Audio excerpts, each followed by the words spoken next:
Okay, 1, 2, 3. Happy Global Mars Day, Malaysia!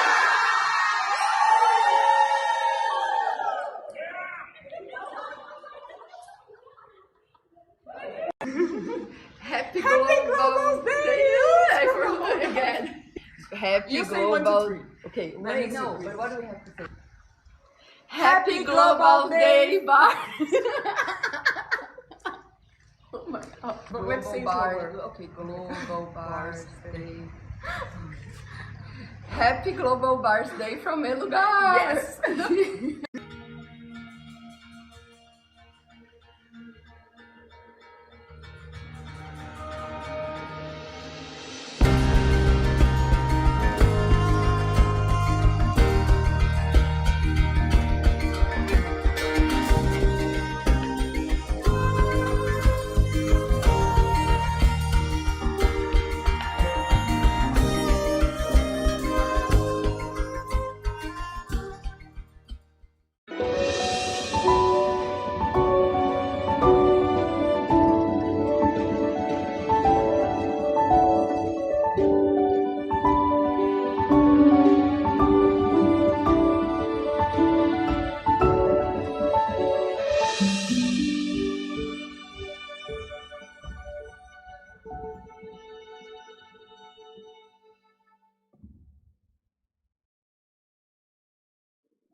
Awesome. Welcome, everybody, to the next segment of this 11th Annual Global Access Bars Day. And we get to have a live audience here with us in Houston, along with all of you guys around the world. A live rowdy audience. Rowdy at 9 a.m., which is awesome.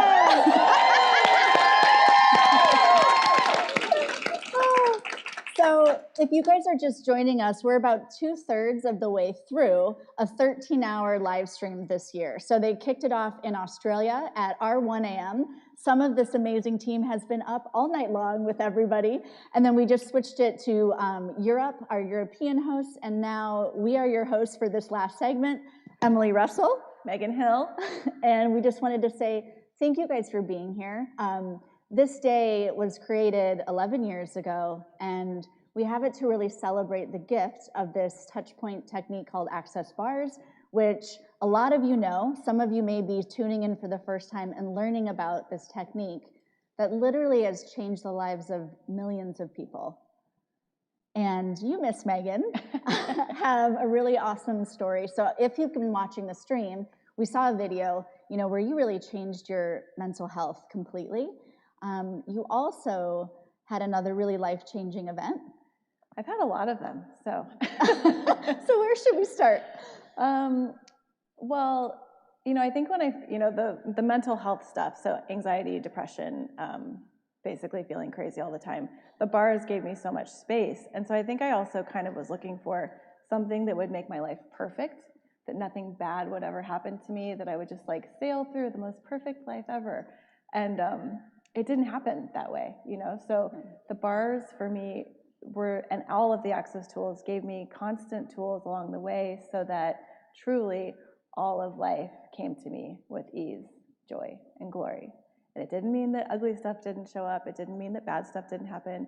Great stuff happens, but the story that I know want to talk to me about, it's like it happened and I had tools to get through it and have ease on the other side of it. I think that's such a key point to talk about is it doesn't have to all be roses, but now it's like you have this, except these are so beautiful. These are the most beautiful roses I have ever seen, I just have to say. This is like rainbow sherbet, if anyone had that when they were a little kid.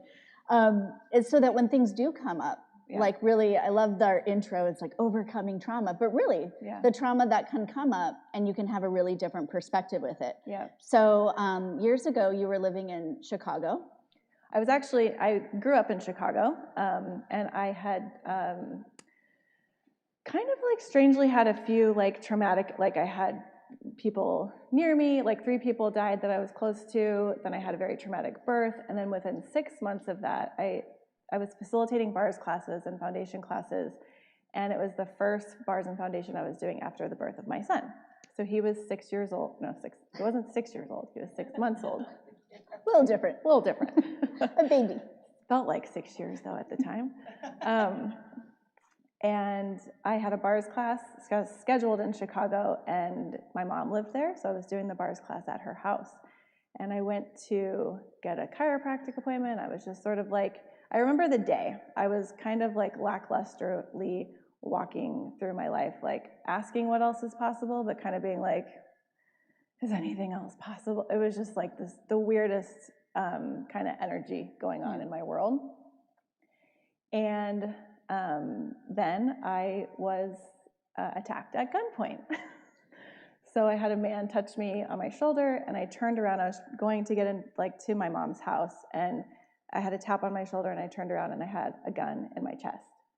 And in that moment, all I heard was the killing energy, which is something that Gary and Dain talk about throughout different access classes. Like, awareness is not about like everything's going to be amazing and everything's wonderful, but to be aware, like if awareness is your greatest protection, to be aware of when different energies show up. And that showed up. And I know that when I talk about this, I don't like to talk about it sometimes, but it was the greatest moment of my life, truly the greatest moment of my life. So from that moment, I fought back. I got pretty beat up. I had like stitches, and my nose was broken. I had a lot of head trauma. And that night, I called Ashley Stanimos. She's a bars facilitator in Chicago. And I said, hey, I have 10 people coming to a bars class tomorrow, but I have to go to the hospital. Like, I was already in like, how can I get the bars class to still happen? And is there any way that you could actually facilitate the bars class tomorrow? And she said, absolutely. And so she was there. And so the next day, when I was recovering, there was a bars class going on at the house. Wow. And it created so much space to just be in that energy of, the bars going on and then healing. And eventually I did get my bars run. But with trauma, there's so much that is out. I remember being like in a total sense of space and peace, even though this like traumatic event had just occurred. And I didn't have the trauma. The trauma started kicking in after a lot of people had points of views, like, oh my God, I can't believe this happened to you. And this should have never happened to you. And oh my God, like, oh my God, oh my God, oh my God, oh my God. And so I had the tools with me constantly to navigate through that trauma.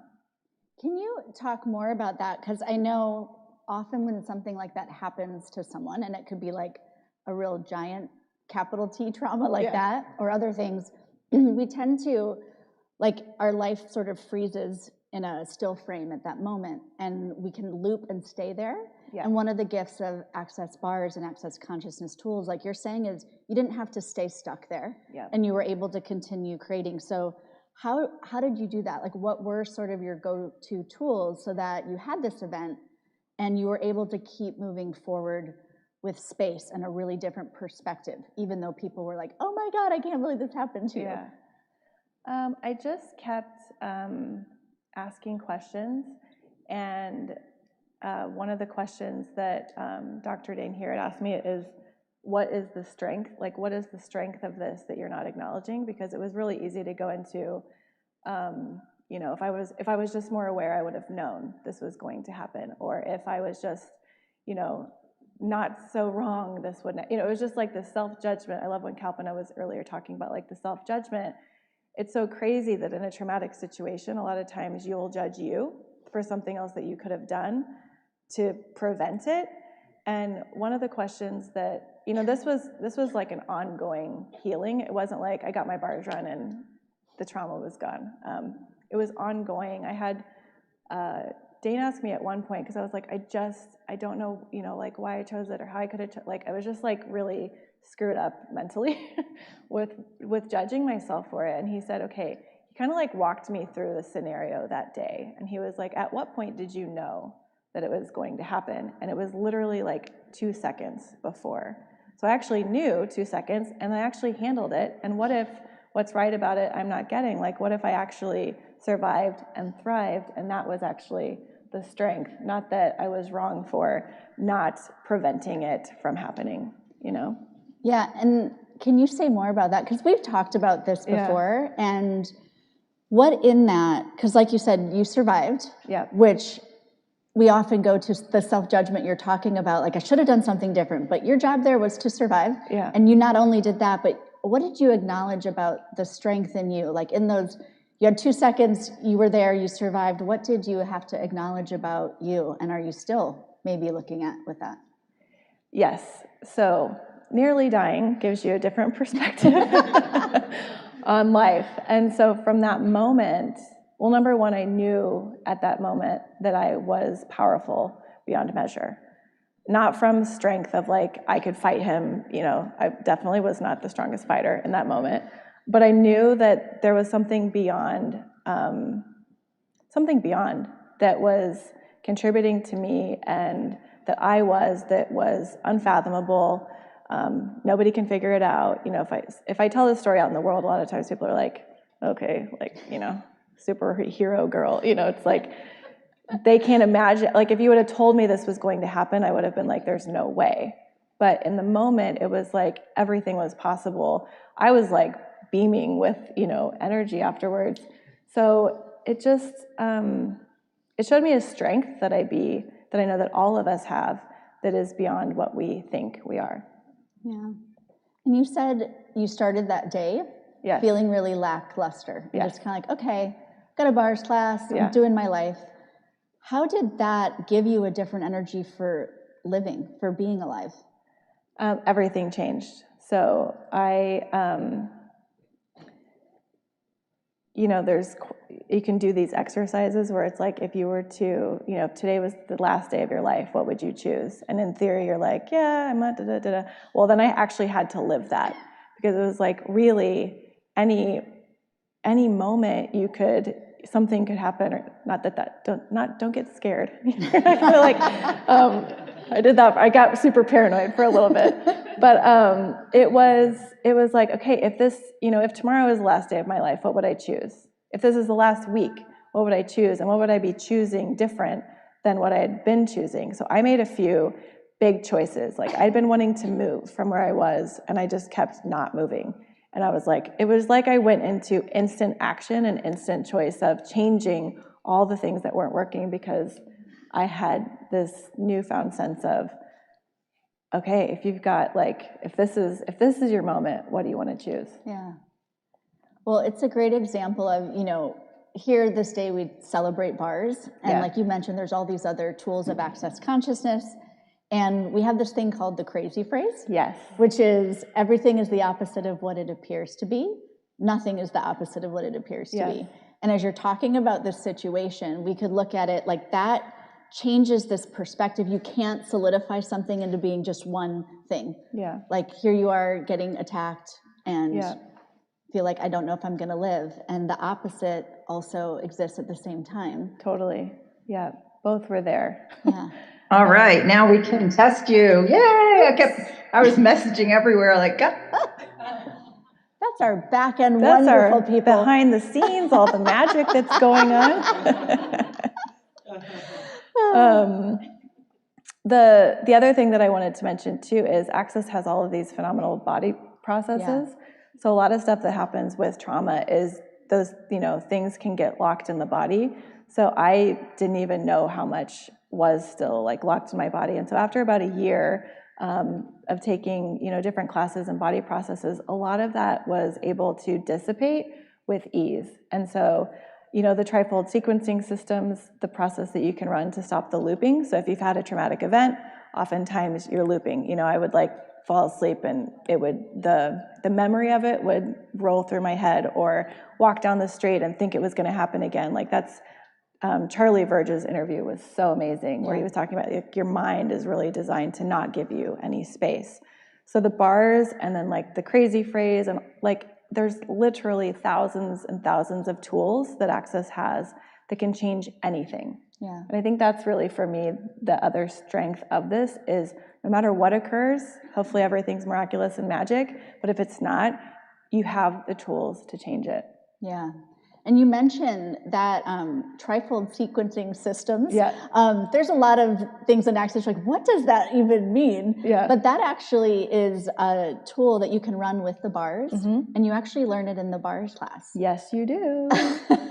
The bars class is Come to the bars class. Come to the bars class. Tomorrow is the only online bars class that we have this year with who you've mentioned, Dr. Dain Heer, the co-creator of Access Consciousness. So it's a really cool time to get to experience it online or live. I know there's groups all over the world taking that class, but you learn that process in the class. Yeah. And like you said, you're being held up at gunpoint, but we all have so many traumas that occur that do that looping. Yeah. That can stick us, and that's taking away energy from you creating your life. Yeah. And when you get to free up that energy and actually have the space, so many different things can come from that. You really can, when you're kind of trapped in that loop, then you can't actually see what's possible. You're just trapped in the trauma, and this so easily gets you out of it. And it's for me, bars is something that I run. It's part of my life. I would love to get my bars run every single day. That doesn't happen. I'm once a week, please. But it's this constant tool that gives you the space of you, the magic of you, the ability that you have to go beyond your mind and create beyond it. And with everything going on in the world, there's all this stuff and war and everything, and it's we have the tools to actually give people access to peace and space and possibilities. So not only is it wonderful for you, but just imagine if all of us, have the ability to facilitate this and to invite other people to know it's possible. Yeah. There's a quote in the bars manual from Gary Douglas, who created the bars 35 years ago. And I don't remember it exactly, but the energy of it is, we tend to, when there is all of this stuff going on in the world, to want to get embroiled in that heaviness and be I don't want to step out and have this space while all of this is going on. And it's but in that, when you're willing to be the space and the lightness, that's actually what changes it, rather than going into that heaviness. Yeah.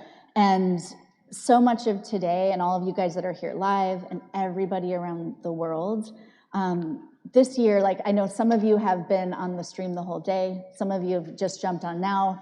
Some of you are asleep that were up all night. Has anyone had their bars run for all of the 8 hours? That's what I want to know. And if you have, you probably have epic bars hair, and I would like you to post a selfie. But there is it's that global sense of here are these people all around the world from countries, and there's different things going on around the world, and this many people coming together to go, you know what, that's going on, and we're going to be an invitation to the lightness, to the possibilities, to the space, so that we can invite that to be here on this planet that we're also lucky to live on. Yeah. And thrive on. Yeah.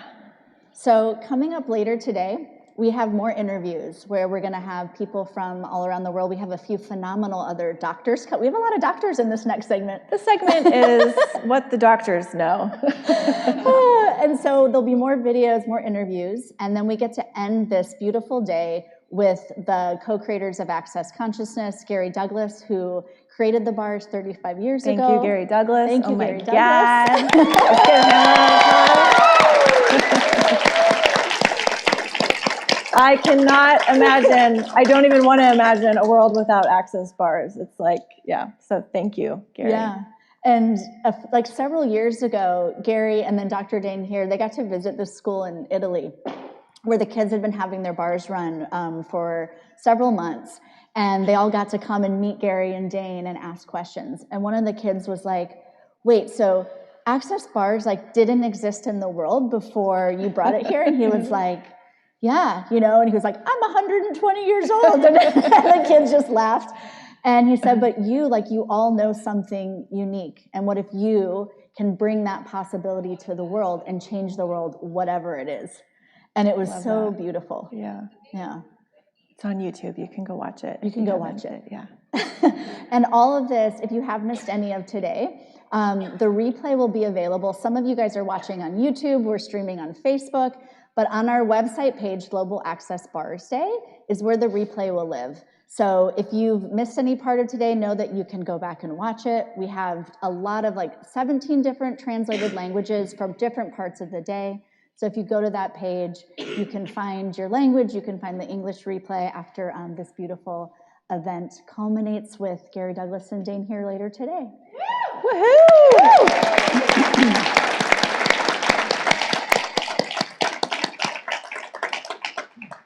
And if you're done.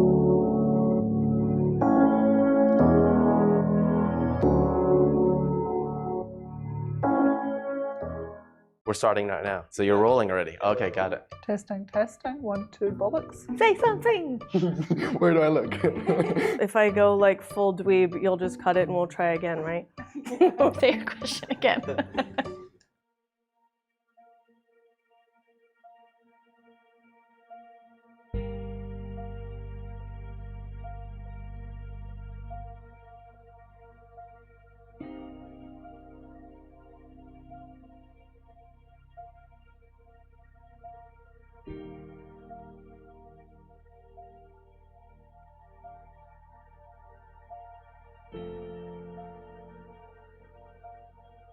It's an effortless technique that invites you to let go of everything that isn't yours. It allows a space to open up, a lightness that may be an invitation to more of you than you ever imagined. When I ran the bars for the first time, one thing that I noticed got different was that I started choosing for me for the first time. So I started saying no when I wanted to say no and saying yes only when I wanted to say yes. It felt alive and real. So that for me was just gold. I was so happy. It was so gratifying and fulfilling to finally have that feeling and that connection with the universe. Before bars, I was definitely trying to figure my life out and do it right. With bars in my life, I have the space to choose, to have perspective and enthusiasm. Whatever that thing is that you have decided can't change, what if it could? And what if it was as easy as lying on a table and receiving a bar session that could start that change? The sense of hopelessness and desperate anxiety I used to have started to just diminish away, and there was this sense of peace and calmness which I hadn't had in a long, long time. One of the most simplest things that you can do, for me, it's self-care. It's something to incorporate in your daily life that opens up so much space. It gives me such a sense of peace and ease and such a joy to be here. And I get that I get to be that in the world, not just for me, but for everyone around me. I think Access Consciousness bars is probably one of the best kept secrets that exist out there.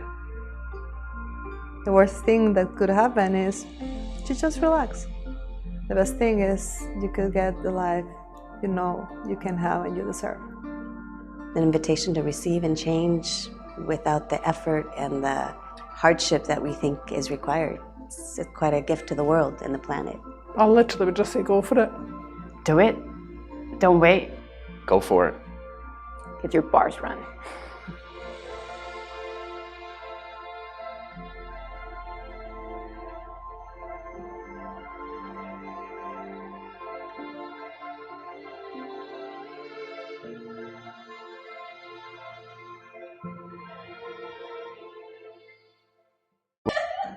Happy Global Bars Day from New Jersey, USA! Access Bars is a modality from Access Consciousness that I love, and it's probably one of my favorites of my clients as well. Basically, it involves someone lightly touching 32 points on your head for about an hour, and it creates an electromagnetic bar that releases thoughts, emotions, beliefs, just electromagnetic charges from this lifetime and previous. And so what's so great about it is you can release energetically things that you don't have words for. So it makes shifts in your life really quickly without you even knowing what you've shifted. You can find practitioners if you go to accessconsciousness.com. They're in like over 170 countries all around the world, so you can find usually a bars practitioner in your area. This is a hands-on practice, and it's not done virtually. For my country, like, people are very passionate, but in a way that they like to keep this stress. When we're talking, people usually who doesn't understand the language, they think we're fighting. We're having all of this like stress and fire like going out of us. So I mean, this is somehow integrated into the culture, but also in a daily life so much that there is no like difference what is like really something that it's like cultural thing and what is like everyday stress. I think it's a little bit mixed. People in Serbia in general don't know anymore what is life without the stress. Bars would really like help and contribute, especially in the workplaces, so that people start get to know, hey, there is another way of functioning. Hello, hola, lindo día. Soy Araceli Cabrera, soy de la Ciudad de México. Bueno, de México. Hello, my name is Araceli Cabrera. I'm from Mexico City. Tengo año y medio en Access, que comencé con mi primer clase de barras. So I started a year and a half ago with a bars class. Mi primer cambio fue tener más facilidad con mis elecciones.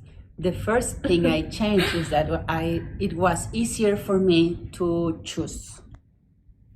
Mis elecciones eran por los demás, no por mí. I used to choose for everybody else, not for me. Wow. Sí, claro. Es menos juicios hacia mí, primero que nada. Less judgments. Sí, claro. For me, first of all. Y estoy muy contenta. And I am so very happy. No reconocía mi cuerpo. I didn't recognize my body before. Por supuesto. Y tengo 4 clases de barras. I now had 4 bar classes. Solo porque me gusta. Just because I like it. Facelift, SOP, Body Advance, ESV, COP, y estoy muy contenta. I am so very happy. Muy contenta. Ese es el primer cambio. Very, very happy, and that's the first change I had. Y es lo mejor. And it's the best. Gracias a las barras. Thanks to bars. Sí.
Welcome back. So next up, we have an interview with Dr. Melissa Mann, who has been a clinical psychologist for 12 years. She's also an author, and she trains other therapists that are training to study therapy, gives them a different perspective. She's an Access Consciousness certified facilitator. She also mentors people on the road to become certified facilitators. And we get to talk with Melissa today. Welcome, Melissa. Thank you for being here. Thank you so much for having me. I'm so grateful. So you're a therapist, and you also suffered from depression and anxiety yourself. How has that journey been for you? Like, did you feel wrong about that, being a therapist, having that go on, and how did you flip it to really see the gift of you and what you could offer? Yeah, so, it's so funny. Growing up, now we talk about things like anxiety and depression kind of like as mainstream conversation. But when I was younger, I didn't know that I knew that that's like what was going on for me. I just thought I was wrong, And so it's like when you look back now, I can see that it really took me until about like when I was going through graduate school to even acknowledge like, oh my gosh, like I have anxiety, but I don't even think I quite got it. But what's so interesting is what really happened. So I was looking back through this, knowing we were going to talk about this today, and I had to like really look for it because it's not even really in my world anymore. It's changed so much with the tools of access that I actually had to like really kind of sit with it and be like, what was my journey with anxiety? So, one of the things I acknowledged is my first year of graduate school, I actually ended up in the hospital because I thought I was having like a heart problem, right? As many people who've ever had anxiety or panic have gone through. And nobody could figure out what was wrong with me. And so I finally, on my own, really realized like, oh, like this is like a real thing that I've had really most of my life. It just kind of came to a head at that point. And, as I went through and started working with clients, I also was learning the techniques and the things to help with any kind of mental illness. But, one of the things with anxiety specifically is that I realized that even the things I was teaching people wasn't really changing things for me or them. And, that was such a gift for me to actually acknowledge, like, at the time, I was like, oh my gosh, I don't even want to work with people with anxiety because if I can't fix it for me, how am I supposed to fix it for them? So yeah, I did feel actually really like stuck, And so, I think that's one of those spaces where I started really looking for what else. And, one of the things, I was looking for a book this week and I was kind of going through like old boxes and things, and I found so many books, manuals from other modalities, other things that I had done before Access. And I was like, wow, I really was searching for something that would work, for something that was different. And, it's funny because now most of what's laying around are Access manuals. But just to even acknowledge, like, wow, but there was a time that I was so desperately searching for something that would work for myself and for other people. So what a gift. And once I found Access, that's, it was 5 years ago. Obviously, that's the thing that's stuck. So I was going to ask, so you found Access Consciousness 5 years ago in the bars.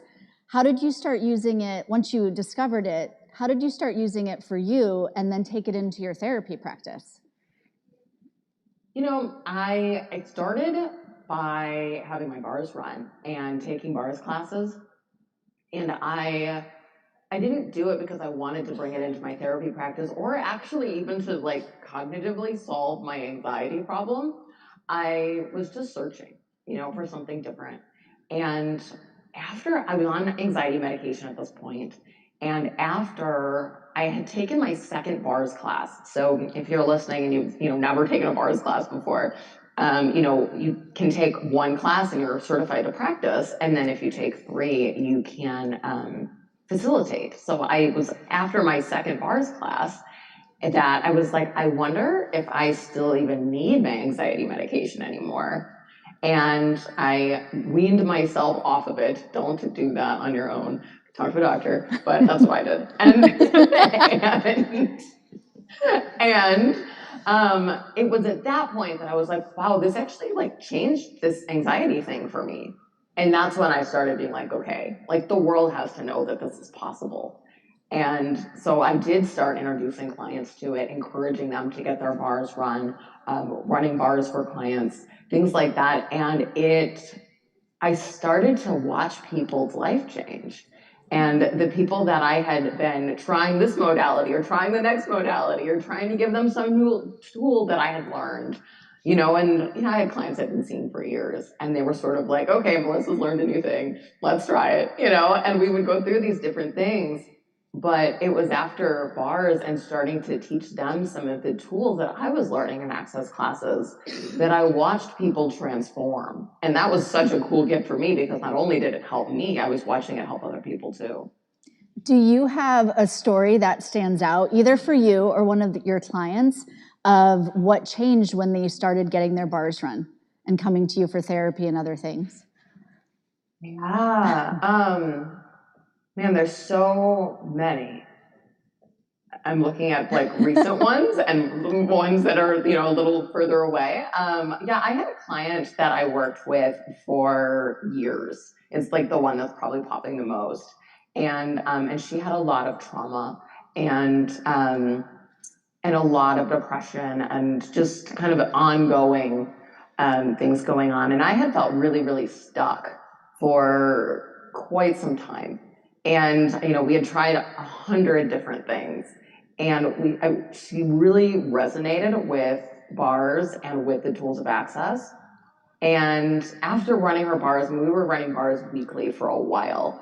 And she finally got to a day one day that we were just having a conversation, and she looked at me and she said, I think I'm happy.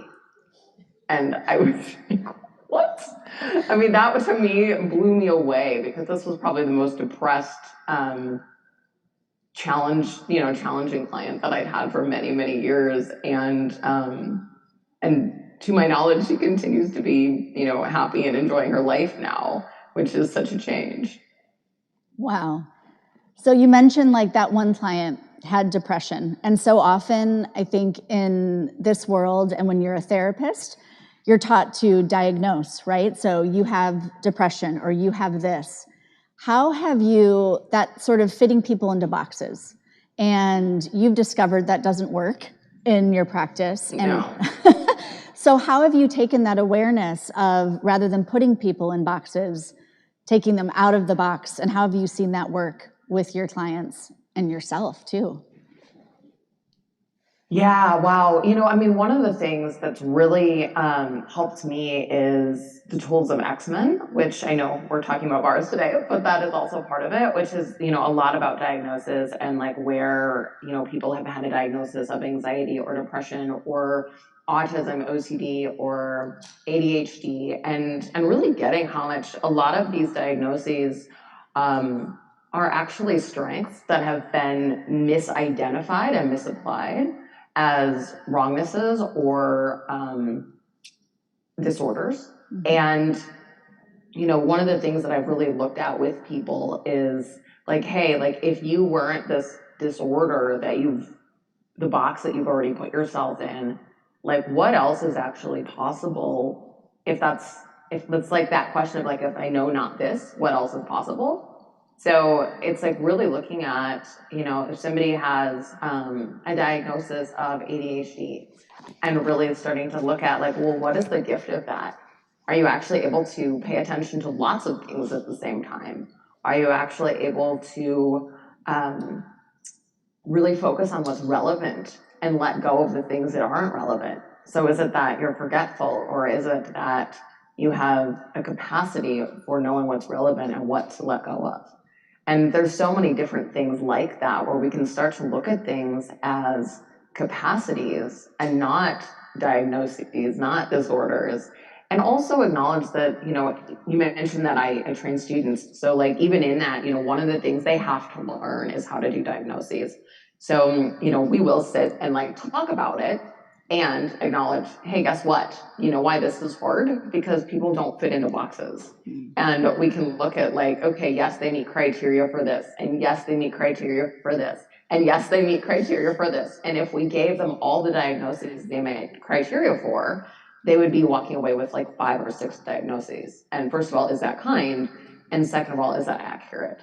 And is it very much more likely that they have traits of various things, but if you're actually being present with a person and being aware and teaching them that they're not wrong and teaching them to know what they know, how much more can we let go of the relevance of diagnoses?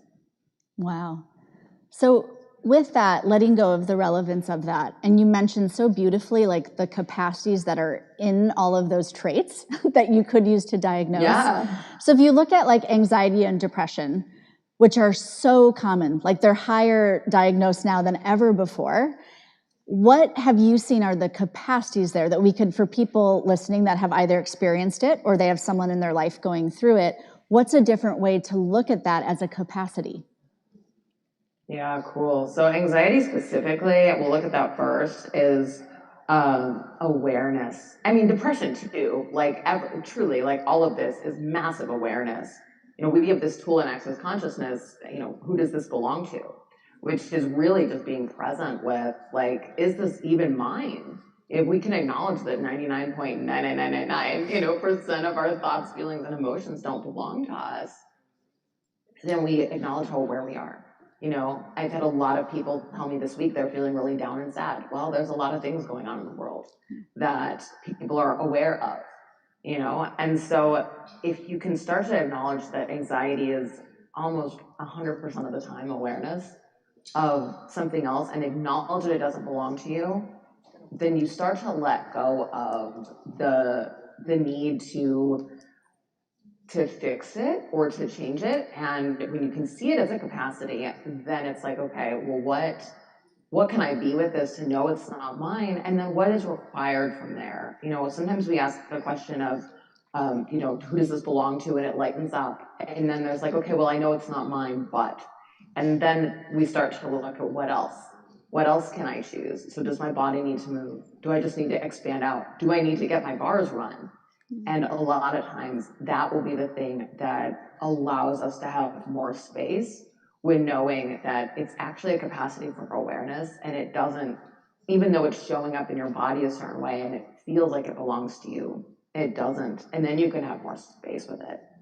You know, if we look at depression, one of the things that's actually come up, interestingly enough, I've done some classes and things around this, is a lot of people with depression will kind of start to acknowledge that they actually have the capacity for joy. It's kind of that thing you were just talking about with Megan, of that everything is the opposite of what it appears to be and nothing is the opposite of what it appears to be. That, you know, often the people with some level of depression were either, first of all, aware of other people with depression, other people they know, other people, like all this sadness in the world, but also will have acknowledged that there was a time in their life, maybe they were quite young, but even just an awareness of how joyful they are and where that was stifled, where that was made wrong. And so they began to contract themselves or shrink themselves in such a way that that ultimately led to this feeling of stuckness, which is often what depression looks like. And so when you start to play with the, like, what is, if we turned this 180 degrees, like, what is actually true? And do you actually have a capacity for joy that if you would claim, own, and acknowledge it, can open up a new space? And what if depression wasn't the right way to be? Yeah. And what if joy wasn't the wrong way to be? And you could actually start to access what's true for you. Beautiful. You know, and I mentioned you were an author, and the book you wrote, 10 Tips for Overcoming Anxiety, a pocket guide for kids. So you work with a lot of kids, you have kids. Is it different, or how do you approach that with children? Yeah, so you know what's funny? So I have the book sitting here, but it's so funny because I have a pile of them. So when I wrote that book, I wrote it like a long time ago, but I wrote it after I had about 4 or 5 sessions in a row that looked exactly the same. And at that point, I had the tools of access. There's tools of access in the book, and access is cited at the end of the book. And a few of the tools that we use in there, I think, where it stand out and who does this belong to, and a number of other things. But the thing is, there's a disclaimer even in the front of the book of, hey, I wrote this for kids, but kids, if you're reading this, your parents could probably use these too. And it's very much written for kids, but they're adult tools. Kids are infinite beings in little bodies, and often they understand this stuff even better than adults because it just makes sense to them. They know what's true. And, as we get older, we start to use our mind more to like filter things out and figure out, we want the scientific research, and we make things way more significant. But kids, if you tell them something and tell them that it works, and they'll try it for themselves, and if it works, it works. They don't care about all the rest of that. So I would say it's different with kids in a lot of ways. It's easier with kids. Yeah. And, my kids will, remind me if I'm in a bad mood, Mom, who does it belong to? Or Mom, what if you were an interesting point of view with that? Like, they know the tools. Yeah. And, the other thing we had talked about is, kids can run bars too. And I actually had my 8-year-old son run my bars last night. And I was saying to my husband, I said, I think he now runs bars like an adult. Like, he knows the points, he knows what he's doing. I don't really have to move his hands or tell him to do something different anymore. And I was like, that's so interesting but for him, he just knows. But kids are so much more willing to know what's true for them in so many ways before that kind of starts to get questioned out of them, Yeah. Well, I'm lucky because I got to meet 2 of your sons who are phenomenal. And before we just have a couple minutes left, but I'd love to mention, so you have 2 biological sons, and then you actually worked with a young man as a mentor for many years, and then adopted him at the age of 20 and added him to your family. Can you talk about how that choice, what that changed for you and the entire family? Yeah, wow, he's amazing. I'm so grateful for him. He was a kid who was in the foster system and just had kind of a rough go of it. It had, I think, something like 8 different families before he was with us. And he had a full ride to Illinois State, and when he graduated from high school, he ultimately was kicked out of the house because that's how that often goes, unfortunately. And so, he came into our world, and we were like his home away from home while he was at school. So he would come home on holidays and things with us. And the kids just fell in love with him. And, they were little. At the time, my youngest was 2, and when they met. But he just was so good with them.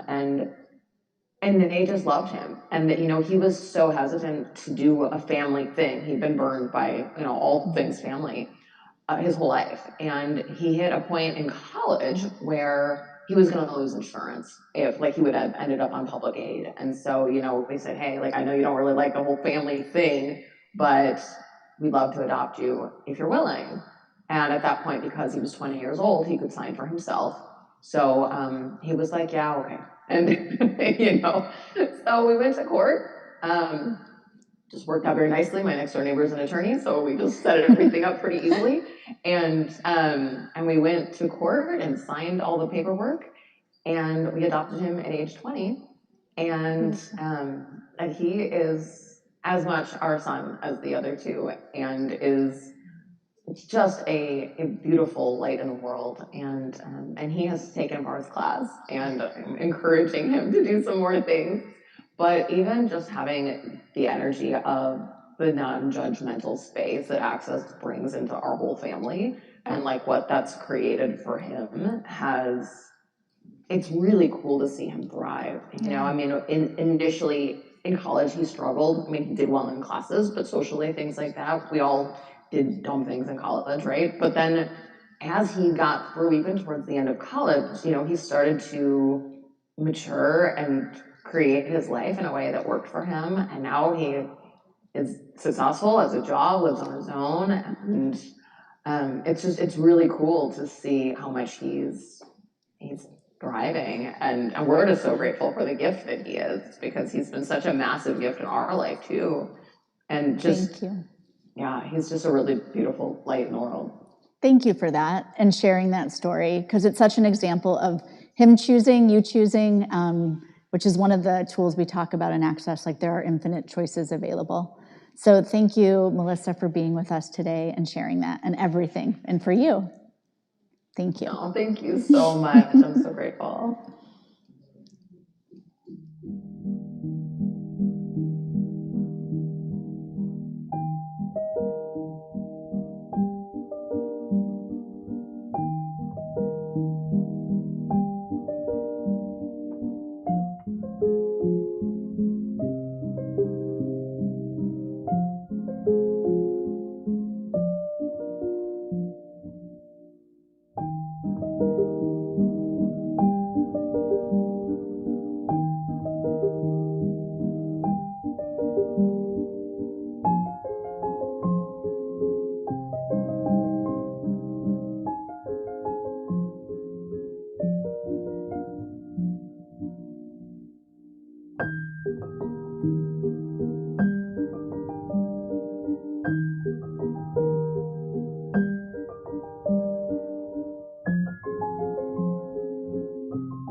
Was years ago, we put an Access Bars event up at an autism walk. So for an event to support autism, to fundraise for autism. And we were doing bars on a few people. It wasn't real busy, but it was awesome.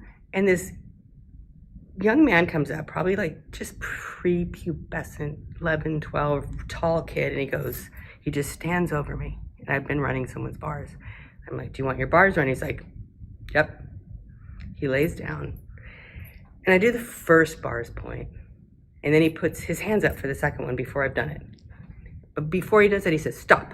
And I'm like, okay, young kid on the spectrum, want to honor him. And then he puts his hands up. And then he says, stop. And I said, do you want another point? Yep. And I would run the different points. He'd be like, stop. Do you want another point? Yep. Stop. Do you want another point? Yep.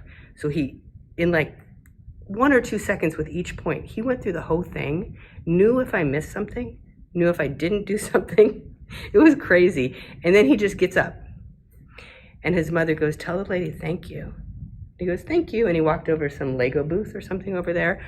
But I was like, this kid knew the points, knew when they were finished for him, had never seen the bars in his life, didn't know what the bars were, knew he wanted them, demanded them from me, received it, and walked away. And I was like, what is this? What is this amazing, amazing work? I mean, I've had my bars run thousands of times, and every time is still this energy of something completely different that changes something completely different with me, with my life, with what's going on in my head, or just I'm sleepy and I need work done and now I'm not. Every time is different.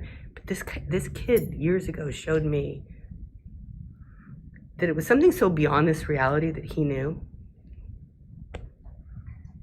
So grateful for it. I mean, it was just cool. I'm just grateful for him. Just his like, do you want your bars run?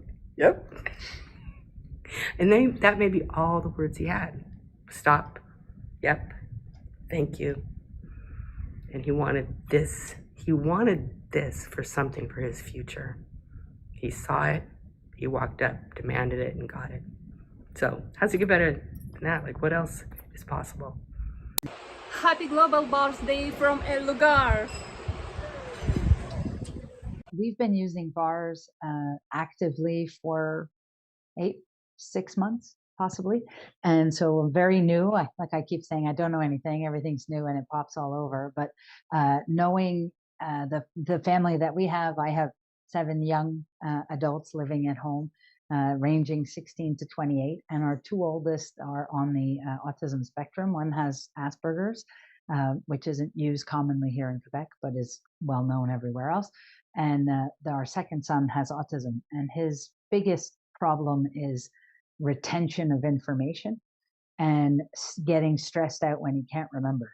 So we tried something during the summer school program to use bars instead of, I mean, he'd read his material, but we'd do bars session. And he's had the highest grades on his tests just this summer. So he's very proud of himself. He's happy about it. And he is a kid that always grumbles. He's a grumbler. And so he'll be like, bars? Why should I do bars? And then he'll sit down, and within a couple of minutes, he's like, I'm so relaxed. And every time during restructuring, he'll pass out. And then so it's worth the effort. That's what I've noticed, is even the grumbling and sometimes getting them into the chair or on the table is a pain, but they like being there. First, nobody really knew what it was. And like I've always been into energy and alternative stuff. And so it's always mom and her woo-woo. That's what they'll say around our house. But now it's like even the very analytic that didn't want to do it, they'll want to talk to us while we're doing bars. And what they've noticed too is the stories don't come back. So we have ex-husbands to deal with in our scenario, so they have dads to deal with, and everybody's got a point of view that's different, and that's fine. And sometimes it's just always the same thing. And now they come over, they're like, hey, can you do bars while I'm telling you about what happened? And then they don't need to deal with it again. They don't get as affected by it. I've seen a lot of that is a big thing for us in just the dynamics of every day. Hello everyone, happy Global Bars Day from Malayan, UAE.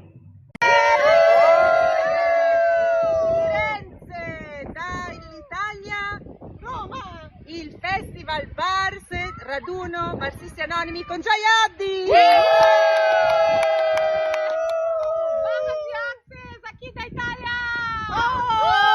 From Italy for all you, from Florence, Italy! What else is possible? ¿Qué más es posible?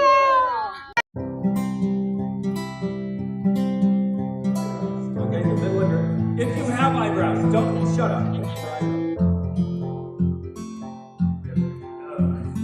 Little fingers always in the way. Okay, so there. Form structure and output rate.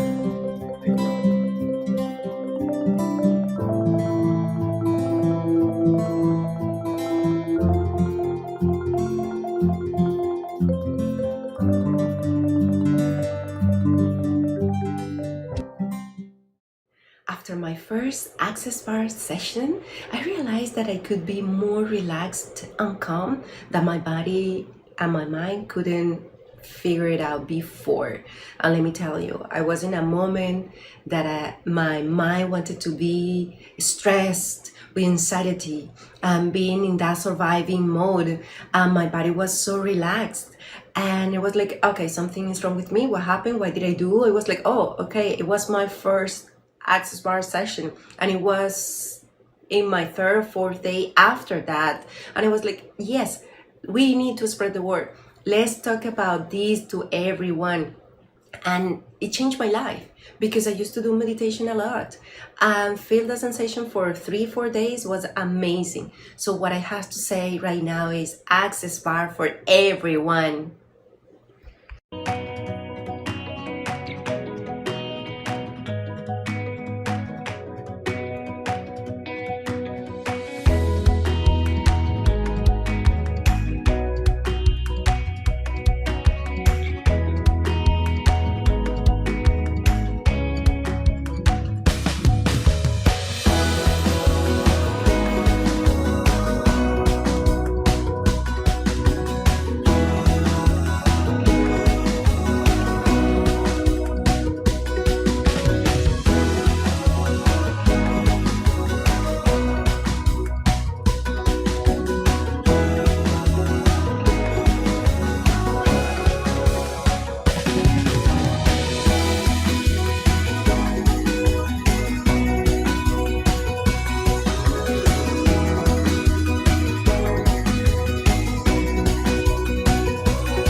Welcome back, everyone. I am very excited for this segment.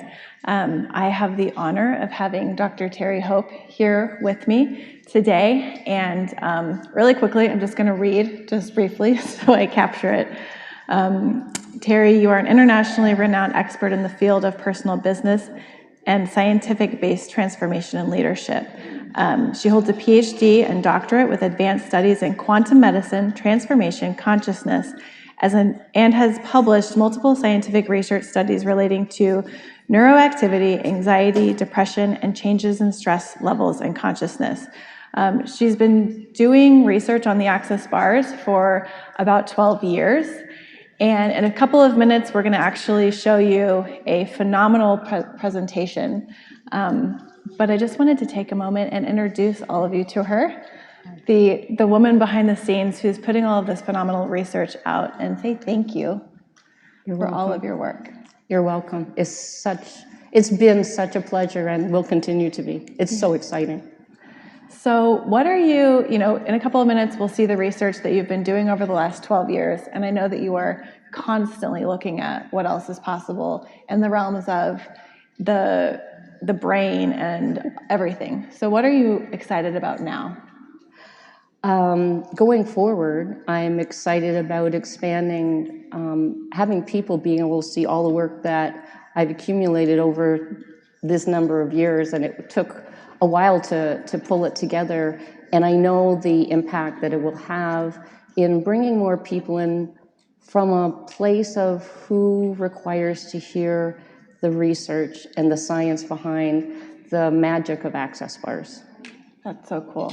Yeah. So this presentation that you are about to watch was first presented by Terry in Atlanta at a Bars and Business presentation for people in the wellness area of different HRs, colleges, schools. And it was a phenomenal presentation, and we had her do it again in this very room a few months ago. And if you ever needed any scientific proof that the bars are fucking awesome, this is it. So thank you again, Terry, for everything. Thank you. And enjoy.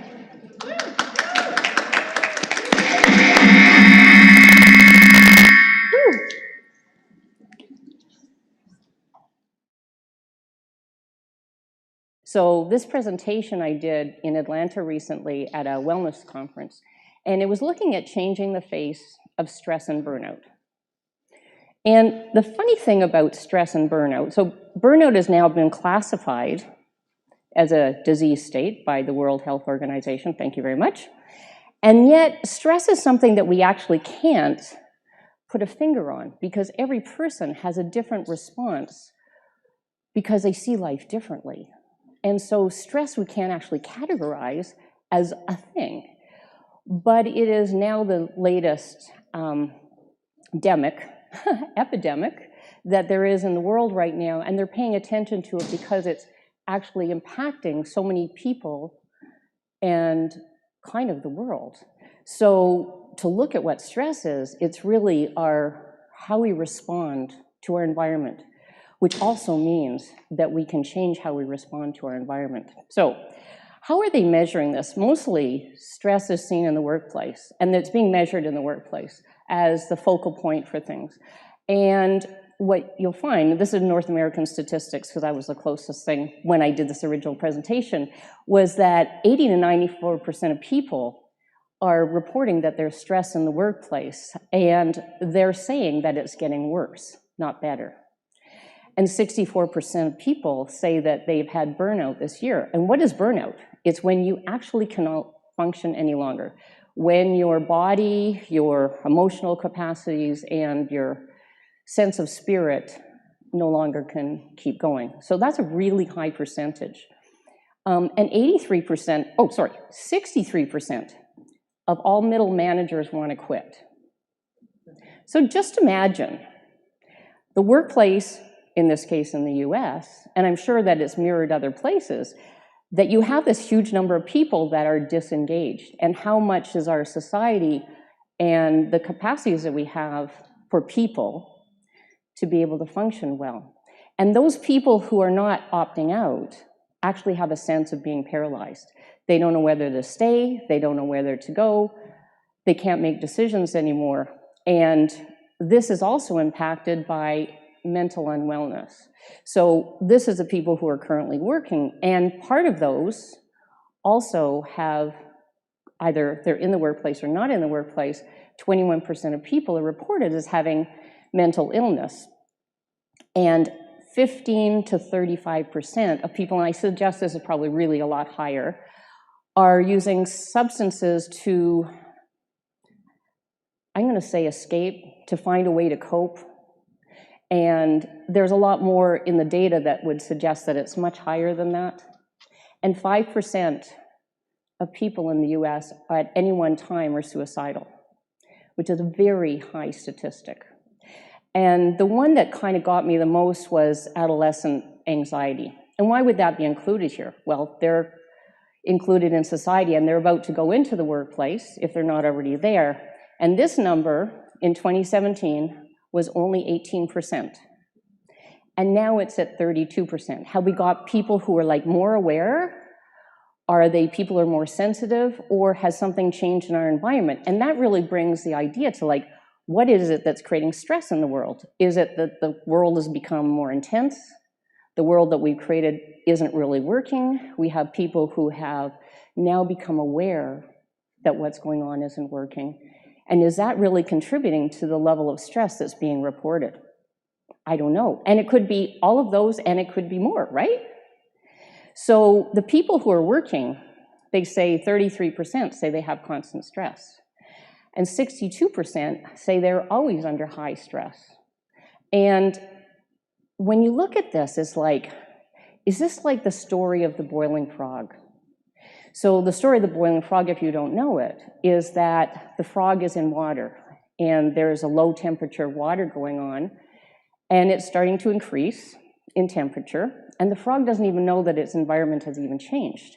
And over time, the frog ceases to exist because he doesn't even know his environment is that challenged. Now, if the frog jumped into the hot water, he would know that it was hot, and he would jump out and have some sort of reaction. So my question is, has stress as an entity snuck up on us as a society? Like, has it come in the back door and we don't even notice it's going on? So stress and burnout, they impact all aspects of living. And it is one of the top contributors to disease. It's also the top contributor to mental health. So we might think that they're separate items, but actually, stress is one of the main leading causes of mental unwellness because it's where the dysregulation starts to occur. People start to have things that aren't working for them, and then they start to check out and feel depressed. So there's external stresses and there's internal stresses. And the external stresses can be like, oh my gosh, I have so much on my plate. I have a level of uncertainty. I don't know what's going to happen in the world next. And I'm aware that I don't know what's going to happen in the world yet. And most people want to have a level of certainty, and yet there's this uncertainty. There's all these ideas about health and what does health look like in the future. And maybe just off the last couple of years, do we have to address health? Are we at risk? So those kinds of external stressors are kind of like always there, but they play in the background, right? And then there's our environment, the people around us, our relationships, our families. And those all can be external stressors, but we don't have to have it to impact us. And that's the really great part of it. because if it's either internal or external, we can actually change our perspective on it. And when we look at internal stressors, that's like the self-critic. That's judgment. I don't know if any of you have ever taken a moment and went, oh, I should have done that so much better. And yet that creates a level of stress inside our bodies. People are being hyperachievers now more than ever, wanting to keep up with what's required for them in their job. And then there's these things that are like unconscious programs. So unconscious programs is like, I better be the best dad.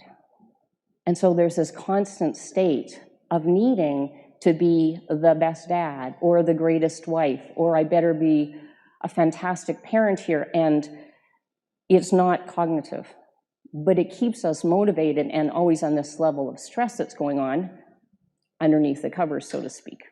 So the other thing that comes up for internal stress is perspectives.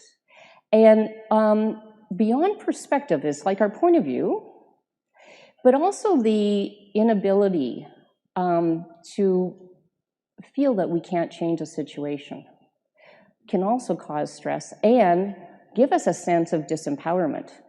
And those are the two pieces, and particularly that we can look at in this moment, that actually can cause stress. So stress as it relates to thoughts, feelings, and emotion. So thoughts, feelings, and emotions, what they do, including points of view, what they're generally considered to be processed by the brain. And they are stored as energy in the body, generally because you have a point of view about it. And the interesting part is that they build up over time.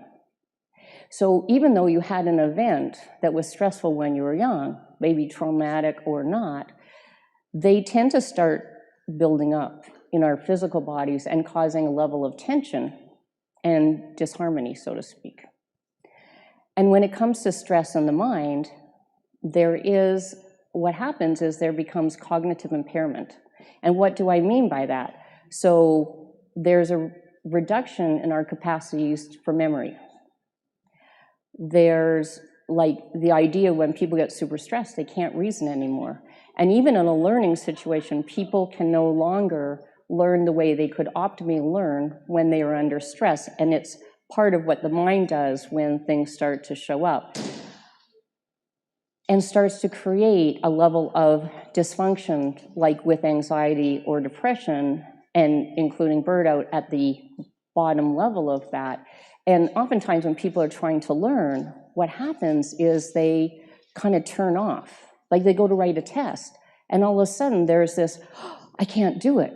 And they don't even remember what they were trying to do, and maybe not do as well in a learning environment as they could have. So when it looks at stress in the body, oh my gosh, don't forget the body. There's increased levels of cortisol, it changes hormones, dysregulates sleep, digestion.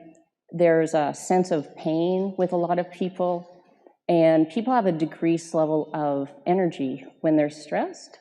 Has changes in health, definitely suppresses the immune system and creates muscle tension. I don't know about you, but have you ever noticed that when you're really stressed, you have the sense of like, I just so need a massage because I'm so tense.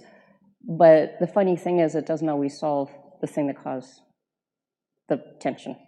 Now, the brain is really interesting. Well, I like neuroscience. I trained in neuroscience, and I love stuff, everything brain.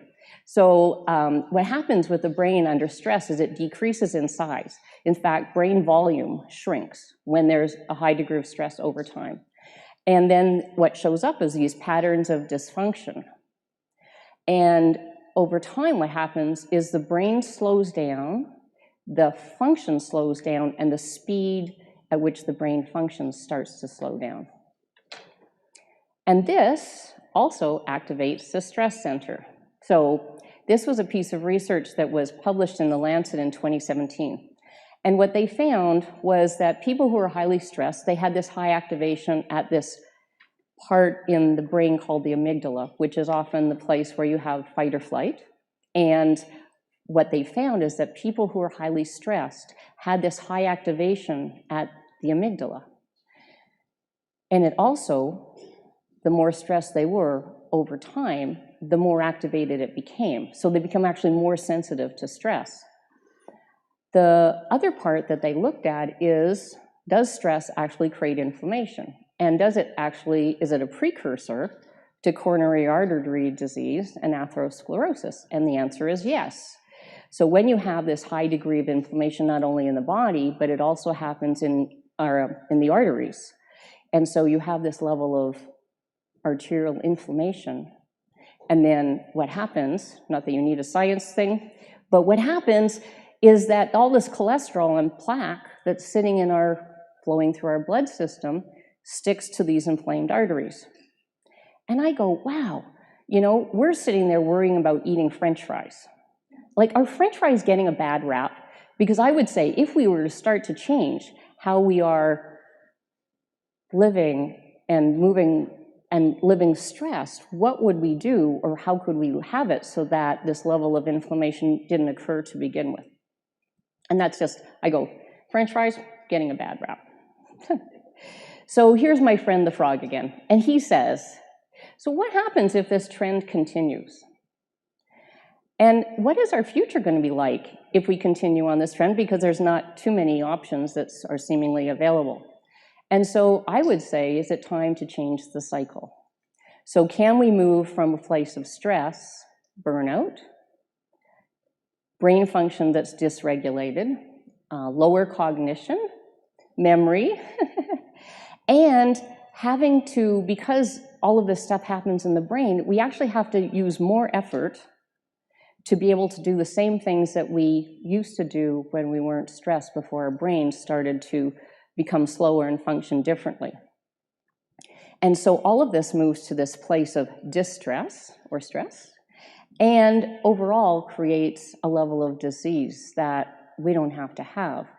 And the thing is, people talk about things like body, mind, and spirit, and as if they were separate, but they're not. They're all together. And people go and try to change stress by going, here, I'll go for a run, I'll look after my body, and now I'm going to go and do some meditation to slow down my mind so I have some calmness.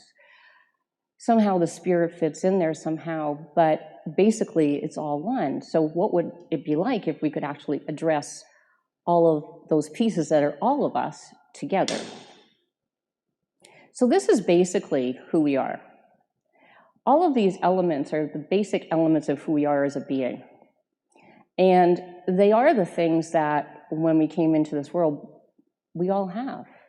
And yet somehow, we start taking part in the rest of the world and being responsible, and these pieces of our life kind of fall off. And what we forget is not only these miraculous beings that have all of this joy, but we also have miraculous bodies. And our body is like a symphony. There are 11 body systems. There are almost 40 trillion cells in your body, and almost 200 billion neurons, and multiple energy systems that keep all of this going. And the cool part is, if you ever doubted your body for 1 second, there are 37,000 billion chemical reactions per second in the human body. And I go, that is amazing. And it doesn't fall apart no matter what we think. So I go, it's friggin' miraculous. So we don't have to function as though we have to live in survival. In fact, we can function far beyond survival.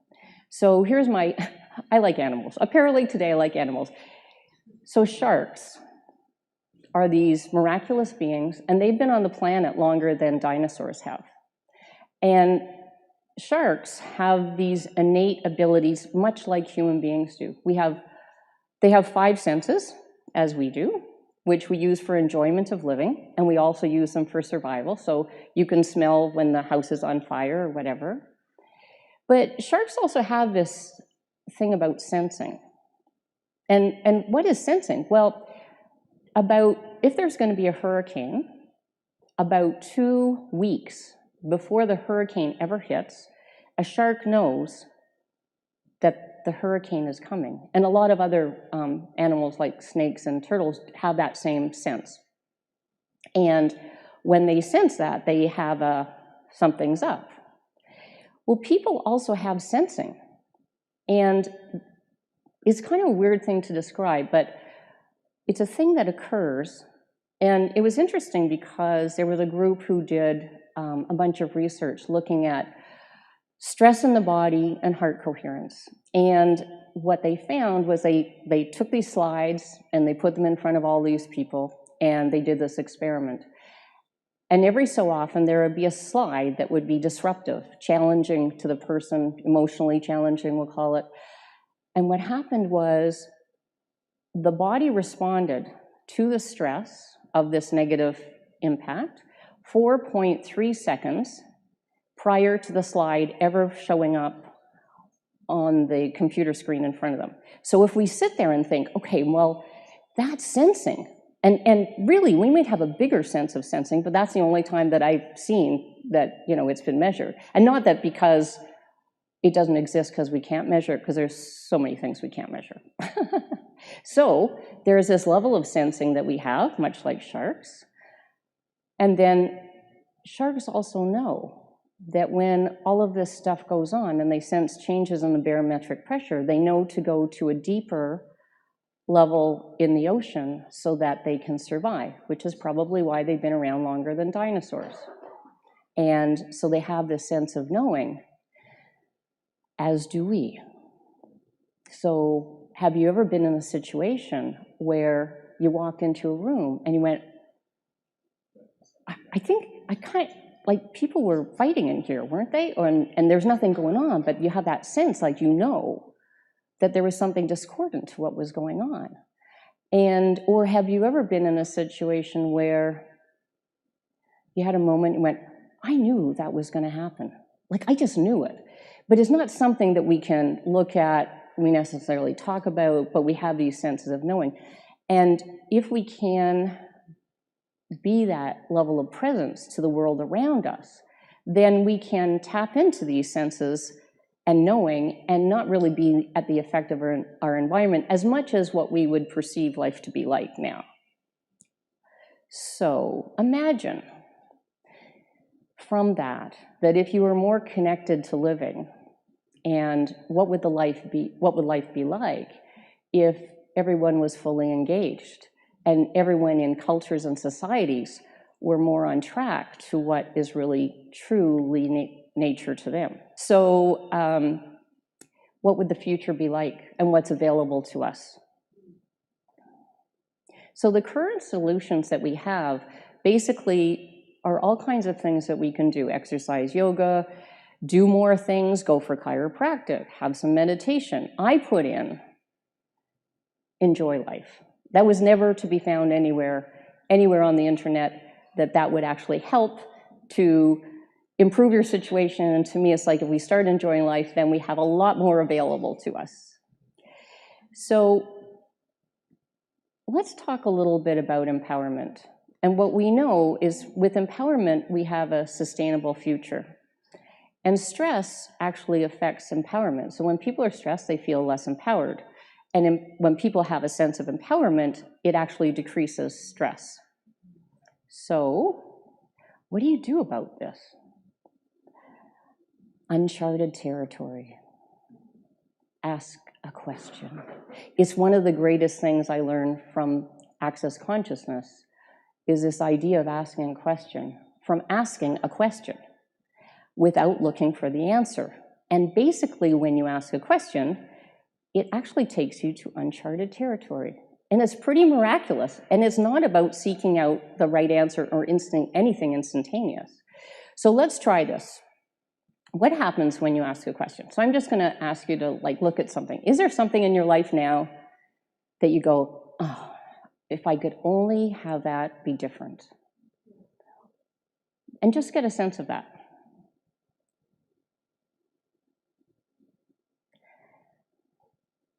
And what is there that's beyond the problem? So now if I ask you, what else is there that you have not yet considered in relationship to that? Does that actually create something else? So what do you sense? Do you sense possibilities? Does it actually change the energy of a situation? Do you have that sense of change of that? And actually, does it invoke the quantum field to contribute to what it is that you're looking to have be different? And I would say possibility, it inspires creativity, because as soon as you start to ask that question, your whole kind of sense of things change and becomes a creative process.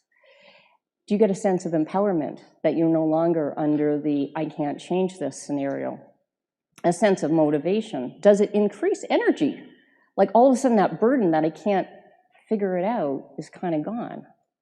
And does it actually allow you to have a sense of knowing that there's a possibility that something could be different? So what is it that's beyond stress? And I kind of like this slide, particularly because everybody wants to let off steam. Everybody wants to have that sense of relaxation where they're not wound up like a tight coil anymore, trying to keep it all together. So what is possible here? What future possibilities can there be? And people are looking for lasting solutions. They no longer want the Band-Aid. They can't do the Band-Aid any longer. They want some sort of immediate result, which is probably why a lot of people are doing substance abuse. Not saying it's changing it, but some sense of relief immediately. And something that creates a level of improvement.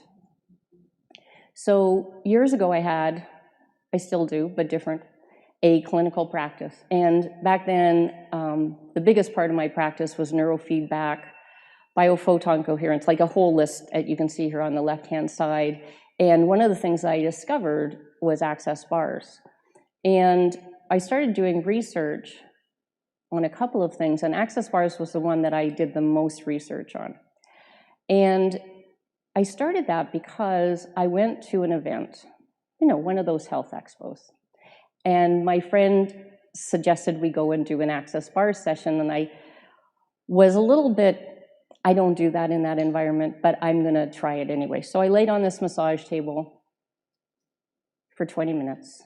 And 20 minutes later, I got off the massage table, and I was happier than I'd ever been in my entire life. And I was already happy. How could you get happier when you're already happy? And there was this sense of presence, joy, connectedness to me, a sense of living that I can't really describe. But if you haven't had an access bar session yet, I would invite you to try it, and I hope that your experience is as remarkable as mine was, because truly it was remarkable. So what is access bars? Well, access bars are there's these 32 points on the head, and by a practitioner lightly touching these points on the head, it stimulates this natural response.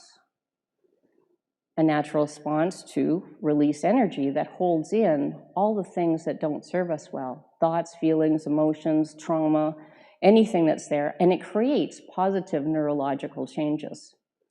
And it also invokes physiological well-being. And I've heard over time the number of people who have had experiences where their actually bodies change from having unwellness to wellness.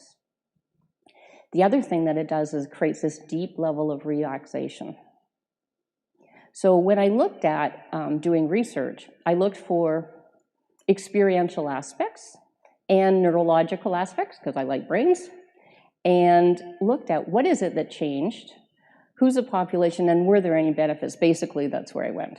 So the first piece of research that I did with a neuroscientist, Jeffrey Fannin, was that we looked at what happens to brains with access bars in what we would call the general population.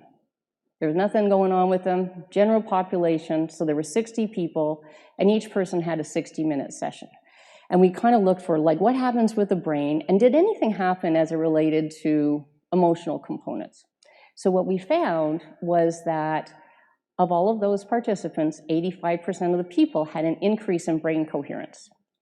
Why would that be important? Because when you have brain coherence, your brain works faster. You actually have more creativity. And according to some, you would say you have more intelligence, because I think it's not intelligence, it's more tapped into who you really are when you have this high degree of coherence. We also found that there was this interesting phenomena at 22 hertz, which is a brainwave frequency, and 63% of people had that. It also showed that people, even after the session was over, that they were still actually processing information. So the session didn't end as soon as the person's hands came off the person's head. And that was really interesting, and I'm going to show you what that looks like in brains in a minute. So the second piece of research that I looked at was, I went, well, if this is going to do this in the general population, what will it do for people who have anxiety and depression? So this was a piece of research that was published in 2017, and 100% of the people had both anxiety and depression. They didn't have to, they could have had one or the other, but they all had it, and they all had trait anxiety. And with trait anxiety, it's like how you live. There's no on and off moments. It's like full on. And also, 2 people had trait depression.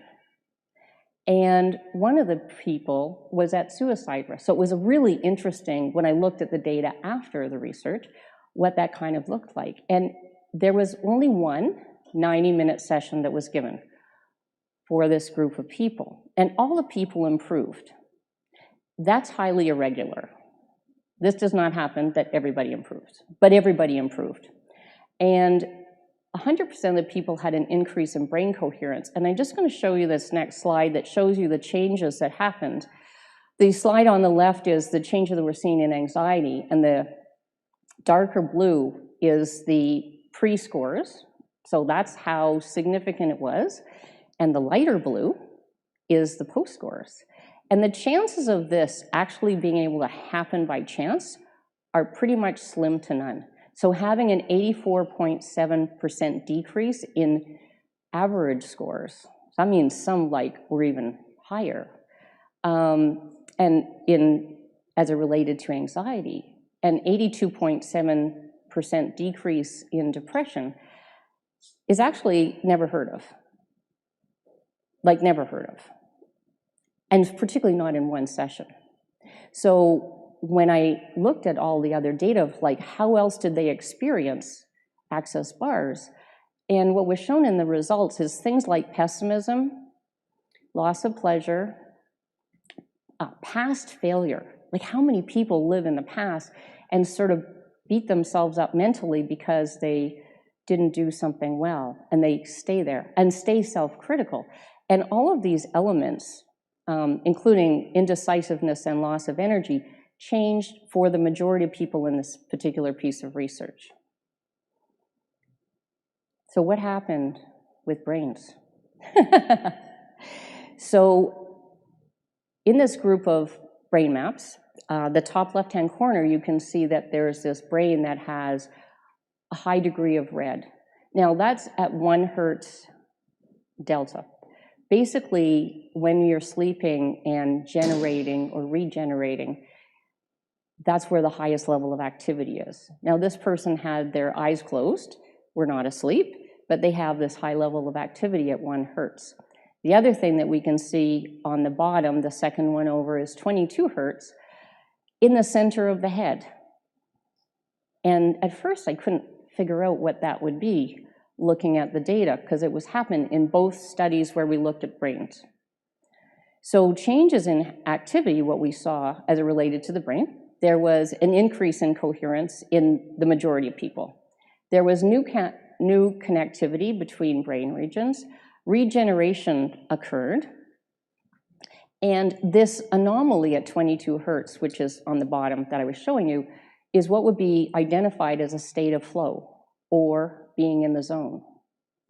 So when you have, so these people, not by chance, ended up with this high activation at 22 hertz, that would mean that they were actually at a high degree of focus and concentration effortlessly.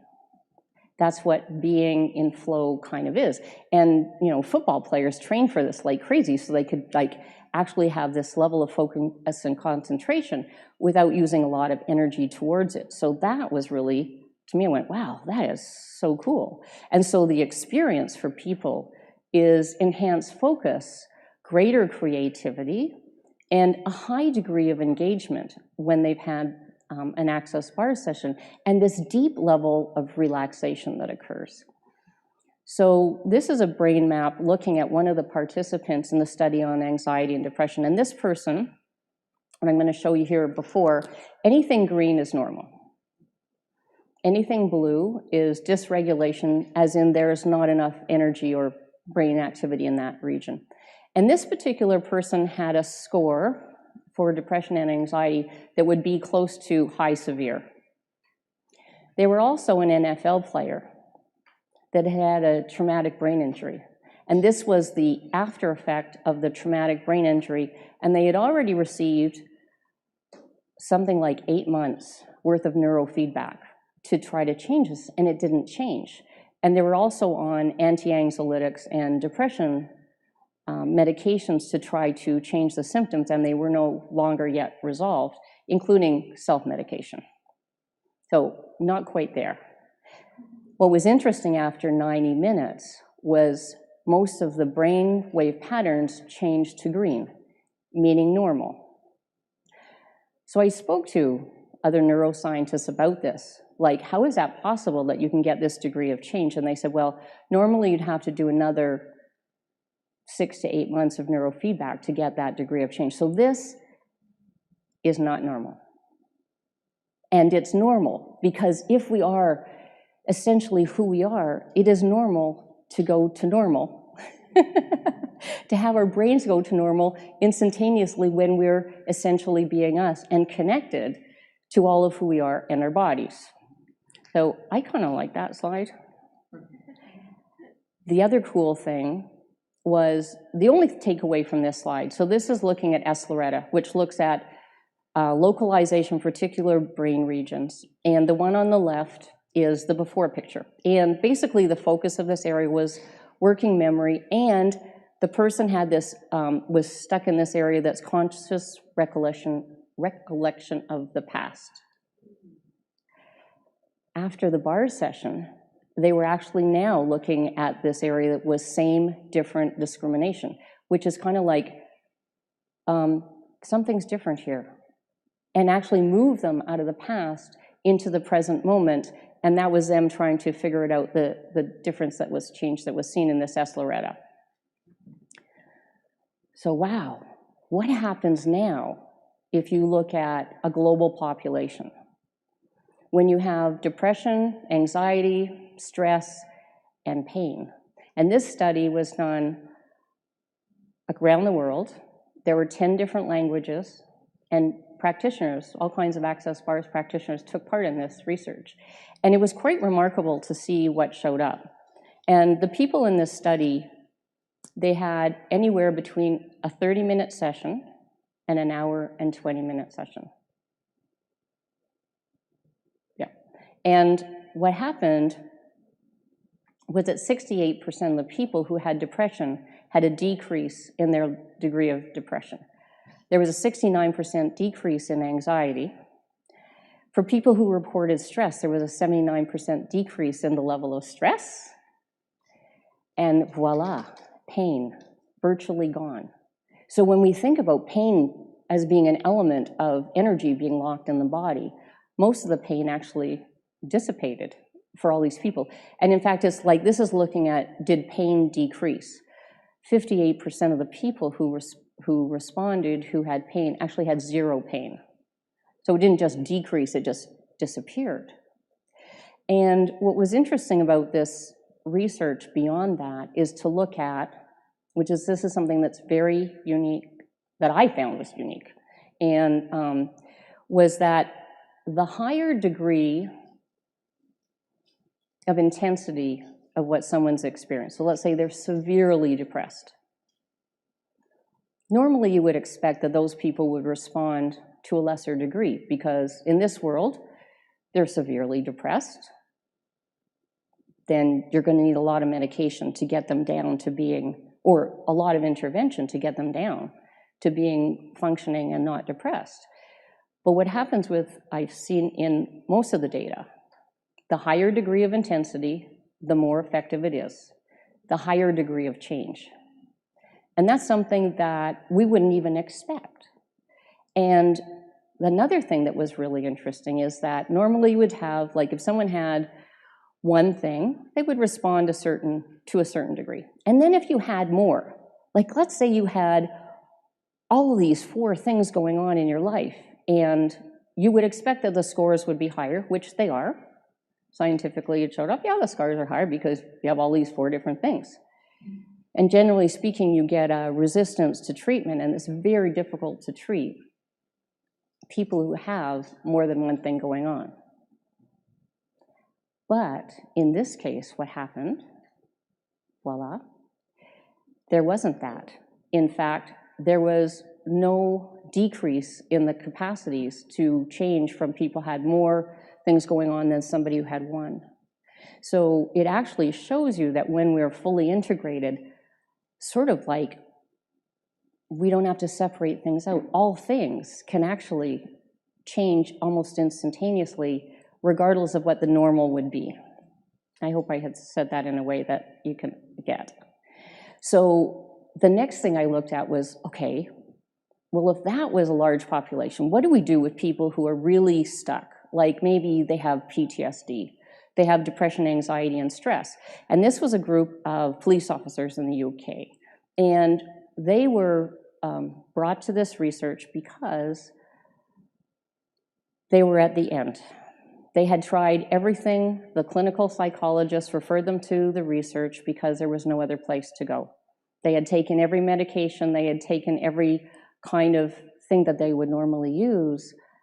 And what happened is they came to the research. So what did we find with people who had been treated with everything and were still clinically unresolved? 76% of the depression was changed.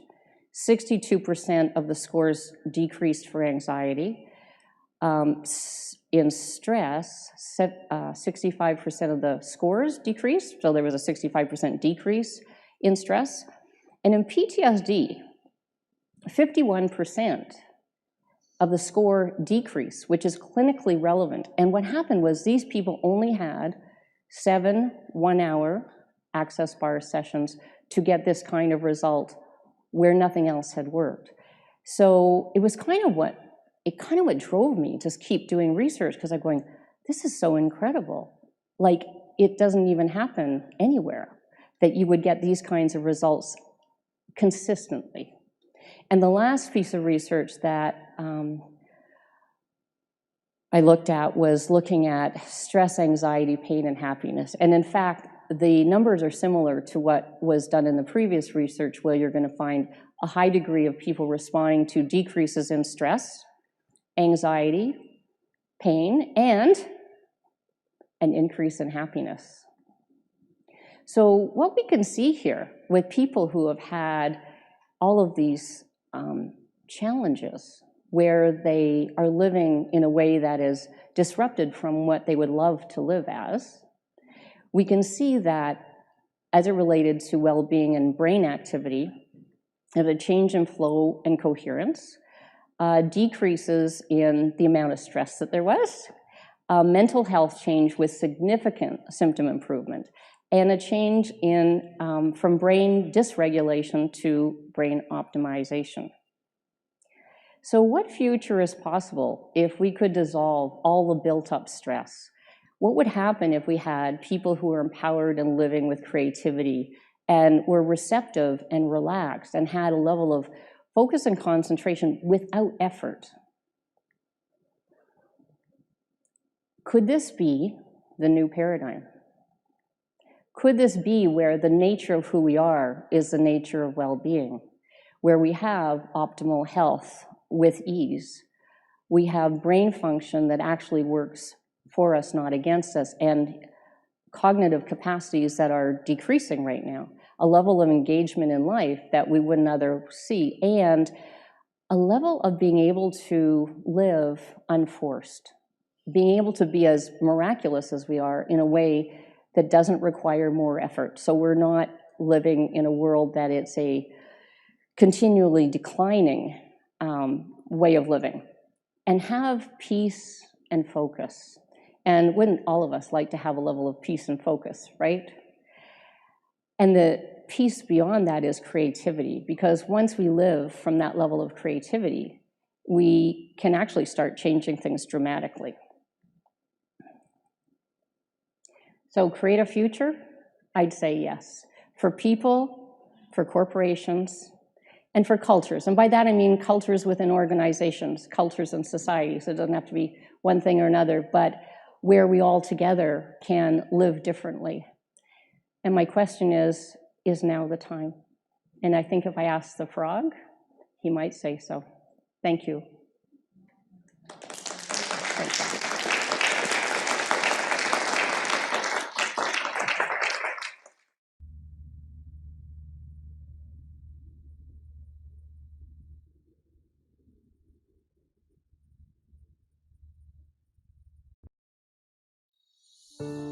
Do you ever feel like you're disappearing in the crowd?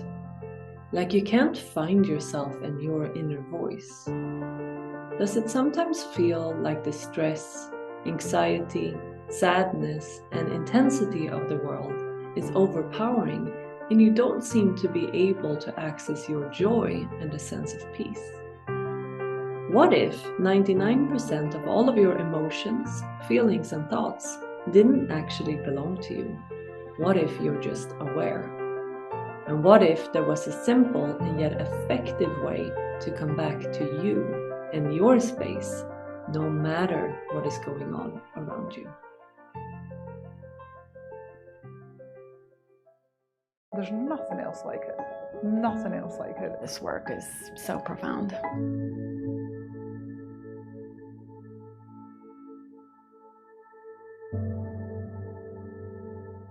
My stepson would be considered many things, ADD, OCD, all the things, right? And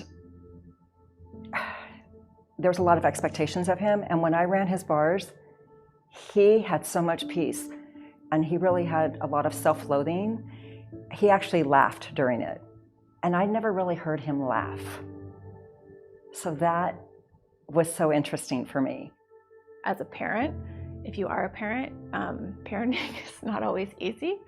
So my son is 11 years old and I get to raise him in a totally different way. I get to empower him with questions. I get to empower him to know that he knows. I get to be me and not try and be some perfect version of a parent that is basically non-existent. So he gets to see me go through all, aspects of being. I get to see him go through all this exploration and not have any judgment of whatever is showing up. Like, we can have basically the space to be without judgment, which is fucking awesome as a parent, I had a close friend call me, and her teenage daughter was really struggling with depression, anxiety, some troublesome stuff. And I just said, why don't you find a place to have her bars run? And she was pretty skeptical, but I think she was at the point where she would try anything. And so she took her daughter to have her bars run, and apparently that night she slept in a way that she hadn't slept in months. And then the next day she went to see her therapist, and her therapist called my friend, her mother, and she said, what did you do with this kid? She has a totally different perspective on life than I've heard in a long, really since I've been working with her. And then she took her daughter and they did a bars class. And so now it's really snowballed for them, and they're tapping into Access tools. But this is a teenager who was really struggling, and it just was a great example of how this work is so profound. When I was first a bars facilitator many years ago, I was also working with teenagers and college students as a music teacher. I generated a word of mouth with teenagers about the bars, and we had a poster at maybe 7 or 8 different high schools, public high schools. just inviting them to the possibility of bars for study, for auditions, but also that they could reach me at any time, 24/7. If they had any suicidal thoughts, they could come to my house and I'd run their bars. And out of the, I think, 5 years those posters hung, I had 2 calls, both of which I took, and both of which came to my house and had their bars run and chose to keep going, keep on trucking. Bars are miraculous, like, until you try it. And I would say maybe not once, maybe a few times, try it, and there's nothing else like it. Nothing else like it. It's phenomenal. I am incredibly grateful for bars, and I couldn't live without it now. Well, that's not true, I could, but it would not be fun.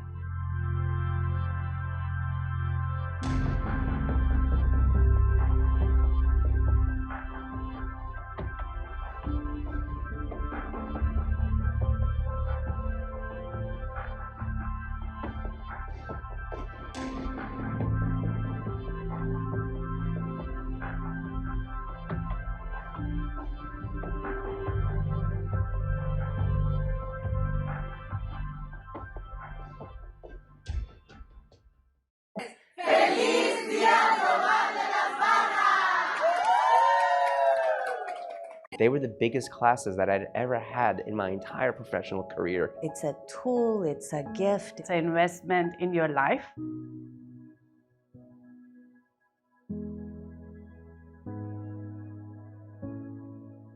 Being a bars facilitator, everybody wants to know, what should I expect? I go, it's so interesting because really it's so very unique for everybody who comes to the table. Some have sensations, some visualize colors, some have past life regressions, some people have just that aha moment, and that I say that the bars coma, when they get off, they're just kind of zoned out. And they are so very grateful for the space that it creates. And that is just the phenomenal gift, to be able to gift and receive. The person that actually gave me my first bars class was from Mexico, and I live in Colombia. And she was traveling giving the classes because there were no bars facilitators at that time, or not other classes beyond her. And I thought it was such a gift, like you get to travel and to take that somewhere else and to bring that possibility a little bit closer, because maybe that's like just what someone requires. And a friend of mine said to me, she's like, you started doing this access consciousness thing. What if you committed to doing 1 bars class a month? I'm like, you know what, I have to, with some of the experiences I've had, I should do that. And I did. And they were the biggest classes that I'd ever had in my entire professional career in anything that I'd ever done. And it was weird. I didn't do anything different, but there was just something about the energy of it and me with it, and this sort of sense of playfulness that attracted people to my clinic to come to bars classes. And that afforded me the money to pay for the advanced classes, which was such a gift. So that was 2013 when I actually made a commitment and a demand. And then from that point on, my life just has been exponentializing, like 5 times greater at least every year. It's an investment. It's an investment in your life. You may not see the reward in form of money, but you may. But it's an investment where you will have a wealthy life. Wealth is not defined. You know, it's not counted, but it's how you pleasure life. You enjoy every single day as it comes. That's the beauty of bars. Just letting go of all the thoughts, feelings, and emotions that keep you stuck. I'd invite you to receive it, first of all. Receive a session, take a class. But the gift of having this incredible tool that you can gift anyone. I mean, I've gifted people in a car, in an airplane, you know, but this gift of knowing that we don't have to be stuck within all the heaviness that we think is so real. It's a tool, it's a gift, it's a, you know, You can make a whole business out of it if you choose, or just have it at your fingertips to gift to anyone in your family, your friends. If this is something that speaks to you and something that you know can be a contribution for you and others, I said, like, go for it. You might be changing someone's life.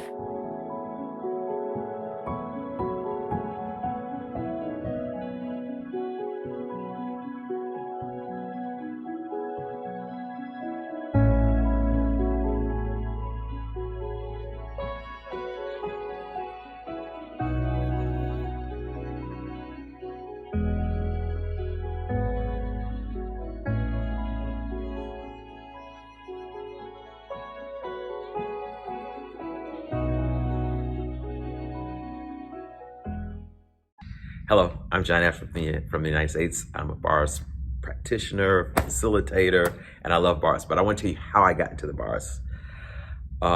There was a person that I met, Barbara Gilman. She was living in Beaver Creek, Oregon, and she was at a library, and she was talking about bars. I heard about the bars through Being Youth book by Dr. Dain Heer, and so I decided that I was going to have my bars ran because I was interested in the class, but I wanted to get a taster. Well, what the fuck? I went there, and she ran my bars, and I was sold. I feel like Jimi Hendrix driving back home because I was like, doom, doom, doom, doom. All this music was going on, and my world just started expanding and expanding, expanding. I was like, what is this? So I couldn't wait to get back to the class because I was like, I have to have this in my world. It allowed me, I was in my mid-50s, and it made me just look at things like totally different. It made me open up things that I thought that was impossible. I was like, I think I was about 53, 54, and I was like, I'm getting older and all, and so what the hell? And I was looking for something so fucking different, and I found it in bars. It was, when I was on the table, when it was done, I was like, what happened? That's the only way I could describe it. I didn't have words to describe it. So what the hell happened to me? And from there out, I just decided I was going with it. And so I became a CF, and I love bars. It's changed my world. You should try it. It will change your world too. What I love about the bars is the descrambling of your brain and the immense relaxation and receiving. When I started with Access, prior to that, 19 years, I had something called fibromyalgia, and I was in a lot of pain, a lot of medication, a lot of steroids, cortisons, and it was really interesting how a bars class changed it all. I was on medication for 19 years, and in 6 months, I was off all medication. And it's been 9 years now. And, you know, the doctor, when I went back to him, and I took everything back to him, and I said, hey, doctor, let's bring this into the world, and let's do this together. And he looked at me and he said, no, this is going to come back. Don't stop the medication, it's going to come back. And I looked at him and I smiled and I said, thank you so much. And I walked out and I said, no, I'm not going to come back to you, and this is not coming back. It's been 9 years. I have not had a fibromyalgia attack, and I have not needed to go back to medication. It's really been miraculous because in those 19 years, I tried almost everything, right from the gurus to the astrologers, to the prayers, to the medicines, to even looking at surgery, looking at everything, and nothing really changed. So, you know, bars is a miracle. It really is a miracle. And I have experienced that. My body reminds me every morning of that. Hola, ¿qué tal? Feliz Día Global de las Barras. Les saluda Jessie Quevedo desde Hernandarias, Paraguay.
Had to make sure I wasn't on mute. Welcome back, everyone.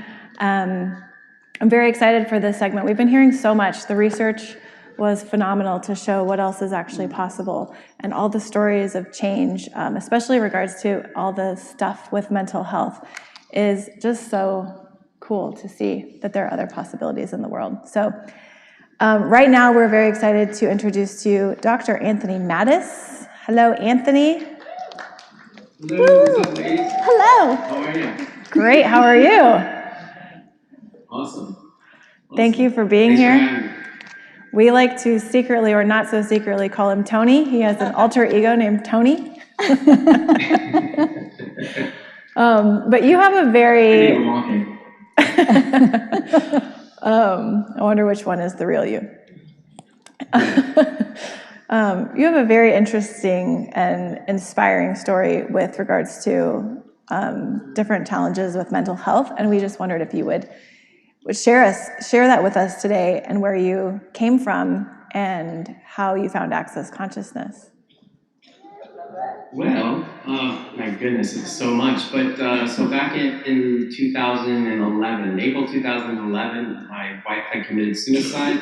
She, was diagnosed with bipolar disorder when she was a teenager. And so I remember the first day that we met, I think she told me about her whole life story within the first 15 minutes. And at the time, I was like very involved in metaphysics. She's like, I have bipolar and I'm on Prozac. And I'm like, you're beautiful and smart. Let's go. Let's fall in love. And so, so we were like on this intense journey from metaphysics to gurus to non-denominational Christianity. We did it all. And then eventually, about 10 years later, is when she decided to take her life because the episodes kept coming back. And the last round, it was interesting because there were always like reasons and justifications for why she may have gone into an episode. But the last time it was like, life is good. And it was like out of nowhere. And so one of the things, so being a chiropractor as a profession, and I would always get exposed to different techniques and modalities. And I remember having a conversation with God, literally. I'm like, God, it's like for someone who's studied so many different tools and modalities, really trying to really get to know you, whether it was through religion, through metaphysics, through whatever. I have nothing to show for it. Like nothing, except for being in a lot of debt. And in that moment, I had to take the tragedy and kind of move it off to the side. And I had to ask myself this question, which was, am I actually satisfied with where I'm at? Am I satisfied with where I'm at as a professional, as a healer, or at least a catalyst for healing, as a father of 3? And the answer is no. And then you add on top of the tragedy, here I am, a widower at 41 years old, raising 3 kids by myself, and I really didn't see this one coming. And I thought it was a possibility that she may do it once the kids were grown up, but I didn't see it happening when it did. And so I remember saying to her, like, look, wherever it is that I'm messed up and locked up, because God knows I've, researched my subconscious mind. I've turned over every rock and stone to, unleash all of my skeletons so I could actually look at what's not working. And that didn't seem to be enough. And so I remember saying to God, there's got to be a modality out there that is able to change wherever it is that I'm locked up and messed up. And then about a few months later, as I get this email about Access Consciousness bars, it was like this free, actually it was like a year-long free thing of all these different modalities, but it just happened to be January 2012, where the first keynote speaker was talking about the bars. And being a chiropractor and, I put my hands on people's bodies to facilitate healing and whatnot, I was intrigued because, the bars deals with touching these 32 points on your head. So I remember being like, I don't know about that clearing statement that they do, but I'm definitely interested in the bars. So I took the kids and we drove about 6 hours away and we took our first bars class. And to be honest with you, I kept going back because of what it was doing with the children, for the children. Because at that point, my point of view is I was a lost cause. Because if none of the other modalities were able to help me, then I don't know why this one would be able to. And I remember hearing Dain's story, Dr. Dain Heer, co-creator of Access, where he talked about how he was suicidal. And that obviously piqued my interest. And he also happened to be a chiropractor as well. So I'm like, hey, wait a minute, we have something in common. And yeah, and it just piqued my interest and we went. And I kept going back because of what it was creating for the kids. And then I'll never forget my very third bars class. I thought I was going to vomit all over the place, like my brain was spinning. And the very next day I woke up and it was like I had a brand new brain. And that was only 11 months after, their mom had died. And I'm like, I'm not supposed to be this happy. It hasn't even been a year yet. So I'm like, there's got to be something to. I think there's something to this, and let me keep going. And I did, and here I am. 12 years later, just about. Hey, Anthony, you mentioned you have 3 amazing kids, and what changed for all of you? And it's funny as you're telling your story. So you were in a lot of judgment of you. For not changing. How did that shift? Like after, so you take your third bars class and then here you are, like what has changed for you and all of them? Well, oh my goodness, everything, and it took me a while before I was even able to take any of Gary and Dane's classes, because I basically made a commitment that I wasn't going to put one class on a credit card.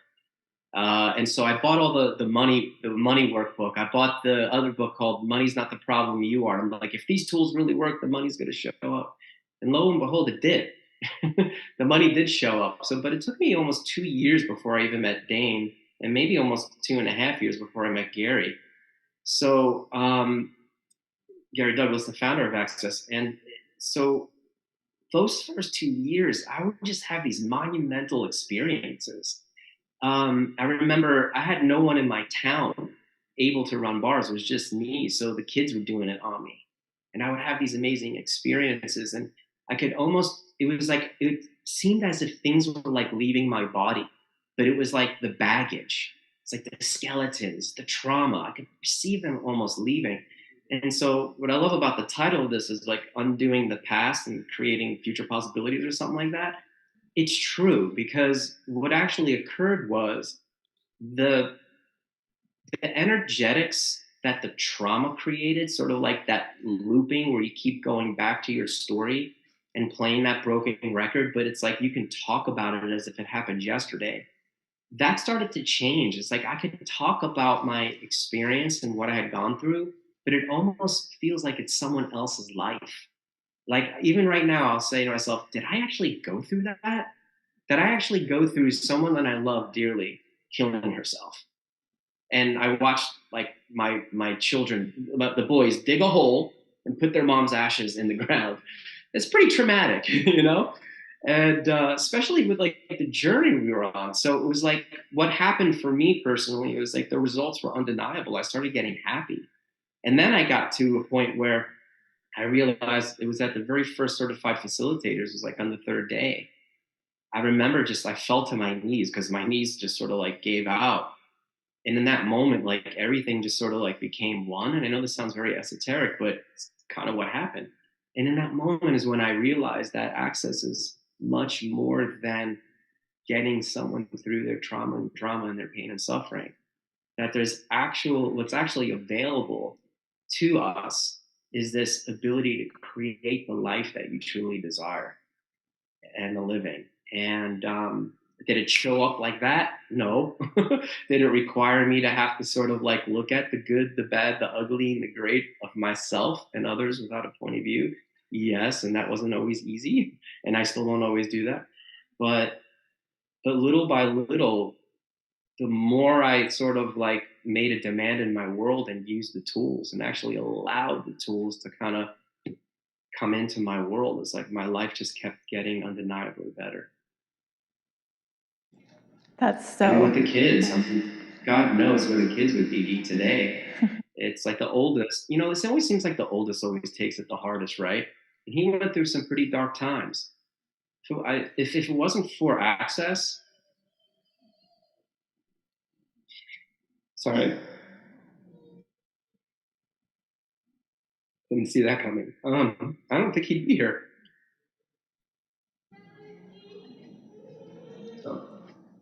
think what you said is so beautiful with, with mental health. Like there's all these reports that the statistics are climbing with people who are seeking out therapy, and yet suicide rates are still up, and reports of depression and all this stuff. It's like you can have therapy and you can have all of this, and Access Consciousness and Access Bars gives you something totally different. It allows you to start creating your life again, or maybe for the first time ever. So can you share, like, when you actually started getting into that generative energy of creating your life and what that started opening up for you and the kids, like that it's not over? Most people would have given up at that point. Totally. I mean, well, one of the things, again, for me is all the different things that I was made wrong for throughout my life. There's a saying that we say, it's like, your wrongness is your strongness. Sorry, I don't know why this is again here. And I see Grace coming up. Yeah, it's like, wow. It's like you spend all those years just like, feeling like you're damaged and there's something wrong with you and you're never going to be able to thrive. And at best, if you're lucky, you may just be able to survive this reality.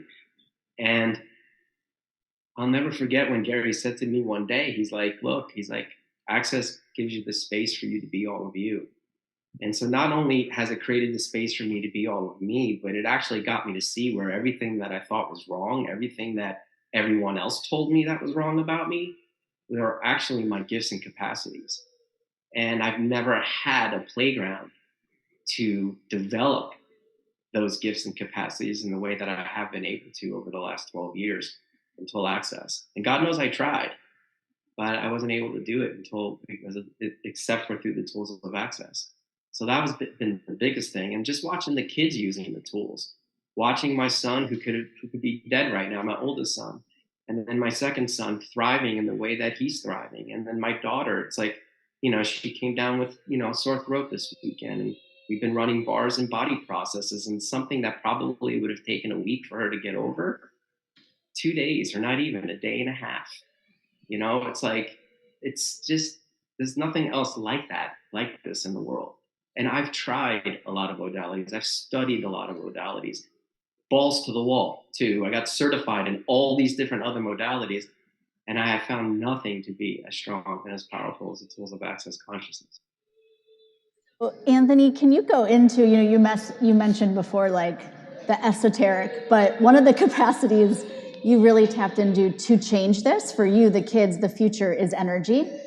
So can you talk a bit about energy and how we use it and how we can move it and how we can use it to really, what you're mentioning, like to really thrive and get past the stuff that we don't have to stay stuck in?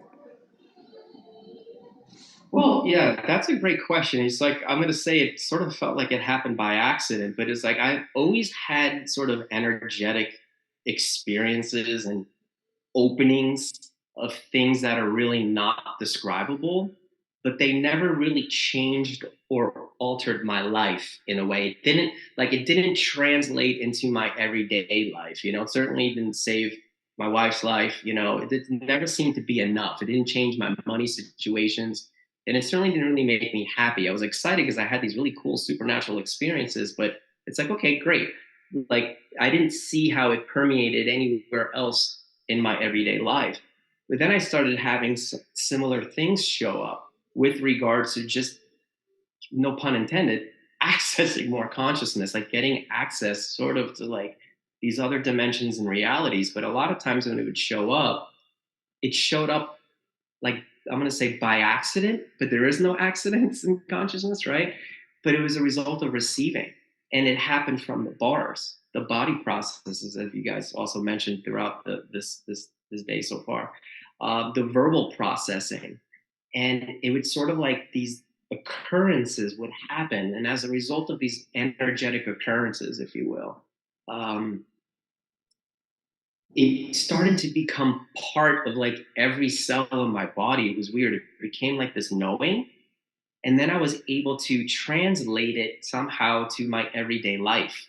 Like even so, just going to the grocery store, getting the kids ready for school, making their lunches, having 3 kids having a hard time getting ready for school, and one's crying, still asking when their mommy's gonna come back from heaven, and this one's over here doing their, and it's like, you know, you want to like shoot yourself, right? You're like, ah, but for whatever reason, as a result of these accessing these energies, something started to change in me where I started walking taller. So, you know, I'm not that tall, right? But I felt taller energetically. I felt stronger. I felt more empowered. Um, I had this sense of knowing that I never had before, where I had experiences, but they never translated.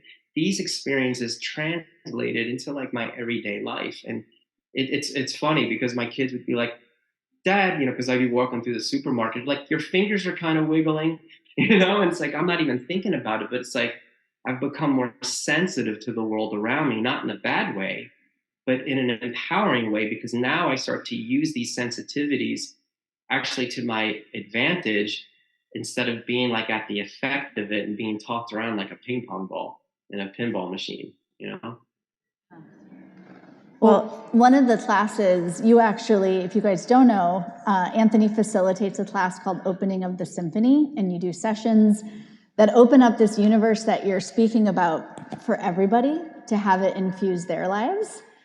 Is there like something you'd like to give us a taste of that, or for everybody watching, how can they start to integrate that in their world?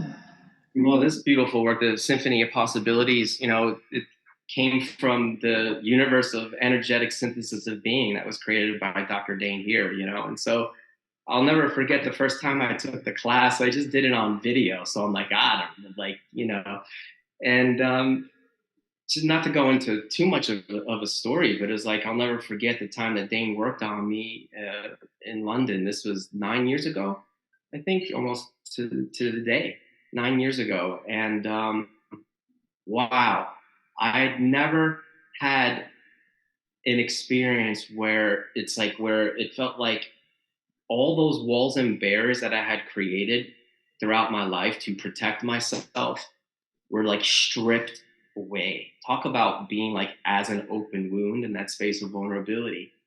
And I was like shaking for like 8 weeks, but I knew, because I remember all the other modalities will all talk about like, oh, you may go through some sort of a detox and whatever. Don't worry about it. That's what's required. None of them ever touched me. Nothing. But this one, it like ripped my heart out open like that. And it was like this whole universe came in, and I got so many awarenesses about how and where I would function, especially with regards to always trying to save people, especially in relationships. So it would be like one download after another after another. And so, you know, and I was invited to play in this work, and I started working on Gary and Dain, which was a miracle in of itself. I didn't see that coming. And while working on the creators of Access Consciousness, universes and universes and doorways and doorways and more doorways would open up onto me. And all I know is that the work and accessing these energies is available to all. And how and when that shows up and how much it shows up for people, that I could never answer. It's all individual, as you all know. But all I know is that like sort of went in my world. And that was also part of the energetic knowing that started to infuse every cell and molecule in my universe. And so what does it ultimately create? My goodness, it just helps people to access more of them. And I know it sounds so vague, but it's like when you spend your whole life making choices through the filters of everyone else's point of view about what you should be when you grow up and how you should be when you grow up, whether it's your religion, your family, or school. You know, oh, you are smart in this area, so you should go be an accountant or you should be a lawyer. You know, there's no access consciousness at career day at school, right? So for someone who's in remedial classes, you know, it's like, what am I going to be when I grow up? I know I want to help people. So it's like, man, how did I get so lucky to have found this, right? Because it's like, I found it. I found the thing that allows me to be a catalyst to empower you to know what you know. And so that's what started to happen. I just started to see results in me that became part of me that no one can take away from me, no matter how crazy they think, thought I was. It didn't matter. For the first time in my life, I didn't care where people were judging me. I didn't care that people were exiling me from the church. My name wasn't allowed to be spoken in church anymore because I guess I wasn't miserable enough for everybody. I had people come into my chiropractic clinic 4 years after their mom died, and they're like, I just want to know that you're okay with the Lord. And I'm like, yeah, I'm the happiest I've ever been. Should I be miserable? But are you good with the Lord? And I'm like, I love God more than ever because he brought me the tools of access consciousness. And they're like, oh, okay. I'm like, am I supposed to be wearing the scarlet letter of like widower? Should I have a W on my chest for the rest of my life and dark circles under my eyes? So yeah, no, I was happy. So I don't know if that helps or shares anything, but how do you talk about energy work? Dain has done a wonderful job of putting into words this grand and glorious universe called the Symphony of Possibilities and Energetic Synthesis of Being that we all learn in the SOP classes. And I'm just glad that I get to be a part of it and contribute to it in the ways that I do. Thank you. Thank you for your story and vulnerability and for being here and for everything you're creating. Thank you. That was a beautiful, energetic download. Thank you. Thank you. Thank you.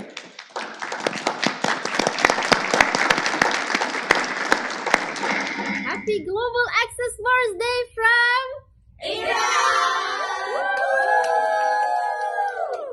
If you're cranky, get your bars run. If you're feeling anxious, get your bars run. If you're having trouble sleeping, get your bars run.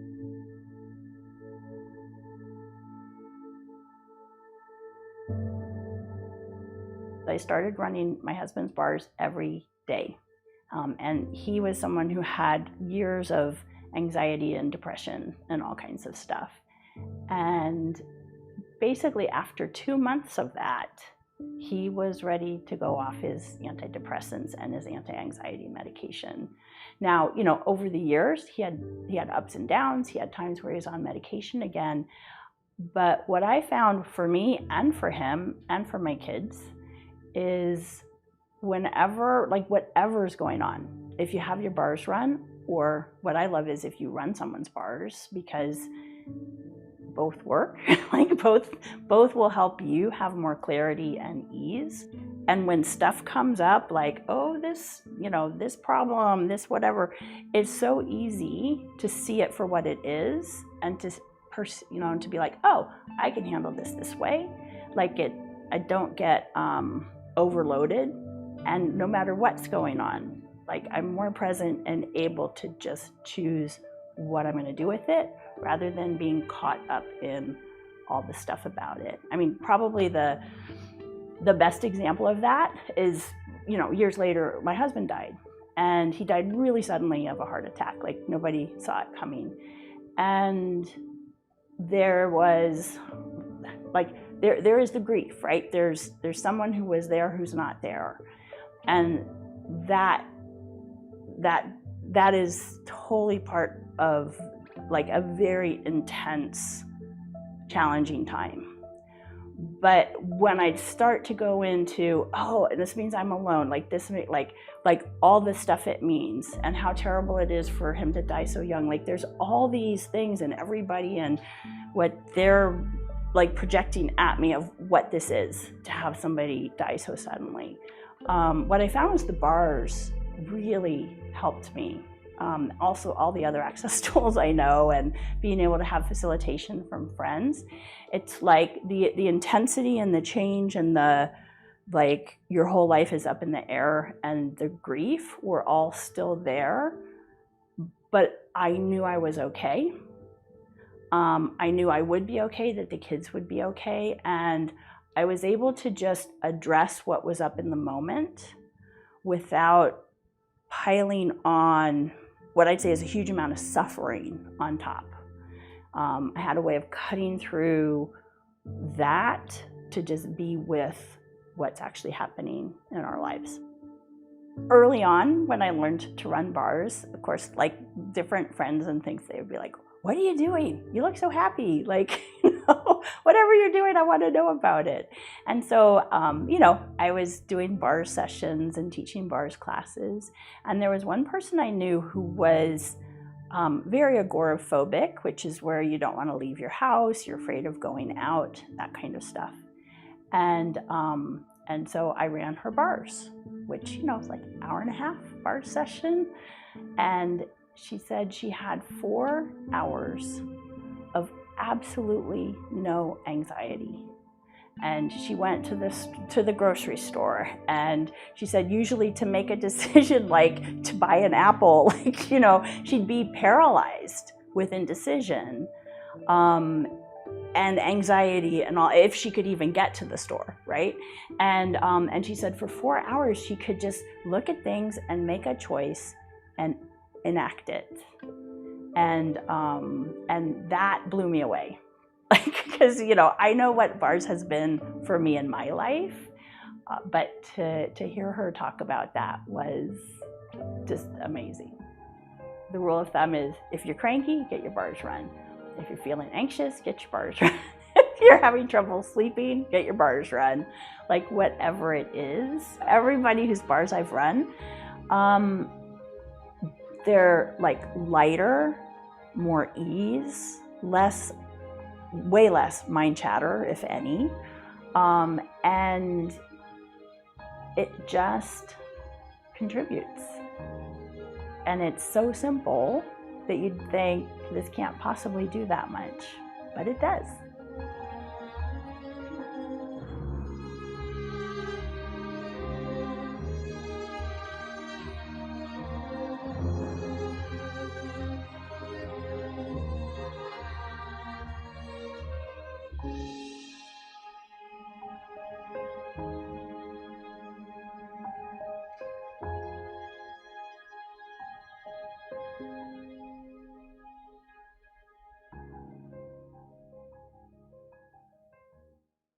So when I first found out about the Access bars, I was an acupuncturist, and I had done a lot of scalp acupuncture on people and found great results.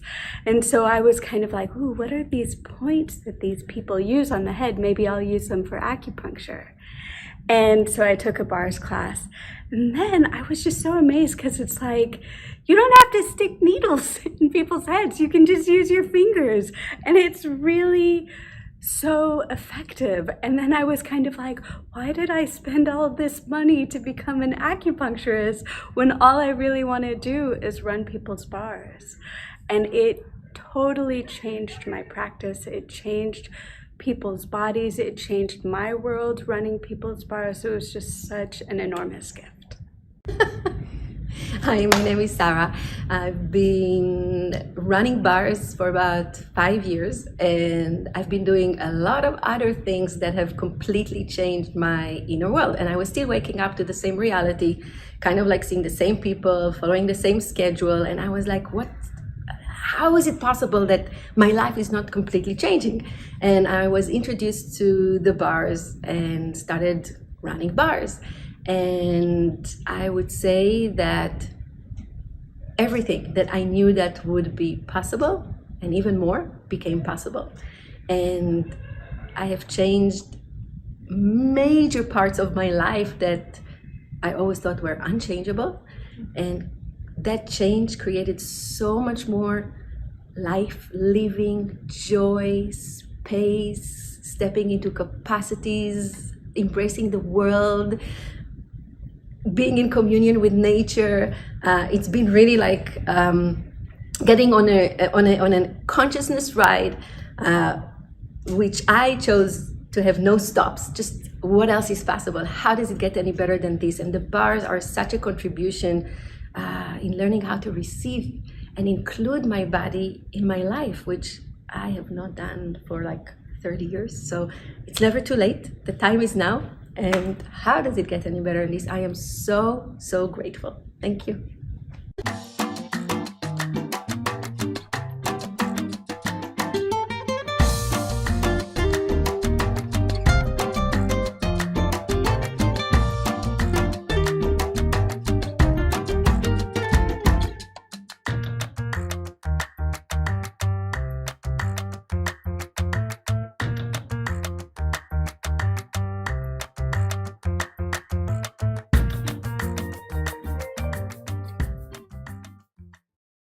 So one of the things that I think that we could change a lot is the drama, this sadness, and this all telenovela stuff that we have.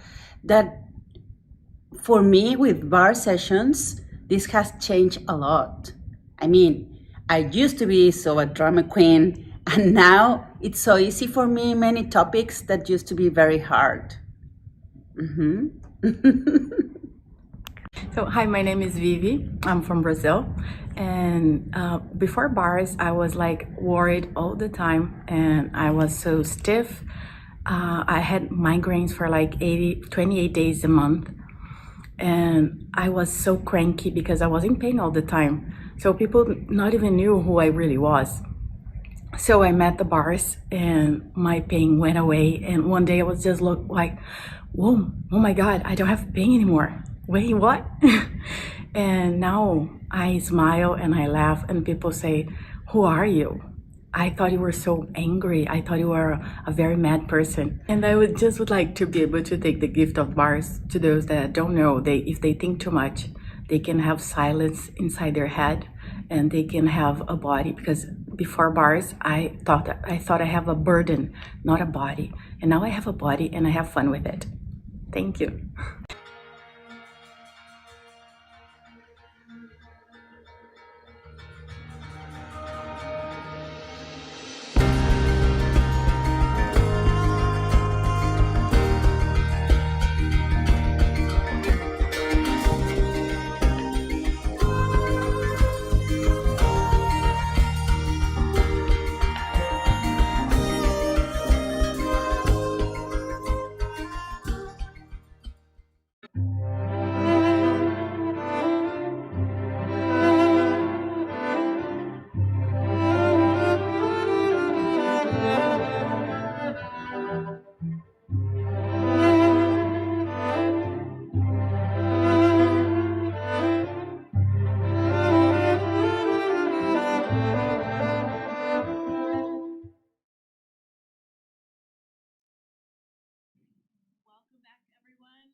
Welcome back, everyone. I was muted.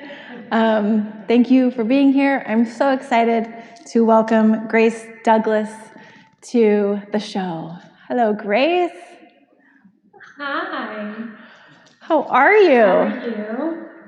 I'm good. Good. How are you?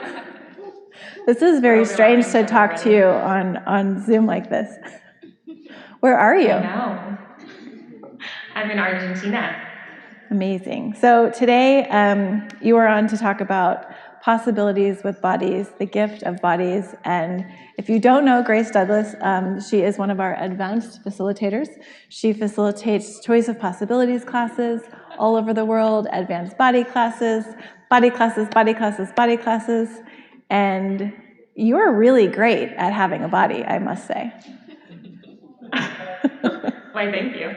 I enjoy my body. Yeah, can you talk about that? I know that it's one of those areas where you're like, why doesn't everyone enjoy their body? But have you always had the joy with your body? That's a good question. I think yes, and I made that wrong for a really, really long time. Like I didn't realize that it was okay to like not judge your body. Yeah. And I don't know, eventually it changed, but it was like a long, even growing up, I am also Gary Douglas's daughter. Like I grew up with access my whole life. It's actually kind of hard to separate what is access and what is like just normal for me. And I don't know, one day it just kind of clicked and I was like, oh, I don't have to judge my body. So I've heard different stories of like when you moved to New York City and there was so much intensity of the world around you that it made like it was hard on you and your body. Can you like share with us some of those tools that you've used when things get hard with your body that people may not know about?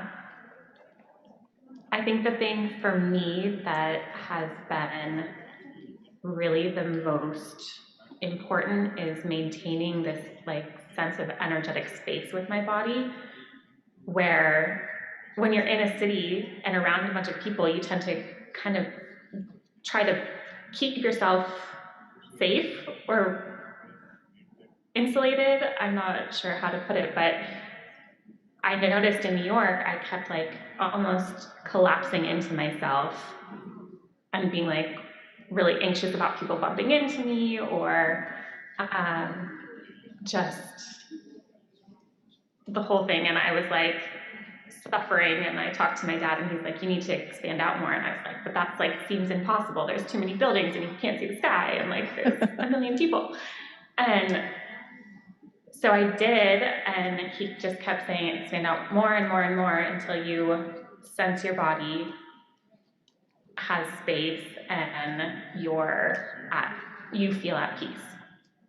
So I did that, and then he was like, make sure your body's now solid enough to not be run over.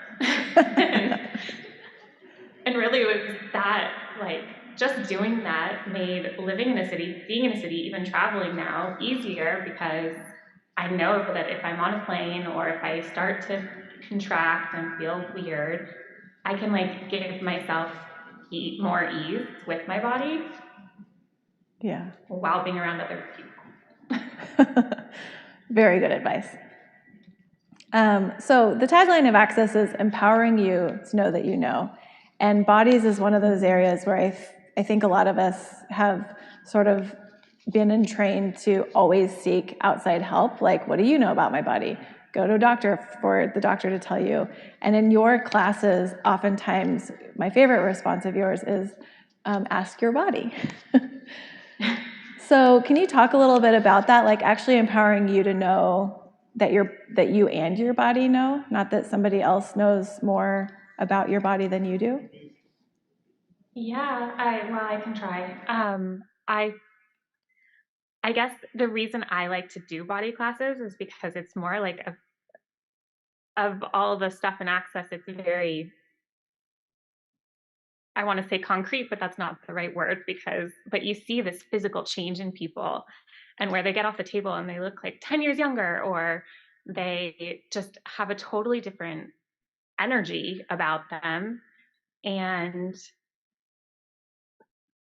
when I do classes, like this weekend that I'm doing an advanced body class, and people ask me what they should do to get something, I always ask them to include their body in that question, because they have, like, you're moving through this life with your body. So why wouldn't you include it? And it's where Access tends to be very different, because we acknowledge that our body has its own awareness and is giving us messages, and we ignore it most of the time. And so do you find that the body classes give more awareness of like being able to listen to your body and communicate with your body? Does it start opening that up? I do. I attribute the body processes to giving, like, the energetic connection I have with my body came from those body processes. I realized like a huge shift after my pregnancy with my first son. I was getting worked on once a week and getting my bars run, and like really made it a priority. And after the birth, my body changed totally. And my point of view about my body changed. Everything really just like shifted completely, because it was the first time in my life I didn't actually judge my body at all, and was like totally in the question and asked what else was possible with how it was going to happen and change. And it just kind of was really magical what showed up. My whole body changed.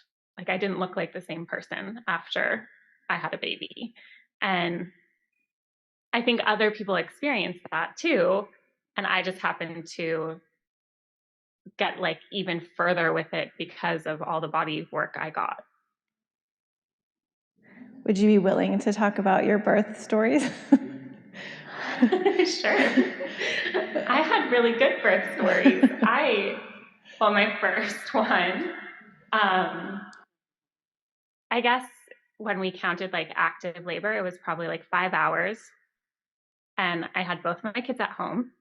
So no drugs, midwives. My dad was in the room for the first one. My husband helped birth the second one. And Dain was in the first room with the first one, and my brothers. So my midwives were like, "You don't have a woman that you want to come?" And I was like, "No, I have 3 guys." But they all together have been at more births than I will ever be at, probably. So the first one, I just knew that I didn't want to go to a hospital. And so I did whatever I was like, I'm going to have a home birth. Let's do it. And my dad was leaving, so he wanted me to go into labor like a day early. And he was like, I heard Italian food does it. So we went out to dinner, and he and Dain proceed to drink a bottle of wine together, and my brother as well. And I was like, this isn't going to work. And I started getting really frustrated. And then like 3 hours later, I was in active labor. And Dain was like, you need to call your midwife. You're going to have a baby. And I was like, no, she said it would stop. And so finally I called my midwife. And Xander came at like 5:55 a.m., very punctual. With Grayson, my little one, it was kind of the same story. Dain was doing an SOP in New York, where we live, and I had an appointment later that day. It was my due date, and I was like, I'll just go to the class in the morning, and then we'll go home. And while I was at the class, you ran my bars. I was literally running Grace's bars. Literally running my bars. And Andrew Gardella was running energy on like my sacrum at the same time. And all of a sudden I was like, I have to sit up. And I sat up, and my water broke a little tiny bit. And I went, and my husband starts freaking out. He's like, we got to go now. Like, it's fine. I haven't had a contraction, anything. By the time we got home, my contractions were every 3 minutes, and Grayson came out 2 hours later. Wow. So, very easy birth. I will say my husband looked more tired after Grayson's birth than I did. We had dinner with my family that night. It was really like, it was the beautiful, empowering experience on both times. My sister was outside while I was giving birth to Grayson, manning with phone calls and everything. It was like a whole production.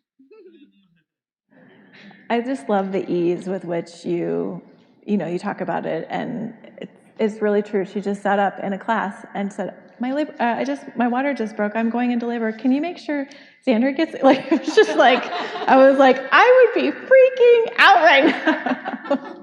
But she was just, I think that's why her name is Grace. She was calm and graceful throughout the entire thing.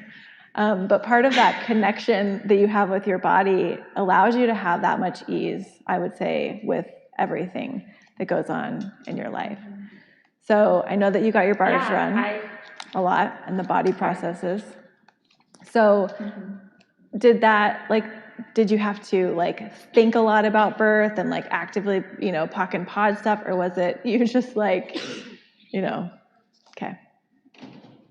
No, and it came up today in my body class actually, where I was like, you don't actually have to make it hard. Like, it's really pretty easy if you just let it happen. But I guess we're all kind of raised to think that it has to be a lot of work to do something, to change something, to create something. But what if it like was really easy, and your body you created with pretty much ease for the most part? It was easy at one point. So if we could all kind of go back to this ease that children have with their bodies, or that I guess we all have intrinsically in us before we learn that we're not supposed to do things easily, and that things are supposed to get harder and harder as you get older. And all of that, I don't know. I think it could be really, really easy. I love talking with you about body stuff because you're like, I just ease, please. So all you have to do is just, I'll have the ease that Grace has with her body. Great. What about when, like, if people have pain or a sickness, what kind of questions can they ask their bodies? Or what do you ask your body? They can, I often ask who it belongs to. And I ask if I can change anything, if I can change whatever I'm aware of, if it's not mine, if I really have decided or perceive that it is mine. I just am open to anything, even if it's like not access, I'll try pretty much anything. And I think that's what has been a gift with like my dad. As my dad, he was always like, do whatever you have to do. Try everything. I go to acupuncture. I go to a facial acupuncturist. I love it. I've used Chinese medicine and different healing stuff. I don't know. I think it's great to use everything. Yes, I believe that access body processes and bars are probably the most transformational and easy to use. You really don't have to work at it, but you have all this stuff available, so why not use it? Yes. Sorry, I keep having to mute and unmute myself, which is like a big task right now to remember. So do you use this, actually, when you are a healer and you start, like, you really perceive things through your body, as you said, like, can you change it? What do you notice with stuff going on with where you live or with the earth or as you travel? What tools do you use to make that ease? I connect to the earth a lot. If I perceive, I do notice in there's like some places where I notice different things that happen in my body, like my feet will get really swollen, or I can't sleep, or something like that. And I would say bars is like the best. Restoration of communion with earth is amazing, and I run MTVSS on myself a lot. I don't have someone that I like do processes or run bars with consistently enough, so I rely on myself. But it's just turning on the energies in your body, like when you're on a plane or asking MTVSS to run when you're on a hike. All of that helps your body change whatever it's being aware of. And I don't know, there's so many things you can do, but it's just like trying one first, and then continuing. And the more aware you become and the less reaction you have to it, the easier it is. I love that. Well, thank you for sharing the beautiful energy that you be. Thank you for the gift that you are to the world and to all the bodies. And thank you for coming in today from Argentina. Thank you. I'm sorry I'm not there. I know, we miss you. Me too. Have a great day. Thank you. Thanks, Megan. Bye. Bye.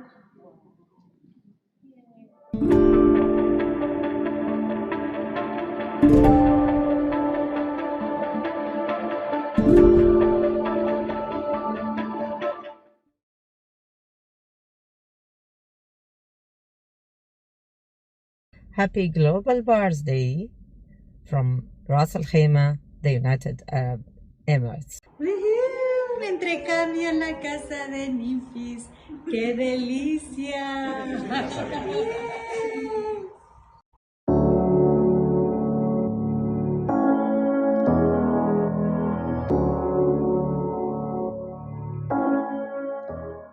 Hi! my name is Leah. I'm 10 years old. I live in Mexico City and I'm a bars facilitator.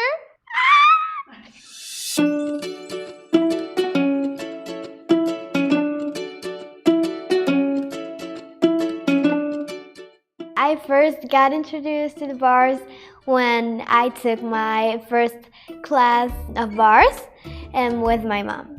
I learned that I'm not wrong, and I also learned that I know. Like, I know how to do this, like how to run bars, even though in this lifetime I didn't do that, but I know. So I learned how to run bars and how to perceive energy.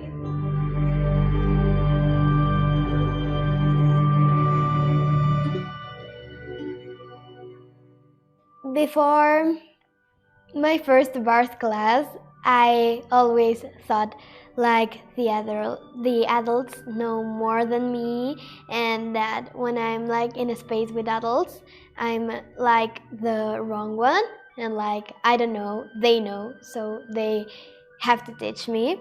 And in the school, I always was like in high, and my partners were like this, so the teachers always taught me like you have to be like here, like all in the same place. So with Access, I learned that no, like I can be bright and I can shine, even though the others choose what they choose. I know many of my bars run when I have a headache or I'm like stressed with this and with this, and I'm like getting like into drama. And my mom said like, okay, let's calm down. So, do you need your bars to run? And I'm like, I guess. So she run my bars and I sleep. So that contributes me a lot. In the school, we had to do a project about conflicts and how to solve them. And mine was very different because mine has like these balloons where you can talk, and like in the comics, and has like inside like questions and like magic and ask and how does it get any better and get your bars run, like that kind of things. And in the center it says like Leah, and it has like so much colors and like an emoji with magic. And the others were like a car crashing, like discussing, shouting, and the teacher like get angry with me because she was like, why, like that's not related to conflict, like why are you like putting that? And I'm like, yeah, you need to communicate and ask to solve conflicts, you know.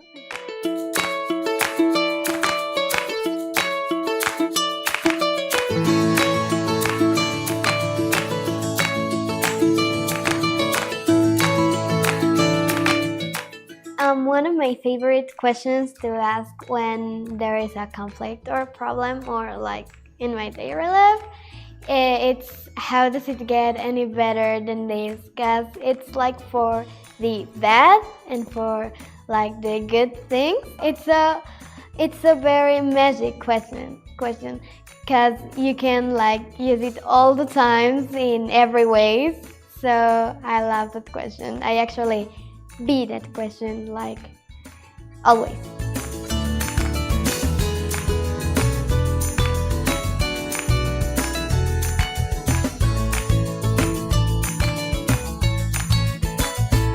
What I acknowledge that bars can create with kids in the world was like they would be more color, and it would be like this invitation to more joy, and like they are kids, and like they are infinite beings, and they acknowledge it, and like they can have fun. You don't have to struggle with every single thing of school. Like you can have this, and like you can have fun at school, and you can be you.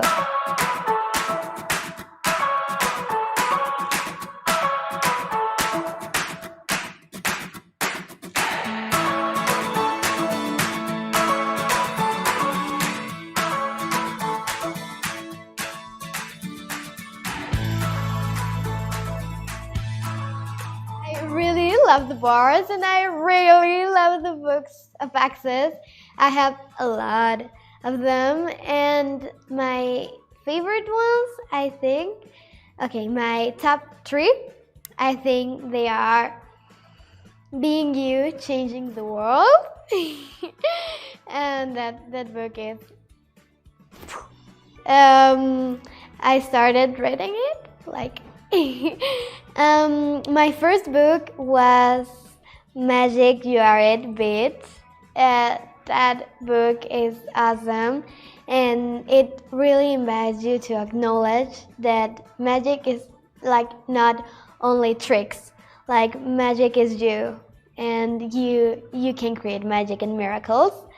Also, my favorite book, I think, it's The Home of Infinite Possibilities, because it shows you that you are like you can colorate outside the lines, like and you can be you, and there are infinite possibilities that you can acknowledge and create, and you have choice.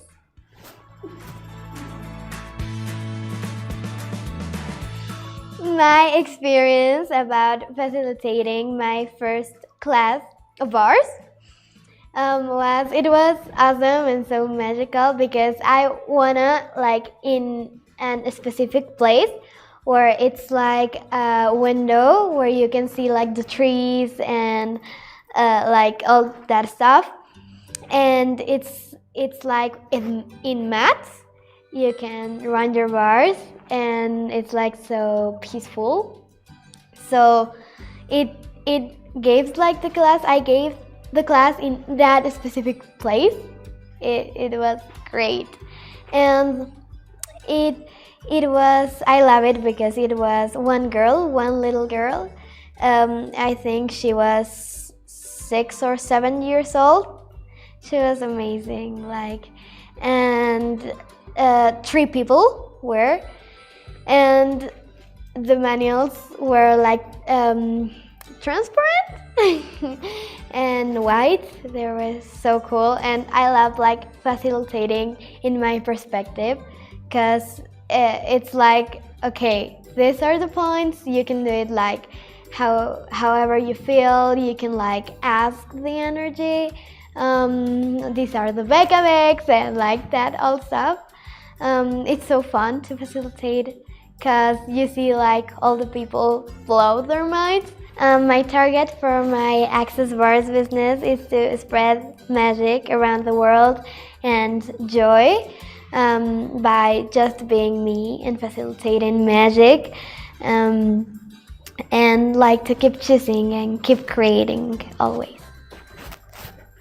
I wrote my first children book, and it's about this dog named Puxito, and he like gives himself up, and then he realized that he's magic, so then he turns up his power and he returns to be him. If you want to know more, you have to read the book.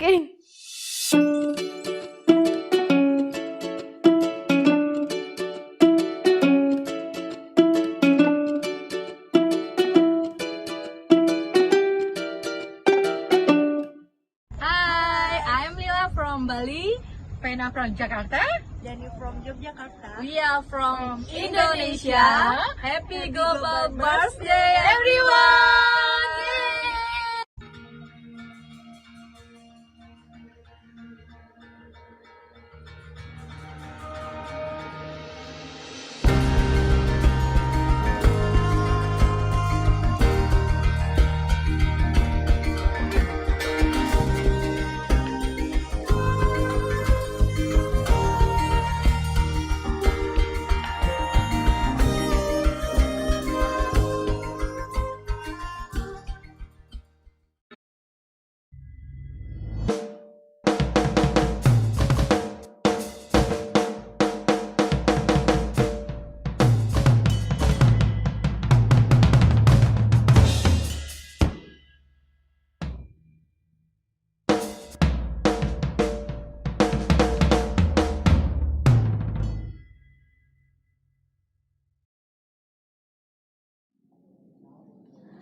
Welcome back. For our next segment, we have Marilyn Bradford with us. Marilyn is an author, an international speaker. She has worked in the field of therapy and addiction for over 30 years. Welcome, Marilyn. Thank you. I love the intro. That was really amazing. I'm so glad to be here. This is just, I love Global Bars Day. Me The whole too. weekend is exciting. Me too. And you're joining us today from New Mexico. Yes, Santa Fe, New Mexico. And can you talk to us a little bit about, so like you've been a therapist or have been like for 30 years been in this field, and then you discovered Access Bars and Access Consciousness. Can you talk about how that changed the way you practice therapy or did not anymore and with you and your clients? Oh, absolutely. It was such a huge difference. After I discovered Access, and I'd been doing therapy at a private practice for about 15 years, I decided that every one of my clients had to get their bars run. Now, I didn't necessarily talk about it as these are the Access Consciousness bars, although at the end I said, if you'd like more, check out accessconsciousness.com. I really introduced it as a way to ease anxiety.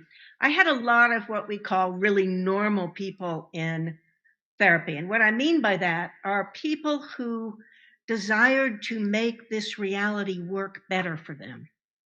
So dealing with that, this is like covert consciousness kind of. I just said, well, it's going to help you relax. But there's a lot more to it than that I didn't explain unless they asked me questions. Because this reality doesn't really get that, 99% of your thoughts, feelings, and emotions aren't yours. So they're always, oh, you feel this, or you have this thought. But what happened with running their bars is that people were like, oh, I don't seem to be so obsessive about this thing. All of those feelings of depression kind of went away. So it was a great way to clear the path for them and for myself to be able to do better work. So that was really huge. And another thing about it was therapy is all about the answer. Once I ran people's bars, they were more willing to be in question. And of course, I introduced question. I mean, they'd come in and they'd say, I'm depressed, or I'm an alcoholic. And I'm like, how do you know? And then sometimes they would go, what do you mean, how do I know? I mean, how do you know? You just put a label on yourself. How do you know that's what's happening? And the bars, they just give such a sense of space that it allowed people, without realizing what was going on, to expand out. And that created a much greater space to ask questions, to see what was actually going on with them, to give people little pieces of homework. I'll tell one story about who does this belong to, which is I had a woman who came in, and I'd introduced the concept after running her bars a couple of times. And she's like, I'm an alcoholic, and I'm, how do you know? Blah, blah, blah, I'm drinking, blah, blah, blah. So we were working for about 6 weeks, and nothing was happening, and that doesn't happen. If you work with me and you truly desire to change, you're going to change. But anyway, so after 6 weeks, I'm like, let me ask you another question. Whose alcoholism is it anyway? And she went, oh, it's my mother's. And she never had a problem with drinking again. So, I mean, the bars open a space where people in traditional therapy can actually begin to step into greater possibilities and maybe a few beyond this reality. That question is brilliant and not one you're going to get from every therapist or someone working with addiction. No. Can you talk about, so you mentioned questions, that was a really easy place to start with people. And one question we have in Access is, what's right about me I'm not getting? Can you talk about that, how powerful that question is and how you've used that with your clients and yourself and in the world? Absolutely, but I'm going to give you my twist on it. Okay, even better. For every client who comes in and talks about being an alcoholic or an addict or depressed or whatever, My question is, what's right about your addiction you're not getting? And people are like, what? What are you talking about? It's evil, horrible, it's destroying everything. I'm like, okay, I get that's the conclusion you've come to, but let's find out what's right about your addiction you're not getting. And for instance, I had a woman who said, well, I'm drinking 2 bottles of wine a day at night. So I'm like, so tell me more. Well, I go out on my patio and no one bothers me. And so what else is going on in your life? Well, we have 2 foster kids out of control. My husband lost his job. I'm like, you don't have currently any other ways to deal with those things. So you use drinking wine as a coping mechanism. You see what's right about it? It's helping you manage, even though it's not doing a great job, but it is currently helping you manage what's going on. Now, what if we address those other things, and in the meantime, you made a commitment to yourself and me that you're not going to do anything dangerous, like drive while you're drinking, or, in any way you can mitigate it, that's great. But you have to look, before you can change something, you have to look at what the benefits are and get out of judging it. If you judge anything, positive or negative, you can't change it. So that's another way that I then would introduce people to no judgment. But one of the great values of asking people what's right about your addiction you're not getting is it creates the shock value. It kind of takes their whole reality and goes boink. And that opens a space. And once again, the bars really help with this, where they can begin to look at things differently. Now, I do ask people when we move a little bit beyond that, and when they're in judgment, I ask them what's right about you you're not getting. Because once again, that we're talking about disrupting people in a way. We're talking about disrupting their realities. And bars helps with that. Question helps with that. I use that. That's what's right about me I'm not getting all the time, because I judge myself as wrong still sometimes. And the primary addiction, and this is one of the things I discovered after doing Right Recovery for You for about a year or so, the primary addiction is not alcohol, drugs, gambling, sex, being perfect, fixing other people's problems. The primary addiction is to judgment and the wrongness of self. And if you don't address that, nothing else is really going to change. And that's why so many people relapse in traditional treatment, because it's all about what's wrong about you. And there's no sense of getting people out of judgment. Well, you are such a, like just talking with you, you're such a space of no judgment, like living that. And you mentioned, you're the creator of Right Recovery for You. And can you talk about, like you mentioned, we have these ideas of what addictions are. Can you talk about how Right Recovery looks at that so differently, and how, like, if someone is listening today, like, how can we change how we're looking at recovery and addiction? Well, what I realized with addiction is it's an actual energy looking for a target. It's not about the target. And I tell this, it's not a story, it's what actually happened or got created. My grandmother had 2 daughters. Each of them had 2 daughters.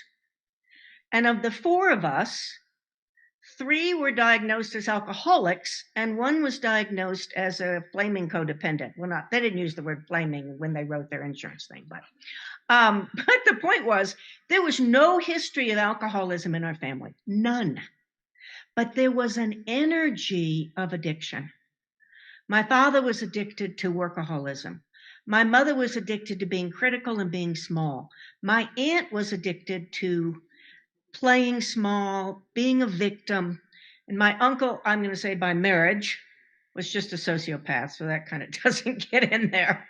But it's just an energy looking for a target, and that target can be alcohol and drugs or sex or anything like that, but it can be being the perfect mother. It can be being the best helper. It can be anger. It can be trauma drama. Addiction can show up with almost anything. What it really is a person's choice, because this sense of being wrong this sense of the primary addiction of judgment. I don't fit in. This reality doesn't make any sense. Every time I try to do something, I'm wrong. So I'm going to basically absent myself to a process, to a person. You can be addicted to a person, to something like food. I'm going to follow this energy of leaving myself and just grabbing onto something else.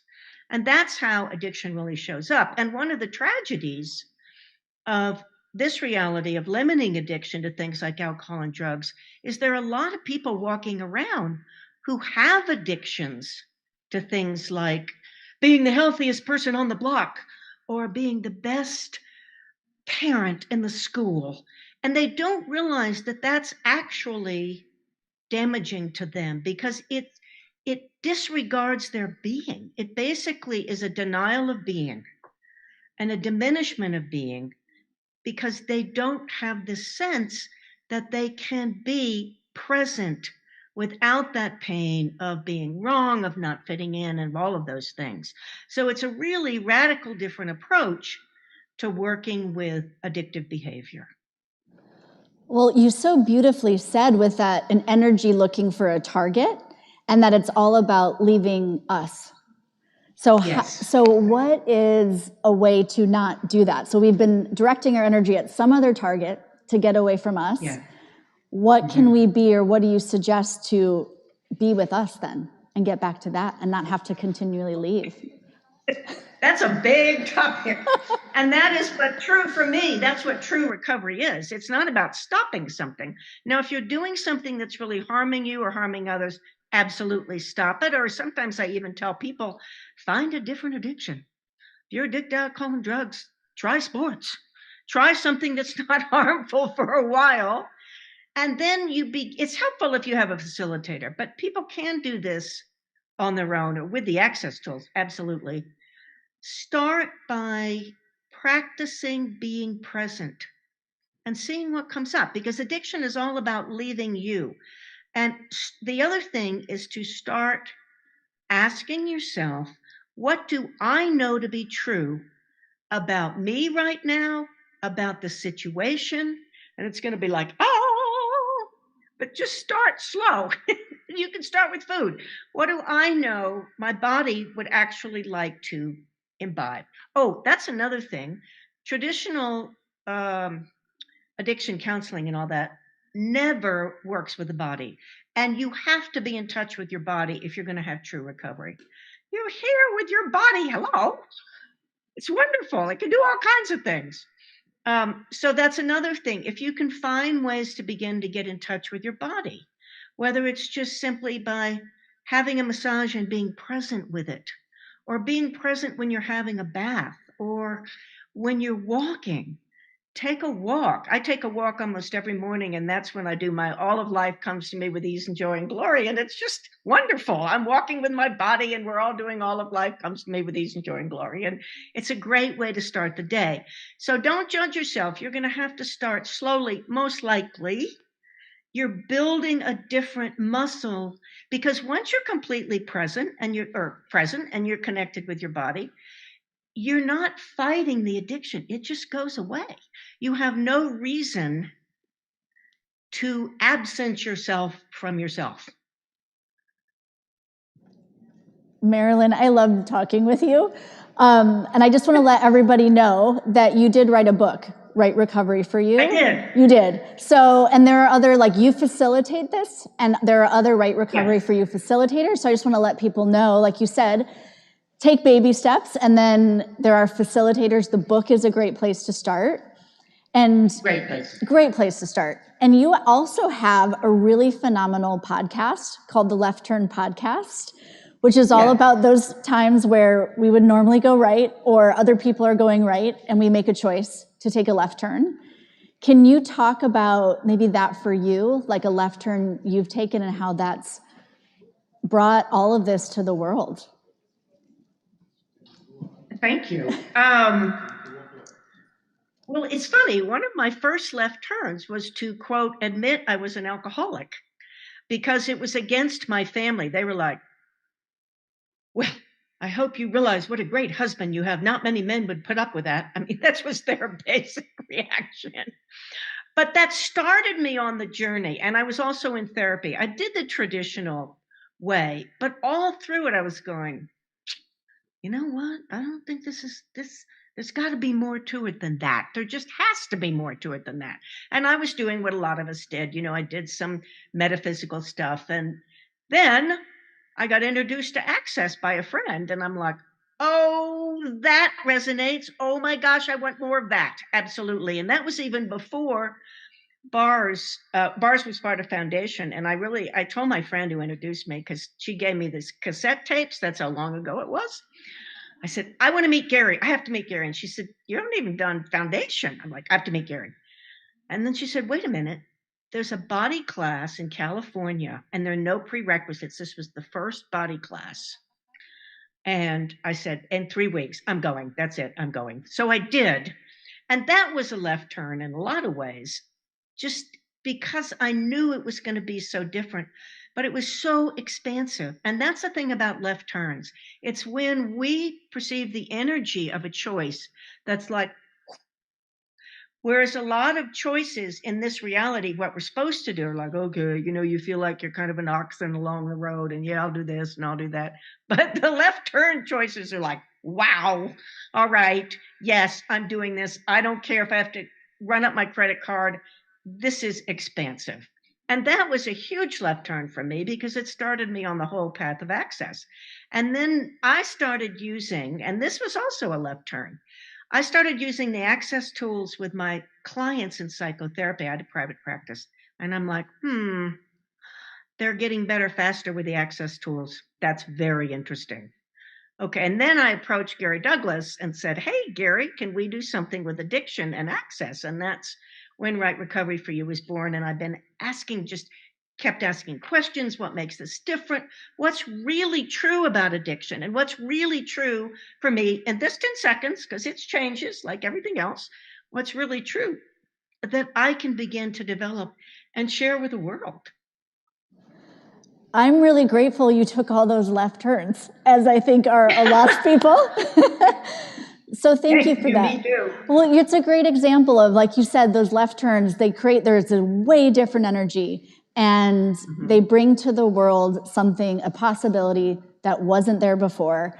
You are a walking example of that, Right Recovery is. So I just want to thank you for you and this conversation and all that you're bringing here. And you mentioned Gary Douglas. He will be here soon with us to end this beautiful day. And I just want to say thank you for coming on with us today and being an amazing person. Thank you.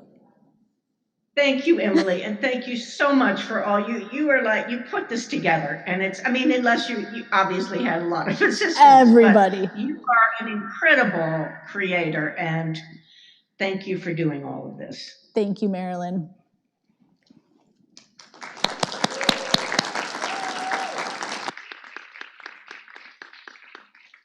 My name's Cassandra Ragsdale, and here's like a little story about how the Access Consciousness bars changed my life.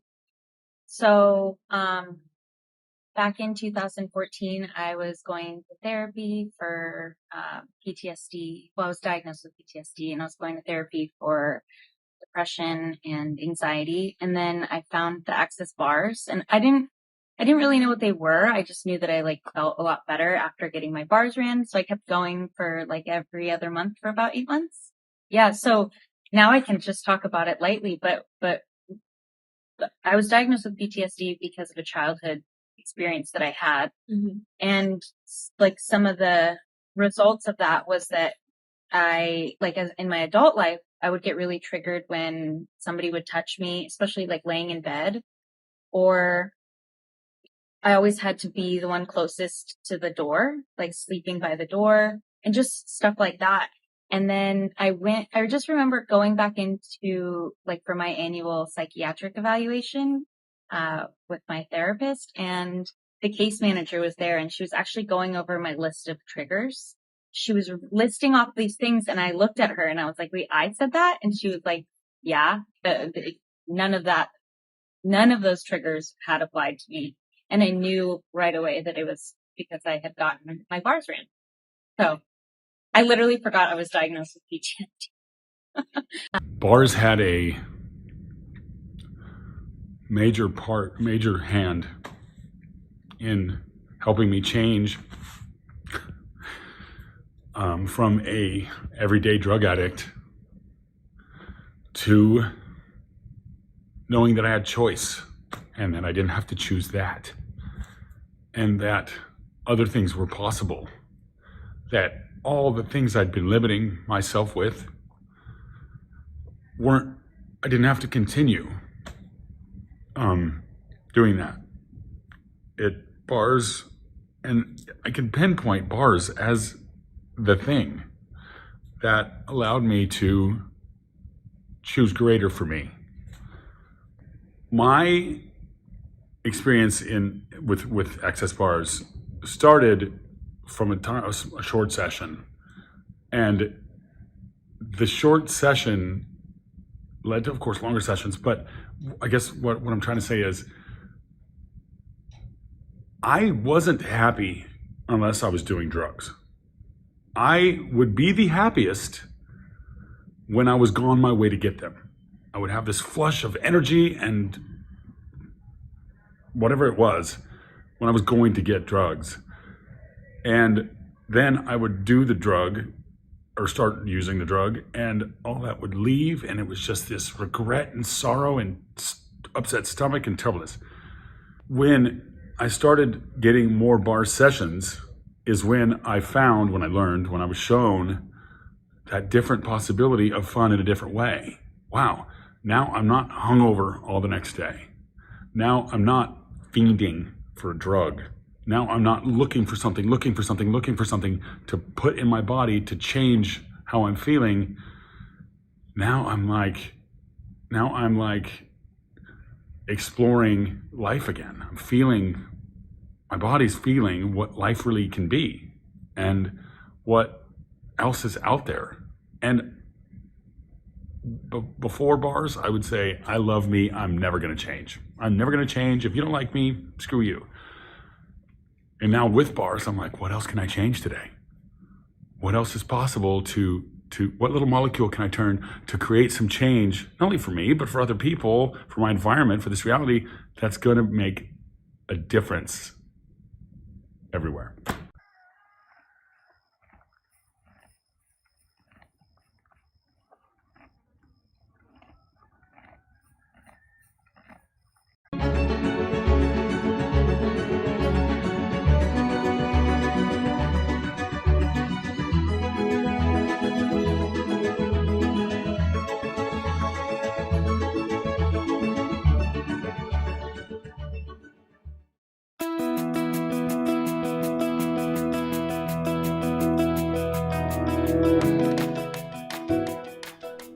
Hi folks, my name is Dr. Dain Heer. I'm the co-creator of Access Consciousness.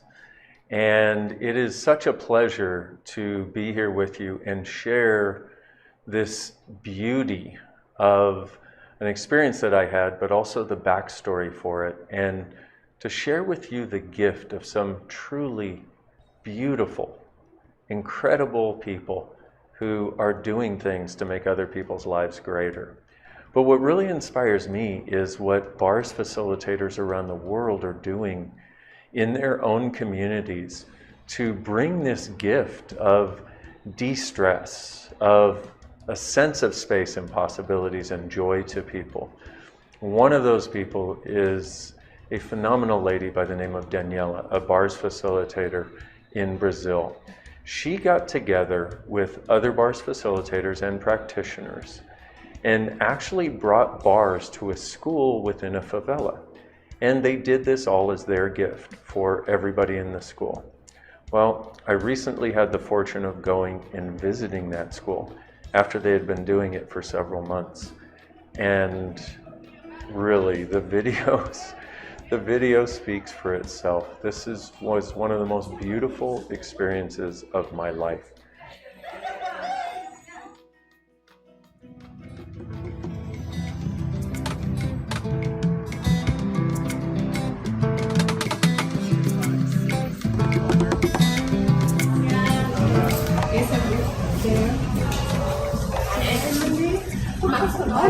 Thank you for having us today.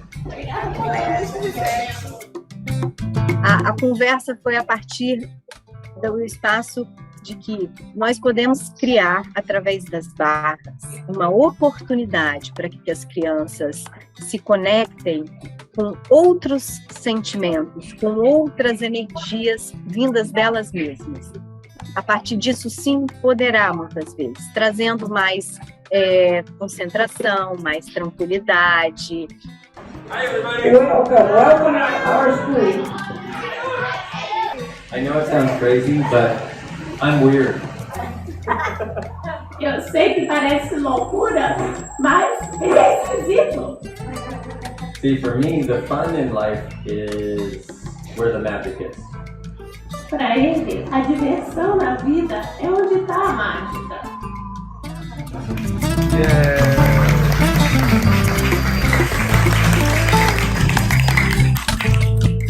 E a escola se abriu a isso porque já percebia a necessidade de trazer isso para as crianças. Então, o impacto social foi grande, o impacto nas crianças, o impacto na escola e nas famílias, né? Como a gente percebeu no contato com os pais, no contato com as famílias e também das professoras, como que as barras trouxeram um funcionamento diferente das crianças diante ao aprendizado e ao comportamento.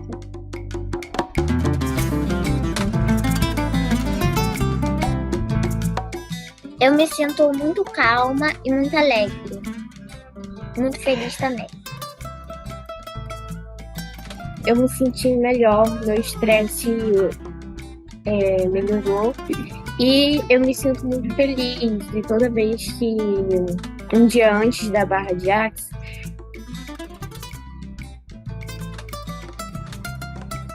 eu acho que antes eu me distraía muito rápido nas coisas. Agora eu tenho mais foco.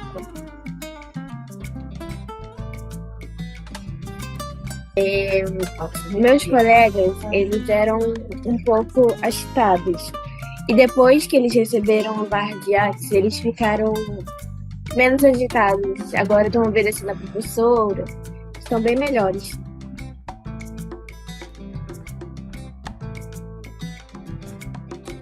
Eu queria que cada vez mais várias pessoas do Brasil tenham mais barra de Axe, que elas se sentem melhores. Eu quero que as pessoas sejam felizes com as barras de Axe.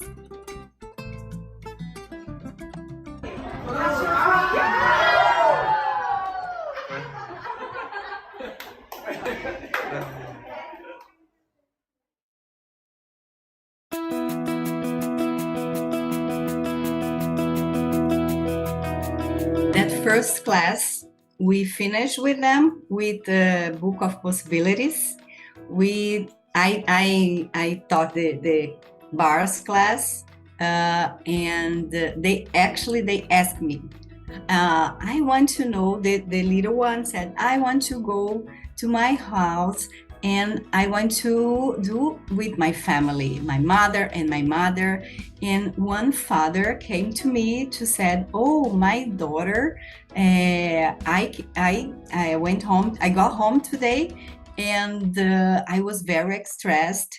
And my daughter said, Dad, come here, I'm gonna do bars and you're gonna be relaxed. And how come my daughter are teaching me how to be more relaxing? So we are so happy, and we decide to teach for all of them. And after that, the principal and some professionals, some teachers asked me to teach them. So I did. And they start to run their bars, you know. I don't know if all the time, but sometimes they said, oh, I feel more relaxing now. It's more space. Now I can see more clearly my problems and my things. I have more solution now. And I said, wow, that's Access Bars.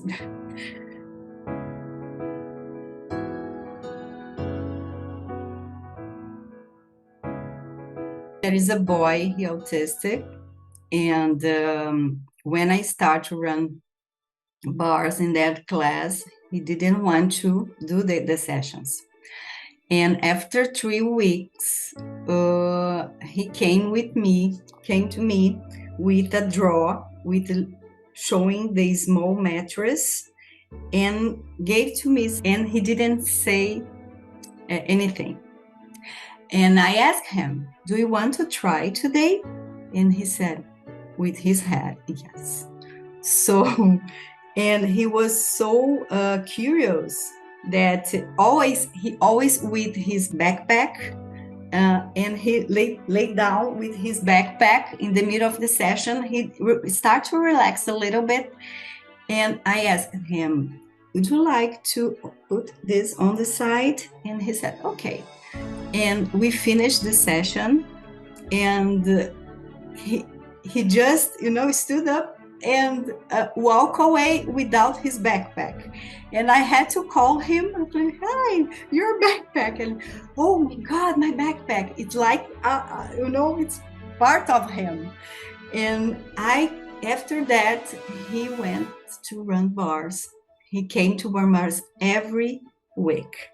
And he started to talk, to communicate more, drawing more. And the teacher was so happy, the family was so happy too.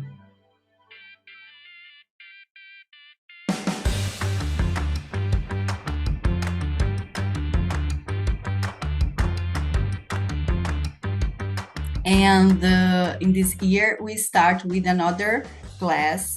The student is about 16, 17 years old. They are so happy.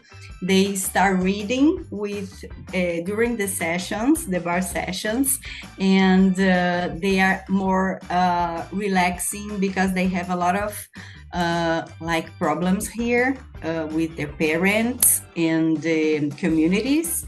But now they are more, happy, and they are talking more. They are more interesting and focused in the exercise that the teachers gave them.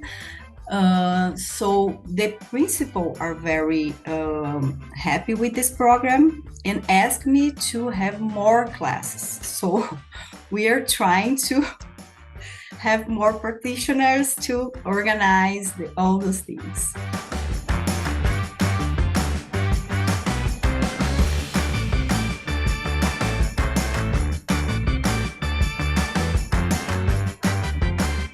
It's a boy. He's 15 years old.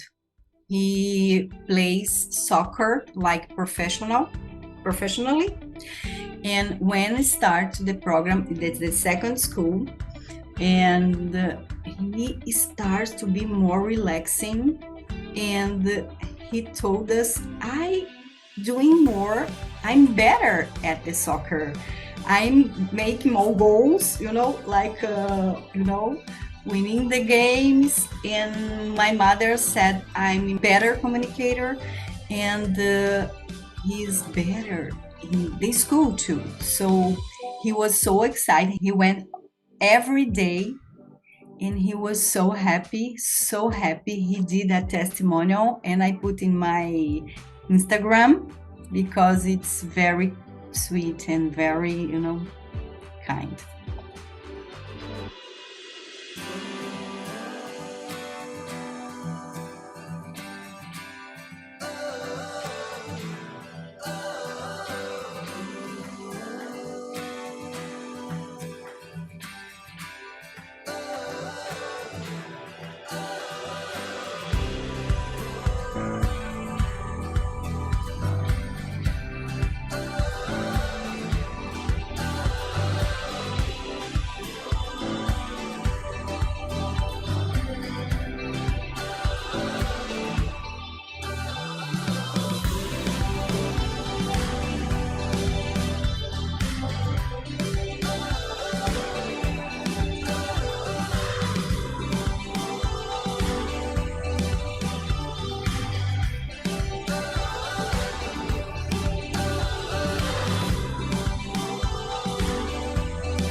they have like special kids and teenagers, it's like X-Men nearby us, and we run bars of them and their families.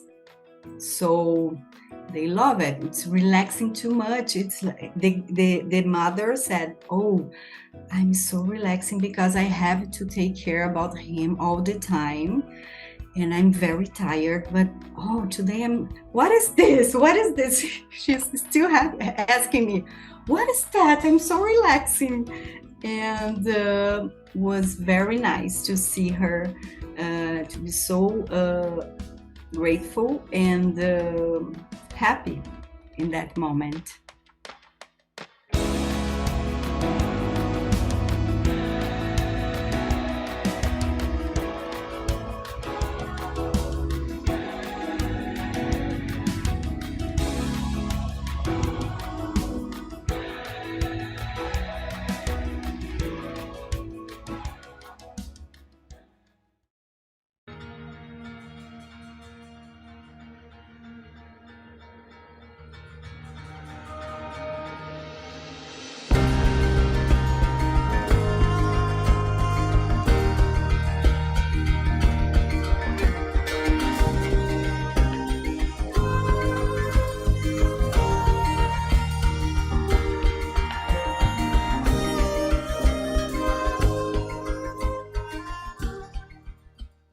I'm Andy Dorantes from Mexico, and I actually started climbing less than 3 years ago.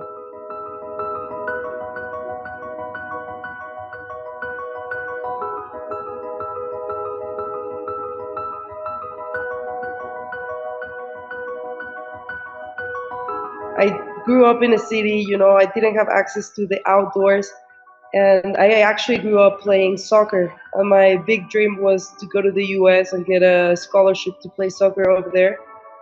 And when I finished high school, I moved to the US.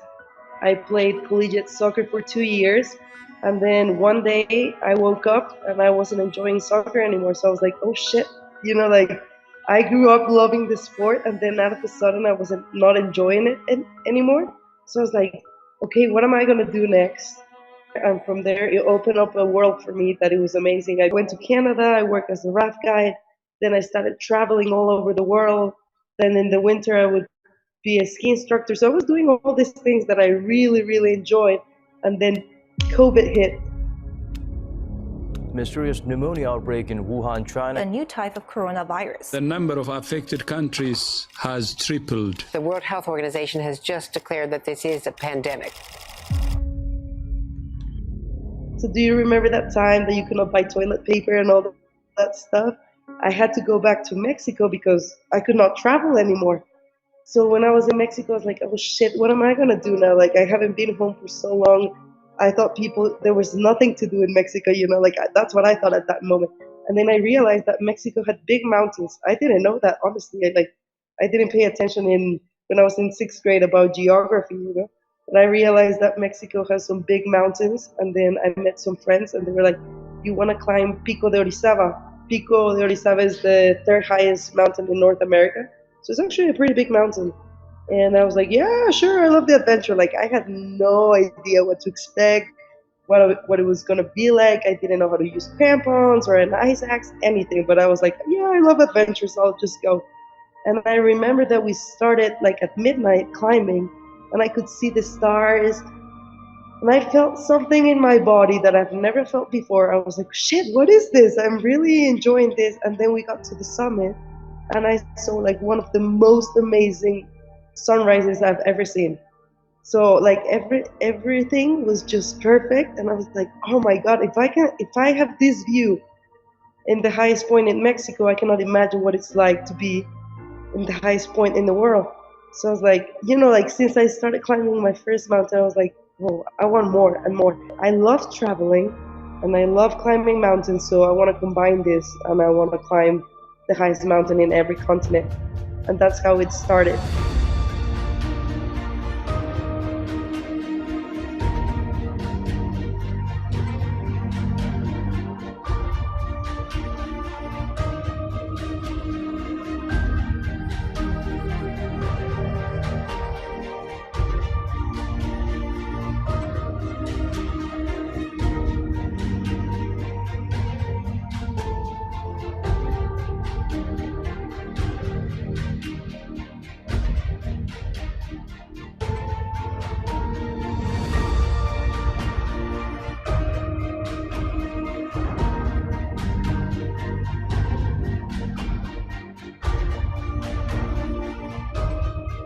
because I didn't know. I had no idea how I was gonna do it. I had no idea how much it was gonna cost.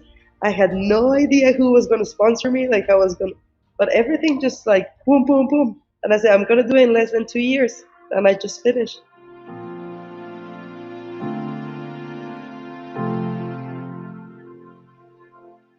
When I decided to do this is when I took my first bars class ever. So I really think that everything took part because, like I had new tools I could use. To be honest, after taking my first class, I didn't understand anything.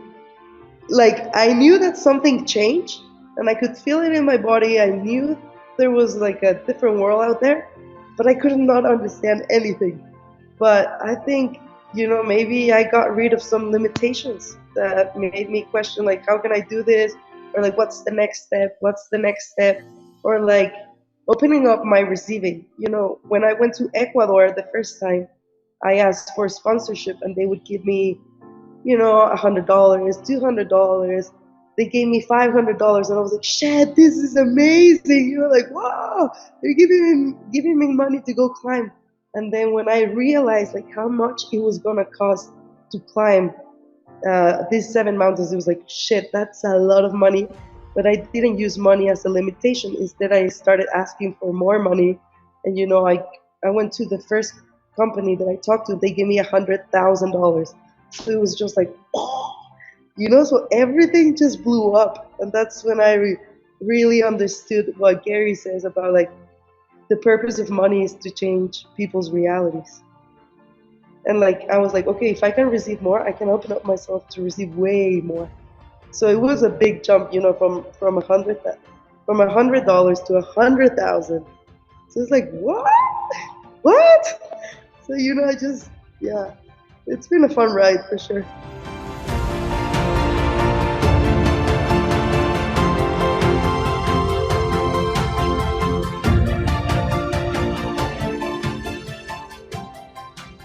I feel like what really helped me with this project is that I could create my own reality because I had no reference points. I didn't know anyone that had done it. I didn't know how to ask for sponsorships. So it was really questioning myself, like what's gonna work, what's required for this to happen. And when I went out there to ask for sponsorship, like I just had to be me because I didn't have any experience. Like I had climbed 4 mountains. That's it. Like one in Mexico, 3 in Ecuador, and now I'm telling you, give me $100,000 or give me a lot of money so I can go out there and climb mountains. Like it doesn't make any sense in this reality. But it was more about like, if that's what's required, I'm gonna go out there and I'm gonna give it a shot. And to be honest, it blew my mind. Like the first person that I asked, they sponsor 100% of my expeditions. So it was like, so everything has been like out of this reality.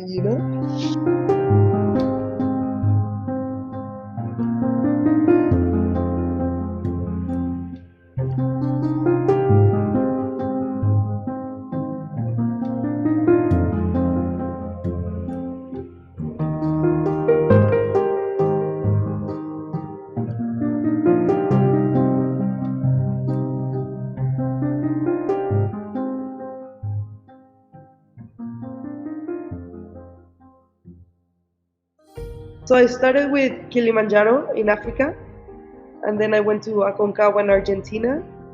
Then I did Denali in Alaska. The fourth one was Kosciuszko in Australia. Then I did Vinson in Antarctica, so that was pretty cool. And then I did Everest. And the last one I did was Elbrus in Russia. To be honest, for me, it's so cool because, I started climbing the small mountains and then bigger and then harder and stuff like that. But in the same time, I was taking like bigger access classes, So I started out with bars, so I climbed Kilimanjaro. So when I needed something else, I took foundation, and then I was going to do something else, and I took choice of possibilities, before choice for possibility. So for me, it was like, of course, I had to train physically, but it was more important, and I would give priority to running myself bars or doing body processes, taking access classes, because at the end of the day, if your mind is not right, you cannot climb mountains. Like you need everything to align to make it happen. And there's so many things out there that you cannot control.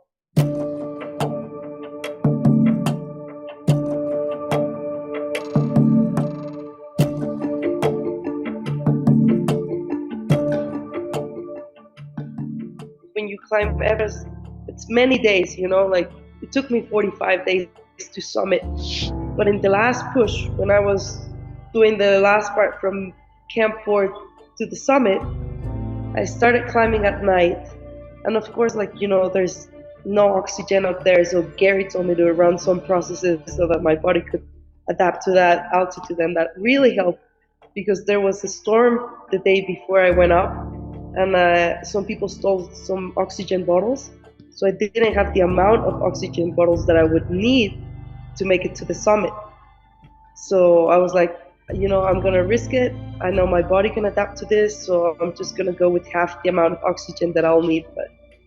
And honestly, like since I've never used oxygen before, I had no reference point. So I was like, okay, body, this is what we have. We're gonna do it.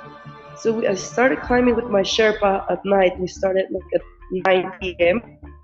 at night, and I was just like a zombie, like autopilot, just putting a foot in front of the other, just going, going, going. You lose track of time, you lose track of distance.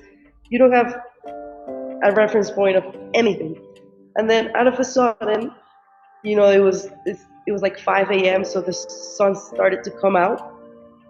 And I look to my left and I see like one of the most amazing views in my life. Like it was unbelievable. Can you imagine like being up there and seeing that view? It was like, wow.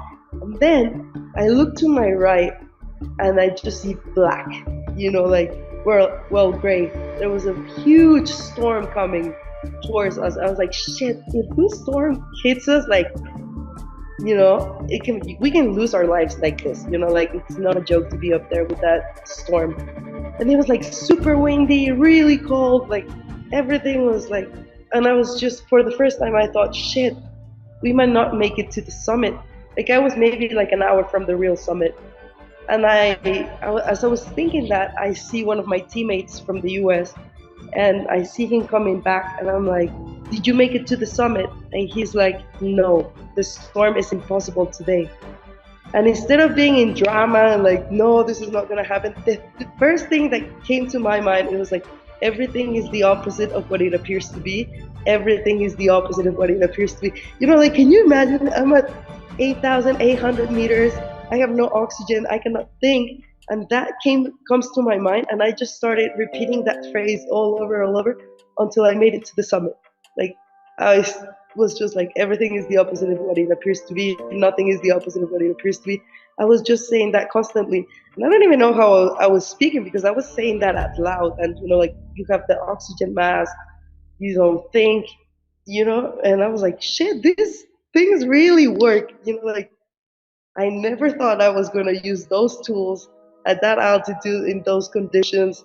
And it was incredible when I made it to the summit because I was the only one there, like that's really crazy because I don't know if you've seen that Everest now is really, really crowded. So for me, it was like, wow, like we can really create a reality beyond this reality because everything that has happened to me in those expeditions, in all my expeditions, has been just like, wow,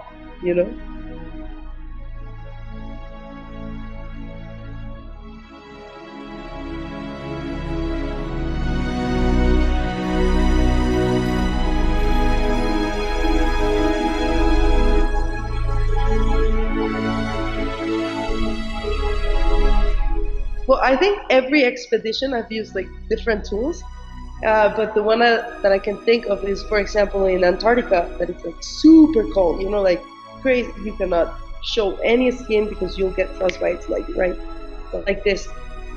So, like if your feet are cold, it's not comfortable at all. Or when I'm in expeditions, I really go back to ask to ask my body what it requires each day. So, like putting my socks on is always like, what combination of socks do you want today? And my body tells me, okay, put this and this. So I'm always comfortable. It's like, what do you want to eat today? And I give my body exactly what it needs. Of course, I don't have like many options. It's just dehydrated food, right?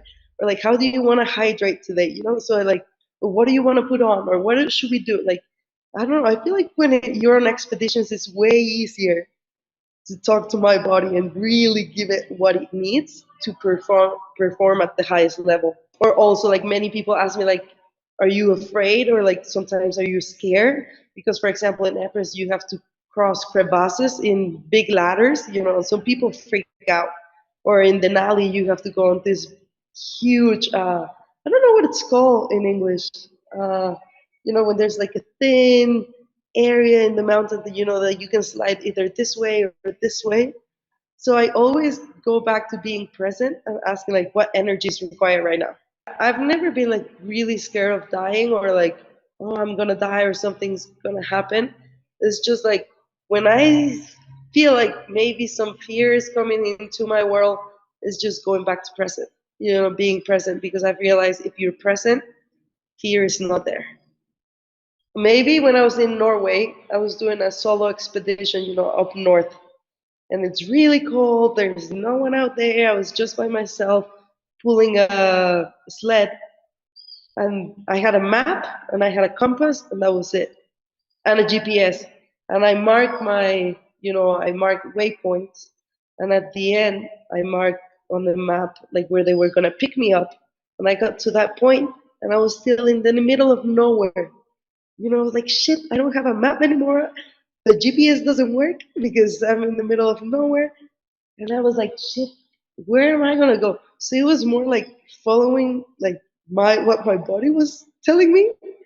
And I took my first bars class, I didn't understand anything. And then I took my second one, and I was like, shit, whoa, what is this? I really loved it. And the only thing that I wrote on my manual that day was, our facilitator told us, like, your body is your compass. Like, if you ask your body, you'll always know. And the only thing that I wrote is like, my body is my compass. Like, why did I write that? I have no idea. But when I was in Norway, lost in the middle of nowhere, I started following my body, and then after a few hours, I made it to a tiny house, and then there was a couple there, so they kind of like rescued me. They gave me food, and they let me use their phone and stuff like that. So that was pretty cool. Like, going back and asking my body, like, show me the way. So that was pretty cool.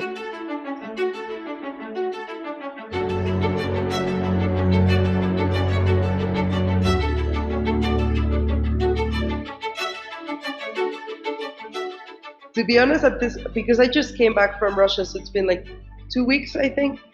But now it's like, what else? Like, what's next? What's next? So what I added to my project was to ski to the South Pole and North Pole. I did the South Pole already, so I'm looking forward to skiing to the North Pole. That's something. But now it's like, okay, I have all these cool stories. Like, now I think it's time for me to start sharing, So I think I'm on my way to become a CF. I think now it opens up a new possibility to show that, like, we all know that the tools work, because we've, like, if you ask yourself, like, how much the tools have been a contribution in your life, or like anyone that has committed to using the tools, like, our lives have changed in a way that we cannot explain ourselves. So now I want to show, like, create your own reality, have fun, like, I'm honestly living the life of my dreams. So I want to share this, and if I can be an invitation for others to choose to live life in an amazing way, then I'm up for it.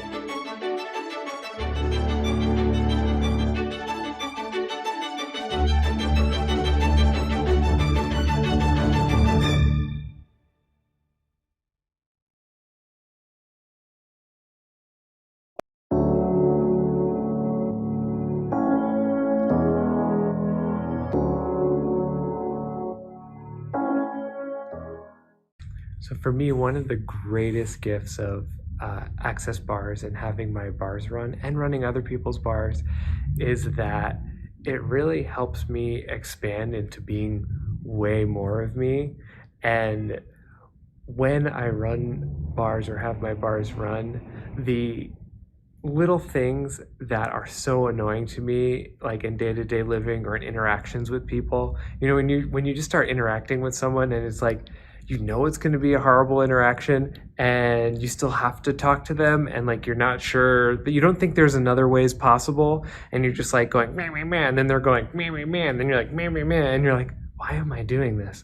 When I get my bars run and it actually helps me relax and expand into more of me, that meh, meh, meh isn't there anymore. It turns into, oh, what else is possible? What else can I do? And even if somebody else is doing meh, meh, meh at me, I'm more there like, they're like meh, meh, meh, and I'm like, oh, that's interesting that you're doing that. Like, what's going on? What's going on for you?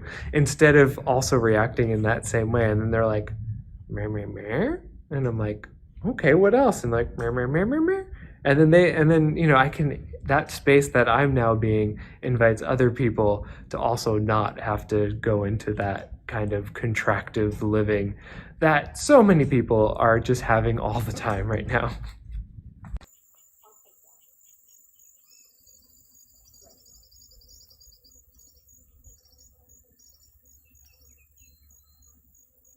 My husband was going for needles in his eyes for macular degeneration, and he hated it. Every month we would drive 2.5 hours to have a needle in his eye, and he was always grumpy beforehand and hated going. And then the insurance company said they weren't going to pay anymore. So they had to reassess and decide whether or not they would pay for any. And at that time, they were 1,165 Canadian dollars per needle. So we decided to go home and talk it over. And I said, why don't I try running your bars and doing a body process called correcting vision.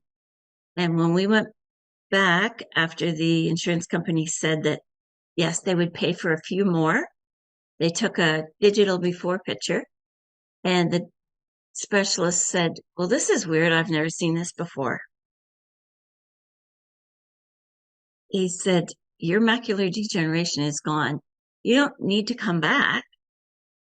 So he gets it checked once every 6 months because he's diabetic, and it's never come back, and we've never done the body process again.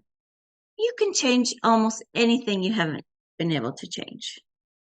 You have to have an open mind and place to relax. It really works, and it works well and quickly.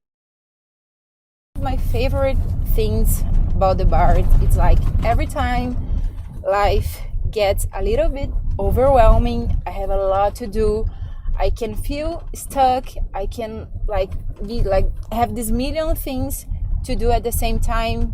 That's when I get to have my bars ran. Like, I have to run my bars because that's when I always can have more space, more ease, more clarity in making another choice. So that's like my favorite thing. And things can seem a little bit complicated, I have the bars.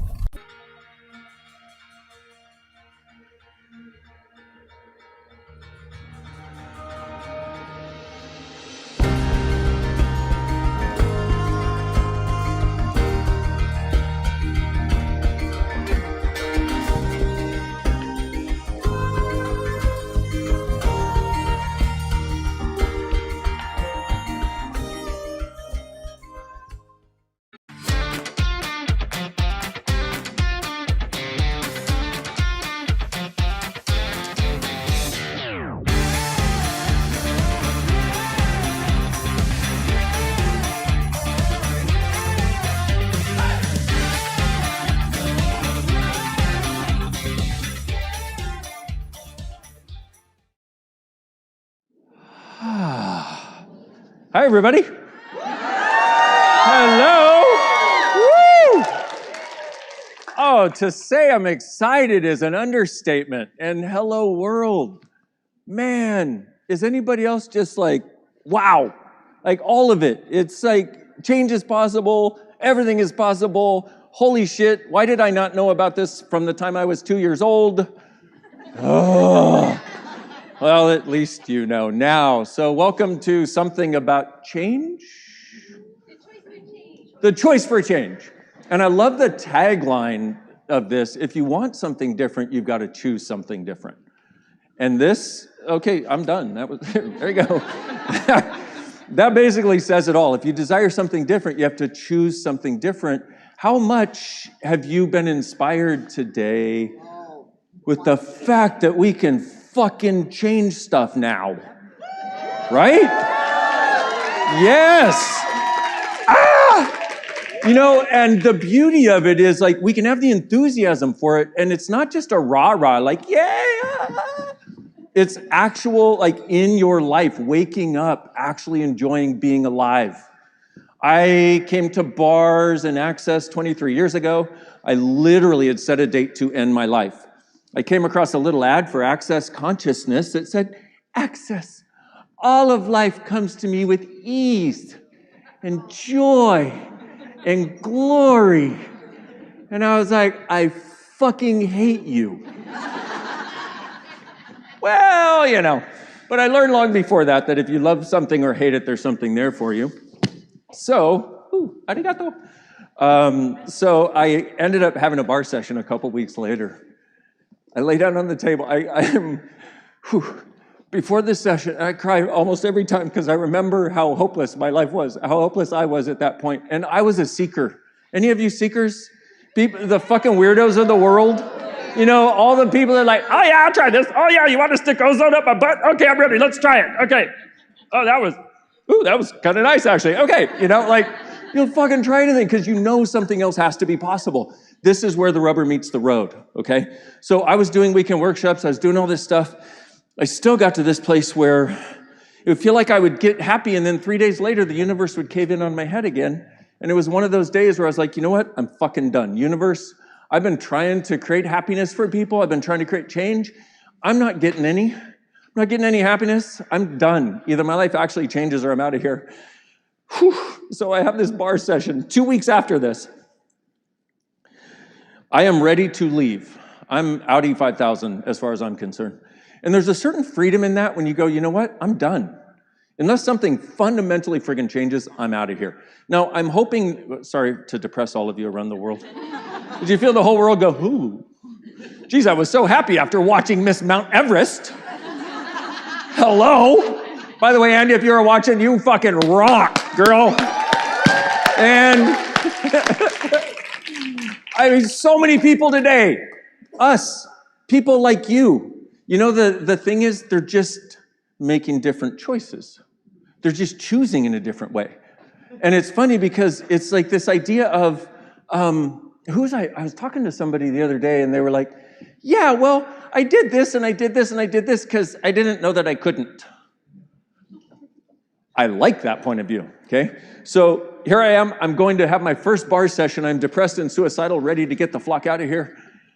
I have somebody put their hands on my head. Shannon O'Hare, she puts her hands on my head. And I had this sense of peace. I hadn't had peace in almost 3 years. And I was like, whoa. And then after a few minutes, it started turning into this joyful little giggle. I was like,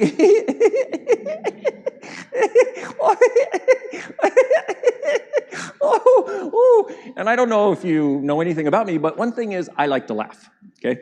I really like to laugh. I like to be joyful. I like to try to make other people laugh. Sometimes that works, sometimes that doesn't. I have a very strange sense of humor. And here I was giggling. I got up an hour and 15 minutes later, and I had a sense of space that I desired my entire life, that I did not remember. I don't remember ever having a space like that.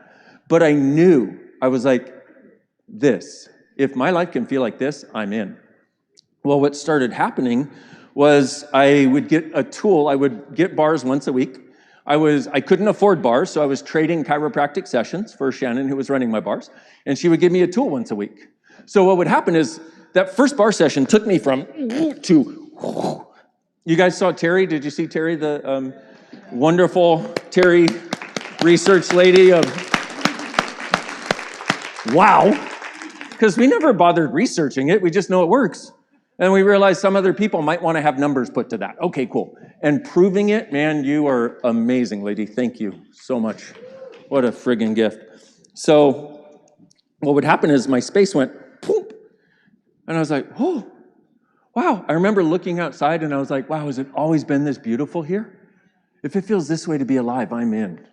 Let's go, okay? And what would happen, so my space expanded, and then when the universe wanted to cave in on my head, I got a tool to use. I got one tool a week, is how it worked. We were on the rationing program back in the time. Given that we only had about 6 tools, that was an appropriate thing to do. Now we have thousands, okay? So I'm like, I'll give you tool 1 out of 6. Okay, all right. And what would happen is I would use the tool, and the first tool I got was, who does this belong to? And the universe would cave in on my head, I get depressed, I get unhappy, and I go, who does that belong to? And my space would go, poof, like a little cartoon character, like, poof, poof, poof, poof. And then I'd get my bars run again, and the space would go, poof. And I was like, oh. And then when it wanted to, poof, I would use the tool, and it'd go, poof. So I'd go, poof, poof, poof, poof, poof, poof. And then next week, I'd go, poof. So I was like, poof, poof, poof, poof, poof, poof, poof, poof, poof, poof, poof, poof, poof, poof, poof, and now I'm as big as the, no.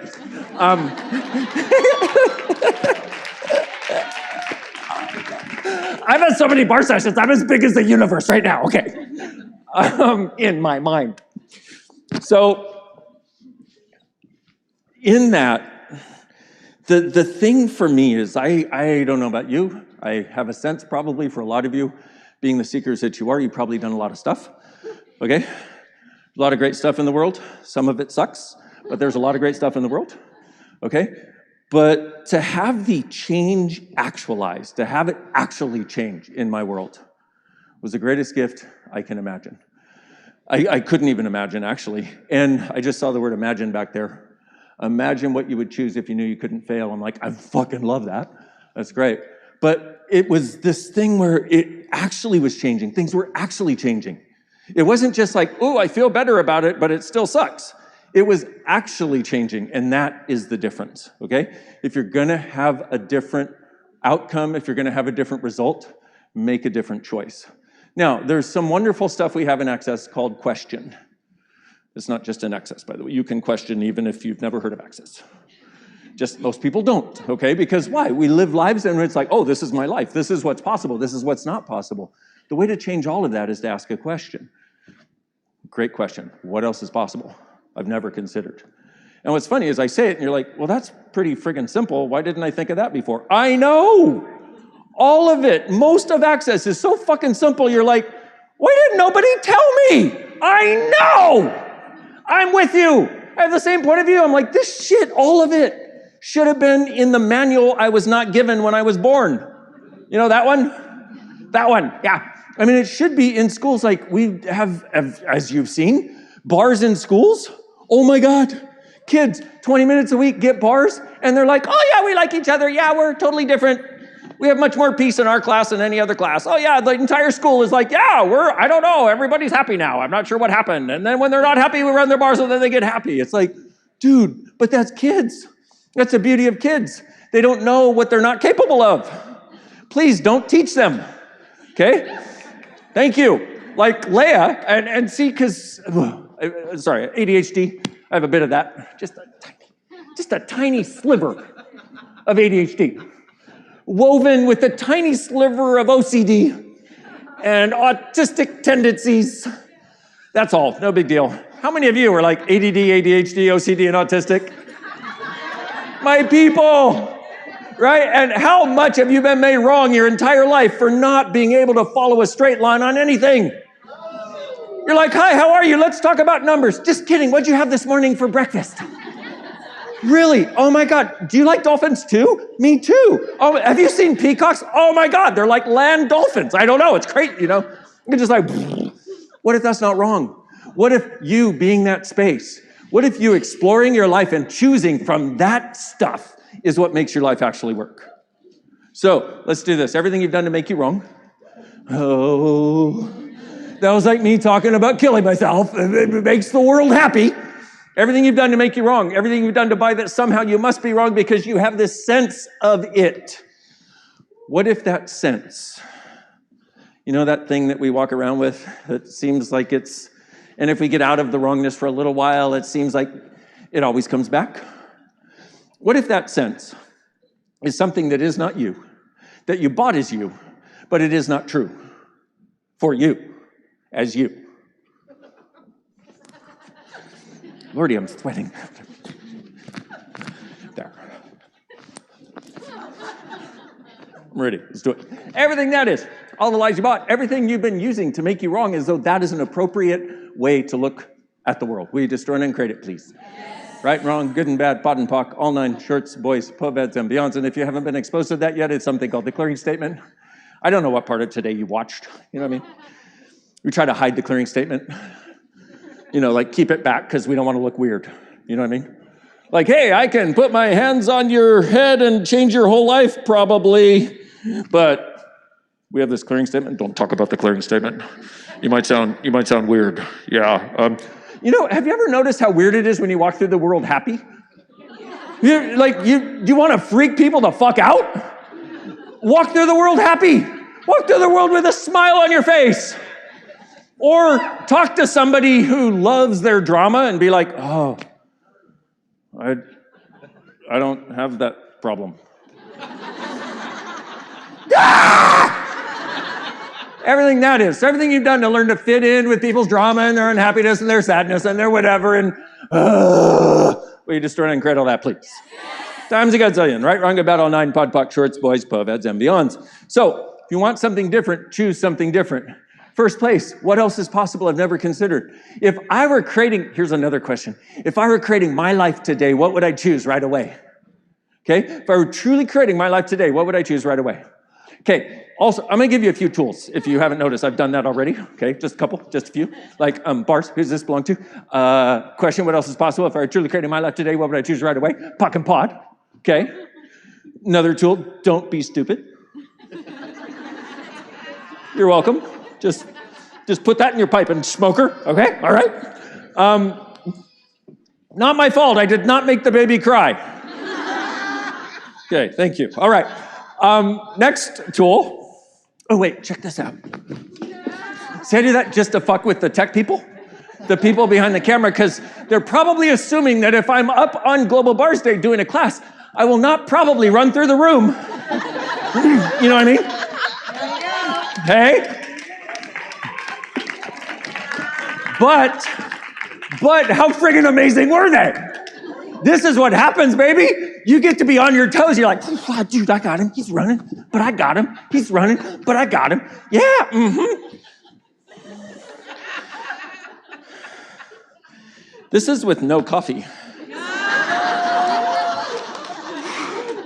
I think I don't drink coffee because I think it might slow me down. I'm not sure, okay? So, sorry. Let me get back to being appropriate. Thank you. One person said no. What about the rest of you? Fuck no! Appropriate? Oh my God. How many people do you know that are appropriate and happy? That many. Which, by the way, is the size your anus is when you pull your head out of it. You know when you... Sorry for those of you who brought your children. Everything that is. Oh, do any of you entertain yourselves? Me too. I'm like, oh yeah, I got a world full of people I'm talking to, but it's all going on in here. Thank you for listening. Thank you for being here with me. Thank you for being here while this does its thing. So, next, speaking of change. So, Guru goes to the hot dog vendor in New York, and he goes to the hot dog vendor and says, "Oh, beneficent hot dog vendor, make me one with everything."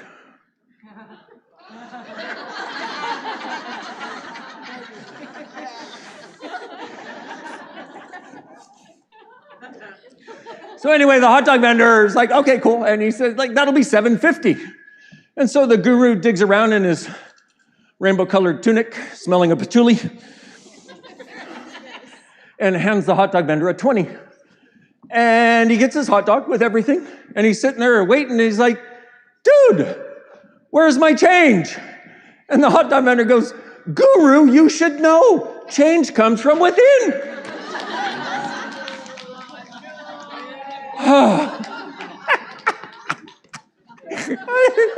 I have to throw in a dad joke every now and again. You're welcome. Okay, sorry. Everything that doesn't allow you to laugh at everything I say. Right, wrong, good, bad, fun, buckle, nine, shirts, boys, povads, and beyond. Okay, so one of the number one things that you can do, the number one thing that one of the, and it really is to access the lightness of you as often as you possibly can, okay? So what I'd like you to do is write down a list of resources, another tool for you, write down a list of resources. When I do these things, I get happy. When I do these things, I like myself more. When I do these things, I get more space. When I do these, okay? And these are actually things you do, okay? Bars, great example. And that's one of billions, okay? Some of you like to move your body. Some of you like to get massages. Some of you like to go out in nature. Some of you like to dance, sing, yell at people. I don't know, whatever it is, you know. I don't know how you're wired, okay? You know what I mean? Good, it makes me so happy when I yell at people. Okay, cool, try that. See how that works. I don't know, you know. Maybe you got a thing. Maybe it makes them happy to be yelled at. Who knows? In a world of infinite possibilities, what is possible we have never considered, okay? So, list of resources of things that when you do them make you happy, make you lighter. Because, if you haven't heard this yet, what's true for you always makes you lighter. A lie for you always makes you heavier. What's true for you always makes you lighter. A lie for you always makes you heavier. To the extent that you can do everything that makes you lighter, you get lighter and lighter and lighter. So when I got bars the first time, I went from very contracted, very heavy to space. I was like, yeah, all right. And I realized in that moment, this creates that effect. I'm going to do more of this. I know, it sounds like rocket science, doesn't it? You're like, oh, if this does this, then I will do more of this. Hello? And here's the funny part is we'll do something that makes us lighter, do something that makes us happier, and be like, oh, I probably should stop doing that. I'm getting, I don't know, I'm a little undefined, getting a little too light here, okay? So everything you've done to avoid what makes you light, so you can feel more like other people want you to. Hairball. Will you destroy and create all that, please? Times a gazillion, right? Wrong about all nine, butt, puck, shorts, boys, povads, and beyond. So everything you've done to avoid being the lightness of you, so you can be the way other people want you to be. So you can feel as heavy and contracted, as traumatic and dramatic, so they don't judge you. Has that ever fucking worked? Has it ever one time worked where you turn yourself down and they judge you less? No, they just judge you for something else now. Everything that is times a godzillion, we destroy and create it all, please. Right, around, good, bad, pop, pocket, iron, shorts, boys, povads, and beyond. So another tool, in addition to do more of what makes you lighter. Oh, by the way, if you start getting heavy, like you read an article or you're watching TV, watching a show or something, or watching some video online, you start getting heavier and heavier and heavier, change the fucking channel. Change the channel. Because what do? It gets heavier and heavier. You're like, oh, I'm going to get in there and eventually something good will happen. Change the channel. Okay? That's one of the ways, you know, we talk about self-care in the world, you know, self-care is very, okay, whatever. Anyway, take care of you, okay? Be kind to you. That's one way to be kind to you. That's one way to create more lightness in your world is when something is getting really heavy, move, turn your attention on something else. Choose something different. And then you want to also have this. Actually, let's see. Okay, what 3 things in your life, if you change them right now, what 3 things did you have to change to have a life you friggin' love? Okay? What 3 things? Now, I'm only going with 3 because you're like, what about the 827 other things, Dr. Dain? What about those? Well, if you start with 3, what you're going to do is you're going to look at it, and what I'd like you to do is, so many ways of going about this. What I'd like you to do is I'd like you to get the sense of whatever that is for you right now. Oh, sorry. Didn't mean to depress you all. Shit. Okay, don't do what I said. Just do something that makes you light. Okay. Okay, so we're going to go here for a moment, okay? So first of all, everything you've been avoiding about this area. Okay, so I want to, sorry, there's a lot of stuff in here that I'm trying to put into words that's not working as well as words should work. So because what I'd like you to do is if we look at, let's just take one area. One area, if this changed, I would be so much happier. I'd be so much lighter, okay? We'll just do one. And then you can apply this to the other 829 things that are currently on your list of what must change to be happy. So what I'd like you to do is look at what about this area, what are you avoiding? Okay? Because in order for anything to stay stuck, we're avoiding something. What am I avoiding? And this is part of the verbal processing we have in Access, which takes bars and takes that to a whole other level. Because we can change specific things. Bars is so friggin' amazing because it changes all kinds of stuff you can't get to with this little bugger. Okay, so cool. And you, the being, is like, oh, I need to change this. And your mind is like, no, we need to change this. Well, your being always wins out in bars. That's the beauty of it, okay? Your being is like, okay, I know where we can go, let's go. And it's very seldom what you think. It just gives you the space of your being. So, why did I get there? How did I get there? What happened? Hold on, let me press rewind on my brain. Okay, so, in order for any area to stay stuck, we've been avoiding looking at it. And this is what is a big part of what allows it to stay stuck. Now, there's a certain space that I've noticed is available to us. And I notice this when people have access to Access tools, especially. And whatever tools you have, awesome, okay? Whatever tools you have, awesome. Use the fuckers, okay? If they make you lighter, do it, period. If it makes you lighter, it cannot be wrong or bad, okay? Make sense? Okay, so whatever tools you have. But what I've noticed is there's a space in which, rather than feeling like you have to avoid this, like, oh, I've got this issue with, I don't know, family relationships, let's say. Every time I think about it, I go, Well,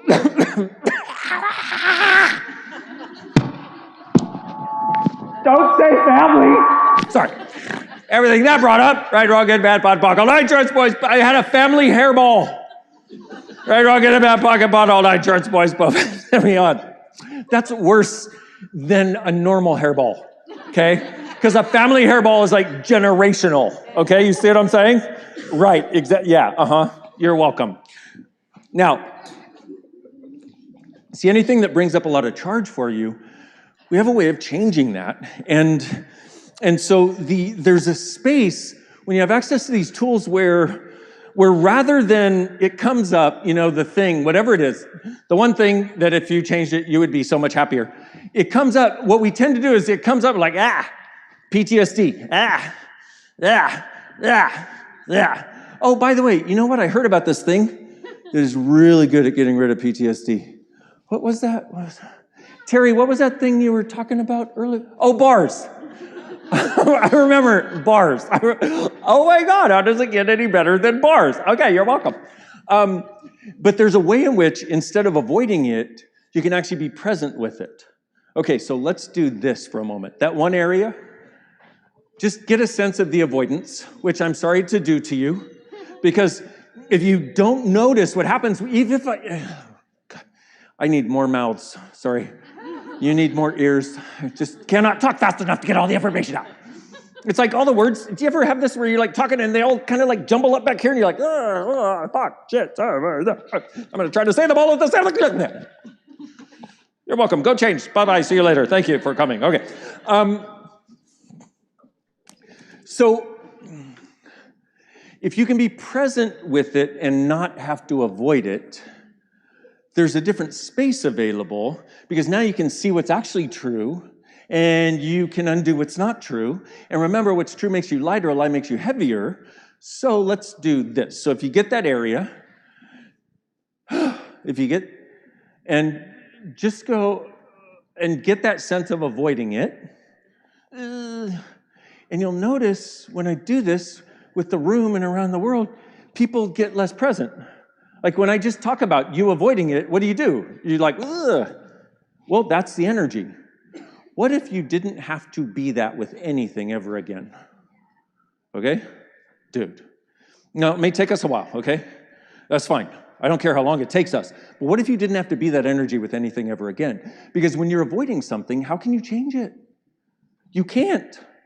It's like trying to get a massage and the person is on the other side of the world. It's like, how are they going to give you a massage? They can't. They can't touch you. Okay? So let me do a couple of things. Quick. I've got 2 minutes and 54 seconds. Let's be honest, like I really give a shit about how long. You know. Yeah, what I mean is I have 2.5 more days with you right now. Okay. Yeah, thank you. So let's do this. So that avoiding thing, we have a way, one of the ways of using the verbal processing is by asking questions. What are you avoiding? Okay. Now, it's interesting that I went there, but I did, my fault. So get that energy and everything that makes you believe that's your only choice. Okay. And by the way, that thing of avoiding the energy of this, which makes you do this, which, is that even yours, or did you learn that from somebody else? How much have you learned to avoid from mommy, from daddy, from family, from everybody you grew up around, from people in your life right now to avoid this area? Everything that is, times a godzillion. Will you destroy it and uncreate it, please? Right and wrong, good and bad, bod and pock, all nine, shorts, boys, poveds, and beyonds. So we've learned in any area of our life that we are having an issue, a problem, we're avoiding something. And also, we have all kinds of points of view that we bought about the nature of this thing that isn't actually true, because if it were true, we'd have lightness. Okay, so, who has an area? Money? Oh, fuck. Dude, I have 66 seconds, okay? So...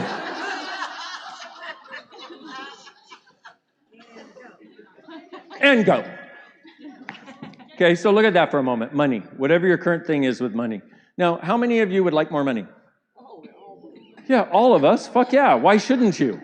Okay, let's do this. All the lies you bought about money, and everywhere you avoid looking at money because it's like you won't look at it unless you can solve it, and you already know that you can't solve it, which creates, in your point of view, creates a reality. So your point of view is that you can't solve it and you can't change it. Therefore, don't look at it because you can't solve it and can't change it, which is why you can't change it, because you won't look at it, because you've decided if you look at it, you still can't change it. So you won't look at it, which means you can't change it. Everything that is times a godzillion. Will you destroy and create it all, please? Right, wrong, good and bad, bod and pock, all nine, shorts, boys, poveds, and beyonds. Do you have, okay, in talking about this, do you notice any bit less solidity? Even just a little bit. See, what I'm interested in is letting you know that change is actually possible. How? By choosing something different. In this case, okay? We've talked about all kinds of tools and questions that you can ask on a daily basis. Please ask them on a daily basis. Heading more toward lightness. But then the other thing is getting the area and going, okay, what am I avoiding here? Pock and pod that shit. Who did I buy that I had to be this way with this area? If you look at that area of your life that's just like, yeah, right now, who did you buy that shit from? Everything that is times a godzillion. We destroy and uncreate it all, please. Right, wrong, good and bad, bod and pock, all nine, shorts, boys, poveds, and beyonds. What if you no longer had to validate their reality? Whoa, okay? What if you no longer had to validate their reality? What if you no longer had to heal their reality? How many of you know that you came here to heal your parents and your family and everybody else? Okay? Everything that is. What if you no longer had to? Everything that creates all that, will you destroy and create all that, please? Yes. Right and wrong, good and bad, bod and pock, all nine, shorts, boys, poveds, and beyonds. So the other thing you want to do is, whose reality am I defending here? Okay? Whose reality am I defending? Because here's the weird thing. Our limited points of view, a huge amount of those we bought from other people. We grew up around these people, and the thing is, you're so energetically aware. It's one of the wonderful things. Oh my God, 0 seconds, we're all gonna die.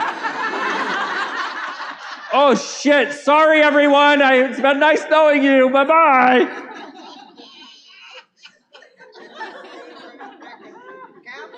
You good? Okay. No Armageddon, not yet? Okay.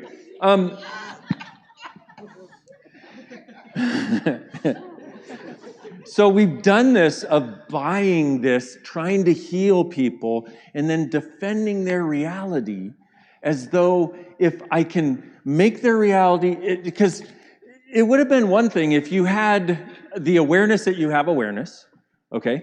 Because the thing is, you're so energetically aware. You're so energetically aware that when you grow up as a little kid, before you can even talk, okay? Get the you that was like pre-2 years old, okay?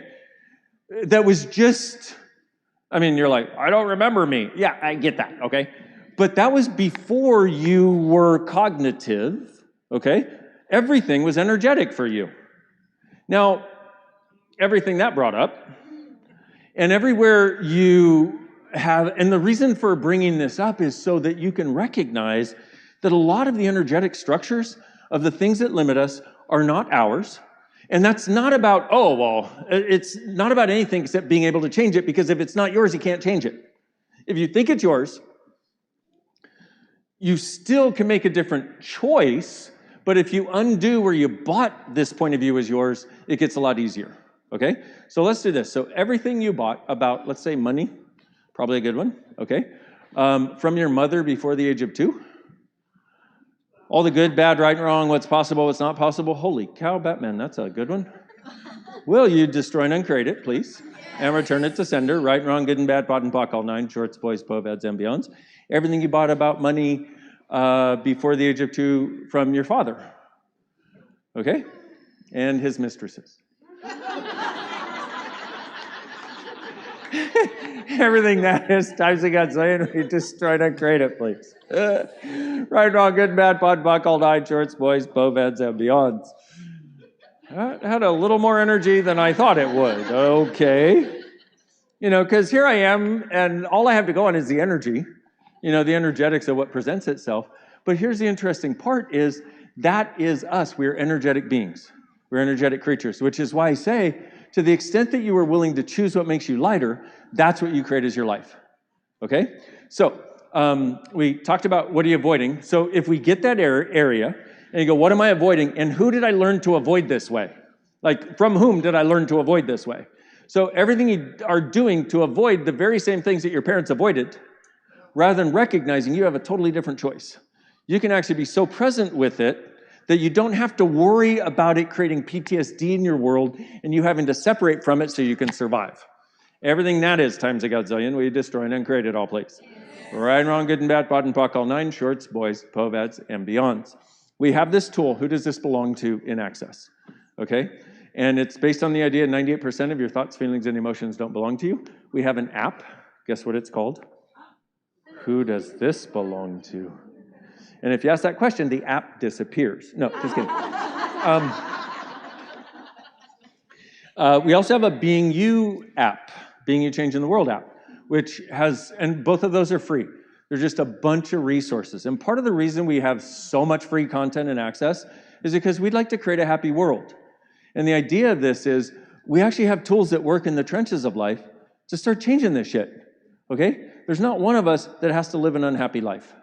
We do choose to sometimes, but it's not, very seldom for the reason that you think it is, okay? So let's do this also. All of your reasons and justifications for this thing that we want to change. All of your reasons and justifications for why it exists. Everything you've looked at where you've decided it's this, everything you bought from anybody else where you've decided it's this or this or this, will you destroy and uncreate all that, please? Yes. Right and wrong, good and bad, pot and pock, all 9, shorts, boys, poveds, and beyonds, and run this process. What shebangabangs can I be to have total clarity and ease with changing this? Okay? What shebangabangs? A shebangabang, in case you're curious, is what energy, space, consciousness, choice, magic, miracles, mysteries, possibilities, power, and potency. Okay, what shebangabangs can I be to have total clarity and ease with changing all of this? Everything that doesn't allow that, will you destroy and uncreate it, please? Yes. Right and wrong, good and bad, pot and pock, all 9, shorts, boys, poveds, and beyonds. So, let's see. Okay, so part of where I was going with the avoiding thing, and the reason I was saying 3 things is because if you didn't have to avoid anymore, what would be possible, number 1, but then the other question becomes, what choices do I have here that I haven't acknowledged? What choices do I have that other people may not have? What choice can I make today to change this to something I would like to have right away? Okay? And the thing about this is, so we have, say, thousands of people around the world watching. The thing about this is, it's going to be different for each of us. So we need to ask the question rather than come to the conclusion, okay? And another few questions in addition to what else is possible that I've never considered.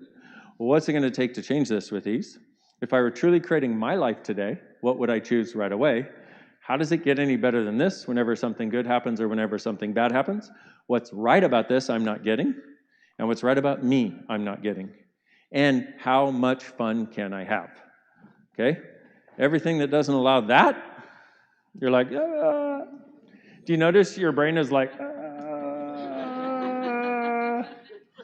you're welcome. And everything you've done to avoid the space of not being able to define you, which is actually the space of your being, which is actually the gift of you, will you destroy and uncreate it, please? Yes. Times a gazillion, right? Wrong about all nine, pod, poc, shorts, boys, poveds, and beyonds. So, I'm just going to say one more time.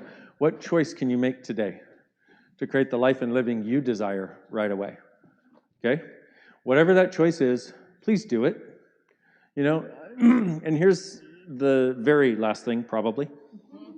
We're at 0 minutes. I mean, the clock has already counted down, so, you know, it's all gravy at this point. Okay. I notice all of you at 0 minutes went,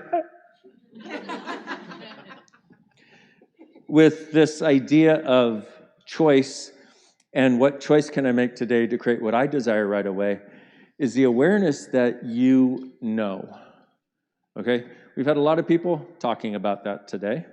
Maybe you've seen them, maybe you haven't. I don't know, once again, when you've joined. But we've had a lot of people talking about the awareness that I know. One of the things I got from bars was, in the bars class, I know. You know. So will you please acknowledge right now, beyond a shadow of a doubt, beyond anybody else's shadow of a doubt, you know what it's going to take to change what you would like to change. You know what it's going to take to create what you would like to create. And will you now make a demand of yourself that I'm going to access that in whatever way it takes for me to get it as quickly and as easily as possible? Yes. Thank you. Right and wrong, good and bad, pod and poc, all nine, shorts, boys, poveds, and beyonds. Woo! Thank you all so much. Arigato! And we'll be back in a few minutes with me and Mr. Gary Douglas. Woo! Bye-bye.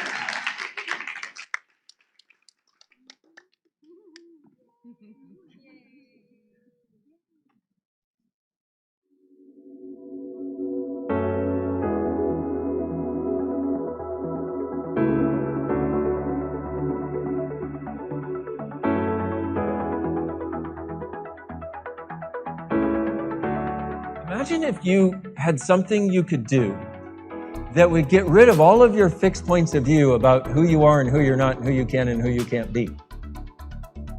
And something that made it so you could breeze through reality. Imagine if you had that. The result of this is a sense of space, which is indescribable. It truly is unfathomable and too good to be true, but guess what? It's still true.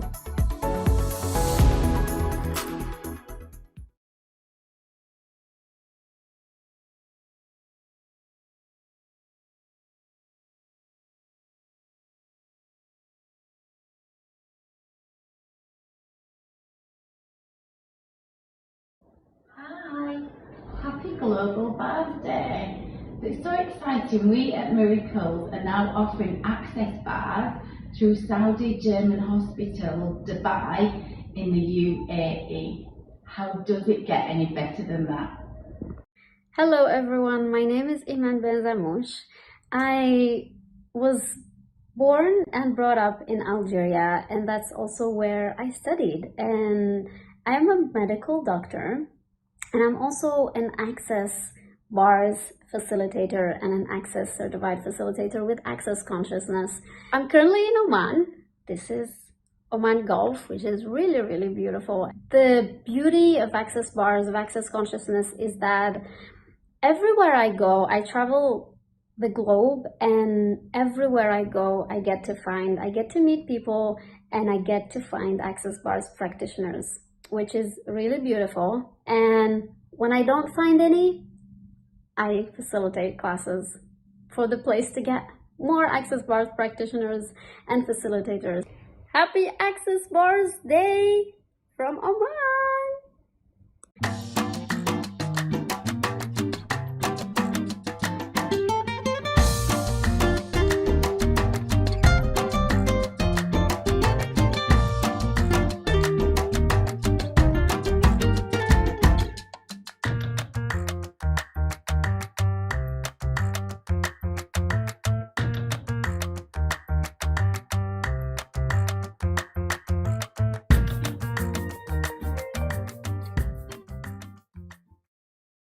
Happy Global Bars Day from El Lugar.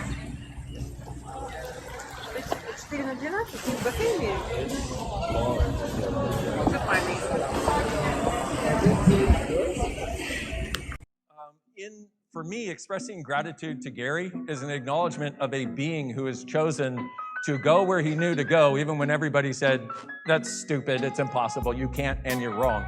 And he's like, yeah, thanks, going anyway. Now, 30 years ago, well, when I came to Access 22 years ago, let's see, we were in 4 countries. We had about 12 facilitators. The bars class would have fit into my closet. And we just kept going because this was valuable enough to us. So no matter when somebody would say, you're wrong, we would go, you're right, we're wrong, we're still gonna go do it. And this truly is about empowering you to know that you know. So at this point, we've got over 10,000 facilitators, we're in 176 countries, and for me, I feel like we're just getting started.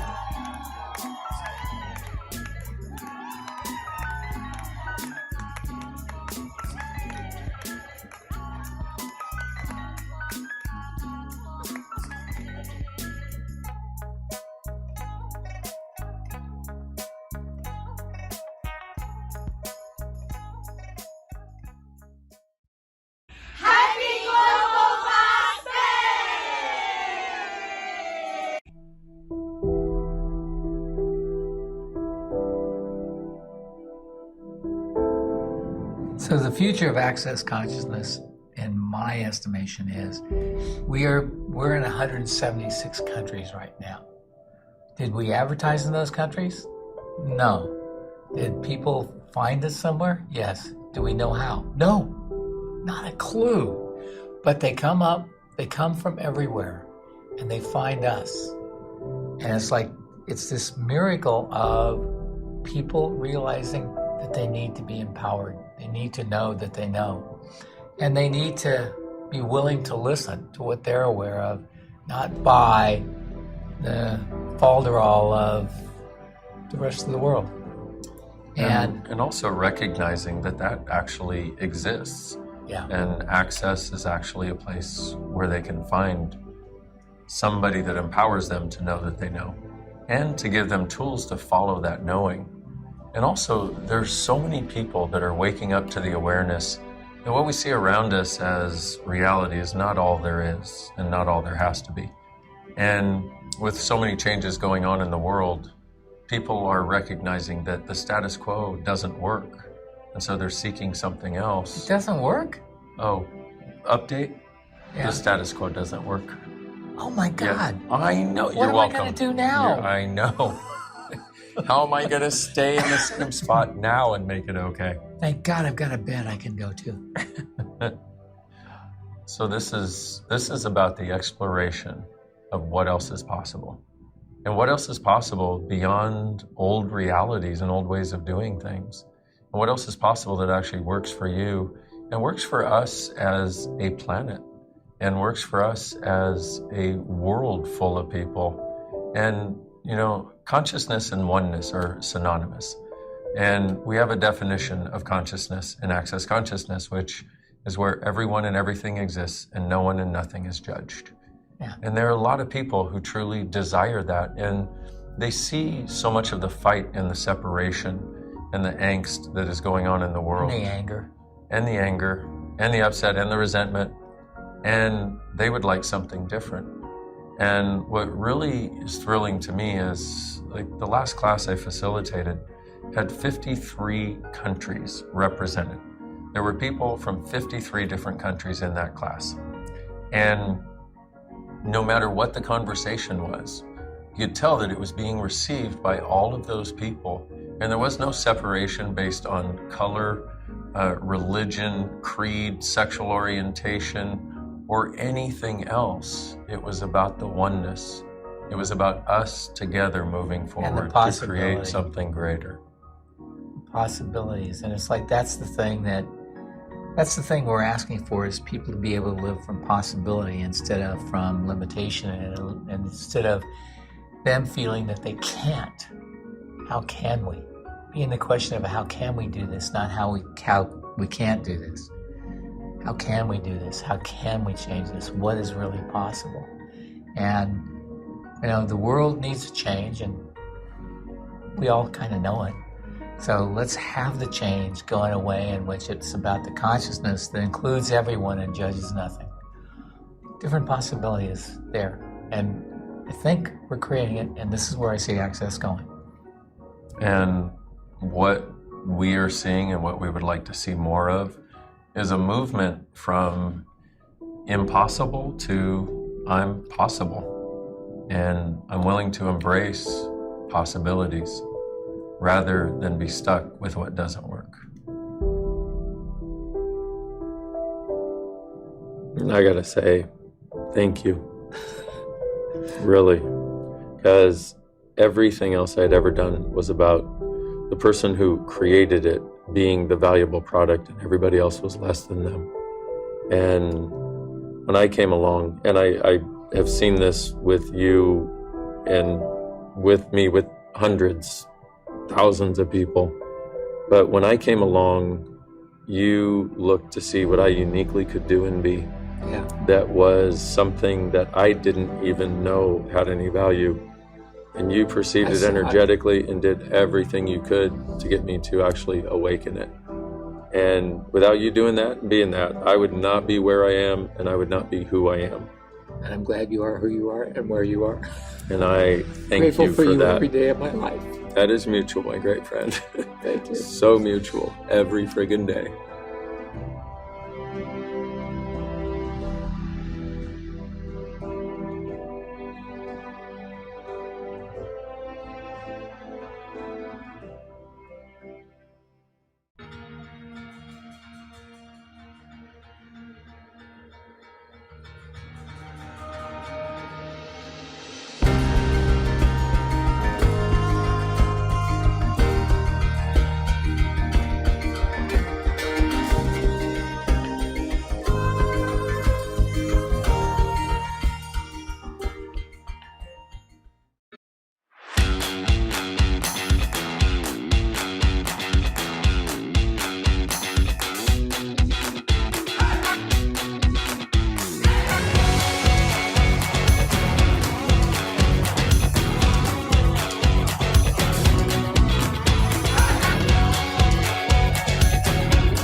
Hello.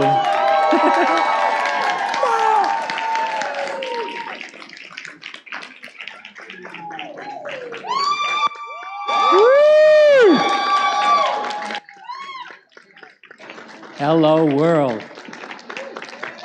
How are you all? Did you enjoy the Robin Williams of consciousness? Yes. Thank you, everybody, for being here. Mr. Gary Douglas, one more time. Woo! You know, it's funny when you start something like this 30 some odd years ago, and then you see where it is now and see what people have gotten and how they've changed and what they've created. It's like, it's just amazing. And I am touched to a degree I have no way of explaining without crying. So I'm not going to. Okay? So we can sit down and start this interview. Let's do this thing.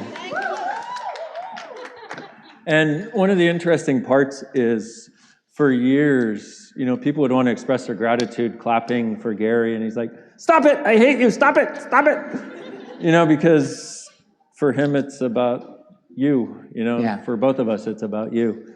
It's about seeing a change in the world, because we really want to see a change in the world. Anybody else?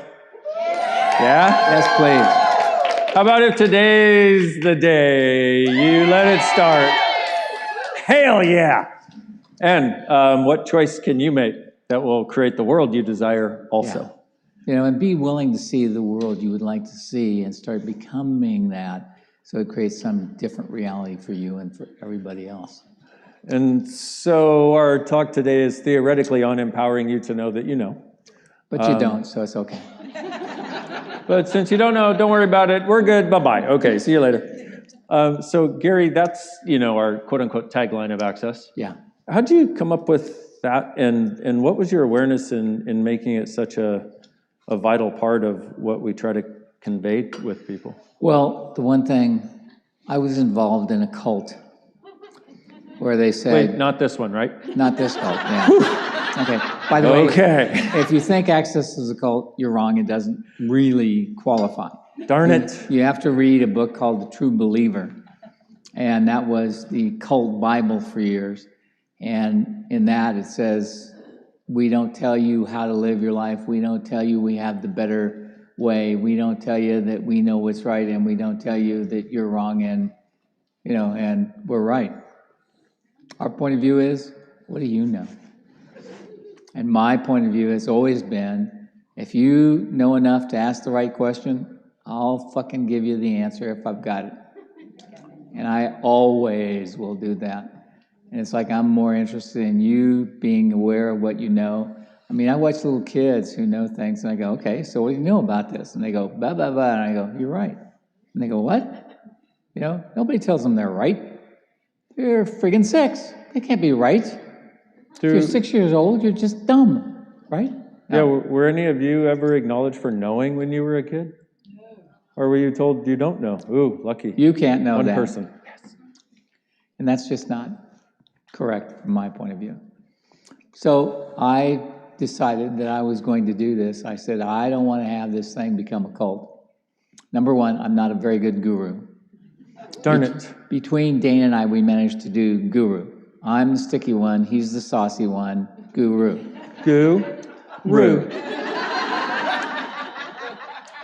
For those of you that don't know, roux is R-O-U-X. Yeah. It's the base of a good French sauce. Yeah. Guru, yeah.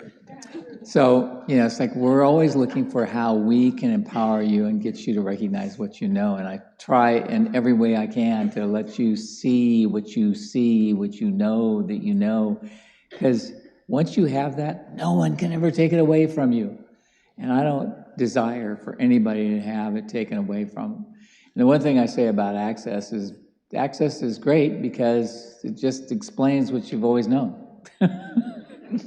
It's like everybody goes, but I knew that. I said, yeah, I know. And nobody ever acknowledged that you knew it.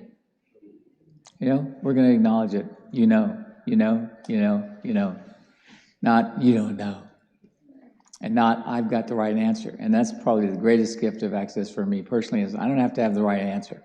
I just have to have the right question. Because if I can have the right question, then you will know what is true for you. And that's the most important thing in the world to me personally. Boom. Speaking of questions, yeah, I was given a bunch of great interview questions because I suck at interviewing people. I could talk to you for hours, but interview? Now, can you really think that he would be bad at interviewing? No. I mean, he can do more stuff off the cuff than anybody I've ever met in my life. Thank you. It's like, I traveled with this man for the last 23 years. 23? Wow. That's a long time. But I never got bored. Because the shit that came out of his mouth this morning is what he does every day, all day. True story. Welcome to my world. No, his brain works. It's the Dain brain. I didn't have permission to be that before Access and before meeting Gary. And this is why I be it. I just let go because we need to know. Yeah. Part of you knowing that you know is you knowing that you know you're not wrong for being the unique you that you are. And that's not just words. This empowering you to know that you know, and that you as a being are unique and a gift. Those are not just words. That is like, we desire you to actually have that as your reality, your fundamental knowing of you. And I got that from this guy. You know, and from my perspective, it's like I see, you know, it's like in this cult that I was involved in, they had layers that you had to go through, and you had to go through 27 different, you know, classes and all this stuff. And you have to pay thousands, hundreds of thousands of dollars to get all this stuff.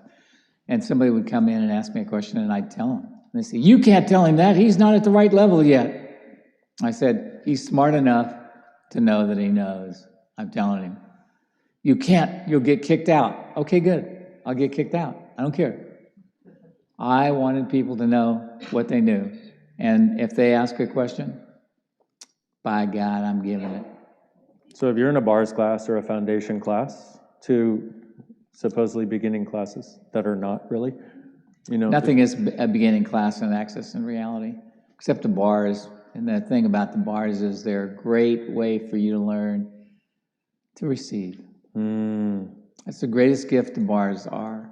Your body, you know, your body really would like to receive, and it has to take a lot of shit. You know, it's like, any of you notice? You know, people are always giving you crap about stuff, but they're never giving you, it's like, I love the metaphysical community because they always saying, I have to tell you my truth, which means I'm going to cut your fucking heart out right now and throw it on the ground and stomp on it and tell you I'm right. Okay. So the thing with bars and receiving is there's a lot of it. We have, you know, it's interesting that the one subject that really had a lot of charge in the choice conversation was money. And why? Well, Gary told me something when I first met him. I'm like, Gary, we were up shoveling horse shit. And I said, Gary, help, I need help changing my money issue. And he says, Dain, there's no such thing as a money issue.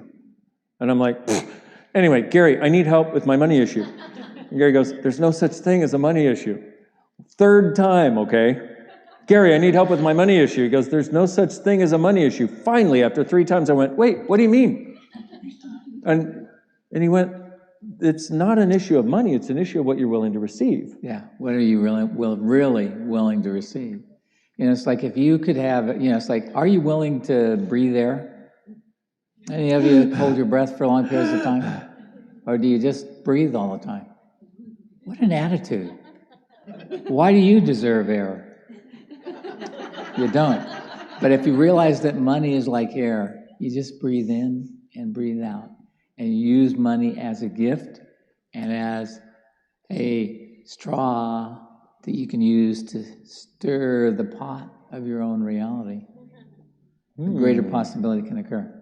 And that's one of the things that bars opens up is receiving of everything with no point of view. And when you can receive everything with no point of view, all the stuff about receiving money, it is no longer relevant, like why you shouldn't and that you can't. It starts to become something that's like, oh yeah, of course. If it's going to make my life better, why not? Well, I had my bars down in New York City, and I walked outside, and I looked up and I went, Jesus Christ, all these buildings are a different color. They're not all gray. Because I thought they were all gray. Until after my bar session, and I realized they're pink, and they're blue, and they're gray, and they're green, and there's all these colors in the world. That's when I realized the thing that we don't get is how many colors there are in the world and how few we see unless we have the clarity of possibility. Possibility is a gift that almost nobody gives you. They always want you to do it their way, the right way, the good way, the right way, the bad way. You know, it's like, any of you told when you were a kid that you have lots of potential, but you're not living up to it? Yeah, just as a kid. Yeah, just that. I just wanted to, you know, punch people in the, you know, in the throat when they did that, because it's like, you know, it's like, what the fuck? You know, you're not living up to your potential. No, I'm living up to my potential and more. And most of you already are and don't even realize it. And I see people change all the time. And the thing about Access is, I mean, I met one lady. A year later, I saw her and I didn't recognize her. She had changed so much. She'd gone from being hopelessly hippie to dynamically beautiful. I went, whoa, if I can do this, what else can I do? I believe that was also her online dating handle. Yeah. Hopelessly hippie, I think that. But anyway. So this, you know, it's like for me, everything about Access is about empowering you to know that you know and being willing to ask a question that'll get you where you want to go. You know, it's like when I started this, I went, okay, so I didn't know what I wanted to do. I was hopelessly stifled monetarily in every other way. And I was in real estate, and I wasn't making any money, and the market was bad, and you know, and it's like everything was a wrongness. And I sat down and I went, okay, so what do I have to do to create the life I'd like to have? Well, I'd like to be able to travel a couple of weeks out of every month. I'd like to be able to do something that empowered people, and I'd like to do something that will never be boring to me and will interest them too. I wanted to do something where I could make it at least $100,000 a year, and you know, and that never be bored. Why? I'm a humanoid. Have you heard that human and humanoid thing? Yeah. Humanoids don't do well with boredom, okay? It's not one of their best qualities. You know, how many of you have, you know, like had the experience of going to work someplace when within three days to 3 weeks, you know everything about it and could make it better? And nobody will listen to you. Yeah, that's because you're a humanoid. Humanoids always do that. They're always ready to go way beyond everything else. And you got to get, that's a talent, not a disability. And people have told you all the time. I mean, I love the ones who always said to me, you're going too fast, you're making me look bad. I said, you do look bad. You know, it's like you look ridiculous. You're standing still when you could be working. Different possibility here. Let's try that. So always I'm looking for what else is possible. What else is possible is one of the greatest gifts you can ask yourself. And there's some very good tools. What is this? What do I do with it? Can I change it? And if so, how do I change it? Because if you use those 4 questions, you can change anything in your life. But at any rate, I did this thing, and it's like, okay, now I'm going to pull energy all over from the universe to find out. And 2 days later, somebody called me and said, could you come to New York and do a channeling for me? Sure. I want you to channel for my massage therapist. Do I have to get naked? Do I have to open my eyes? Do I get paid? You know, and that's where Access began. I did get paid. And I didn't have to get naked, and I didn't have to open my eyes. So, and he didn't have to participate in the massage either. Yeah, no. And there was no happy ending, as far as I know. So it was great to start, and that's how I started creating Access. And I began there, and I was out to lunch, and, you know, and it's like, this 2x4 hit me in the head and said, get to work. Okay, fine. I'll do a class as soon as I get home. And seconds later, wham! This is a class, you dummy. Okay, I'll do it as soon as I get home, I swear to God. Got home, I called up some people, and I said, okay, I'm doing a class. On what? Energy work? How much is it? $75? How long is it? 3 days? Those are all questions, right? Because I had no idea what I was doing. I had no idea what I was going to do, and I had no idea how it was going to work out. And I began that way. And that was the beginning of Access. It has grown since then. Now we're in 178 countries around the world, you know, which is amazing. And I see people all over the world doing amazing things. We have schools being run with Access Consciousness and bars in India, okay? We have them doing it in hospitals in Brazil. We have it, it's happening everywhere. You know, and it's like, and I had a lady who took it and taught bars to orphans in Tibet, yeah. Mm-hmm. You know, Nepal. Thank you, Nepal. And so it's like this has been going on, and people use it however they use it. And this is what I want to see. I want people to figure out how to use it to make their lives and everybody they know lives better. And one of the things that happened with the Israeli-Hamas war is I said, you know what? I can't tell you what to do to change this, but I can tell you what to do to make it easier. Number one, run people's bars. Gets them out of their PTSD stuck point of view. Number two, do whatever processing you need to, because that'll help them from being stuck. And number three, look for what you can do with the body processes you've learned, because those body processes can change the physical reality of people. I've had people who had broken arms where we did the body processes that we teach, and their body reset their arm. They didn't have to go in and have it done. It reset.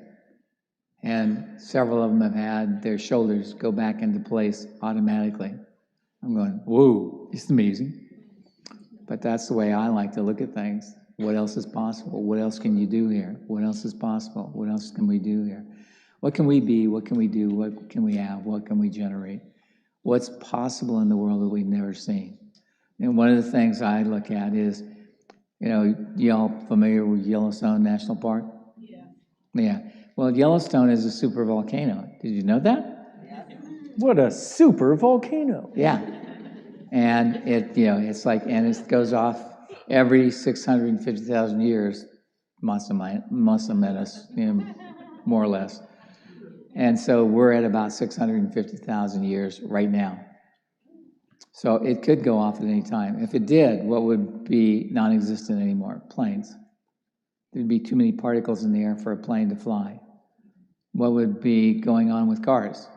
Too many particles in the air for them to function. Their computers don't work that well. Oops. Okay. And a few other things that would be non-existent is basically the northwestern United States. Yes. That little thing. And the Canadians part of up Canada, there too. The Canuckas, they'll be in trouble too. So, and then it'll go completely around the world, and we'll have things shutting down everywhere. So there won't be hospitals will have a hard time functioning because they won't be able to function on air conditioning, and they have not made them to function without air conditioning. You know, it's like health is going to be a difficulty. You need to have the tools that can allow you to pick up the pieces and move. And this is something, and we're always looking to do, is to make you more able, more responsible, and more capable of doing miracles on your own. And we've had a lot of those miracles show up in so many ways. And Dain, in one of his first events, did some work on a lady who had fibroids in her breast. 3 days later, they were gone. That's not possible. Well, yeah, it is. But there's many things that are possible because you have the question. There's many things possible because you have a willingness to ask. And there's many things possible because you are an amazing gift and don't realize it. And nobody ever told you you were. Any of you ever had bad sex? Don't raise your hand. Okay, you can. Yeah. Just say you don't have to. Well, you might want to ask if you've had some bad sex, am I a sexual healer? Because the one thing about sexual healers, they will always choose somebody who's bad in bed to try and make them better.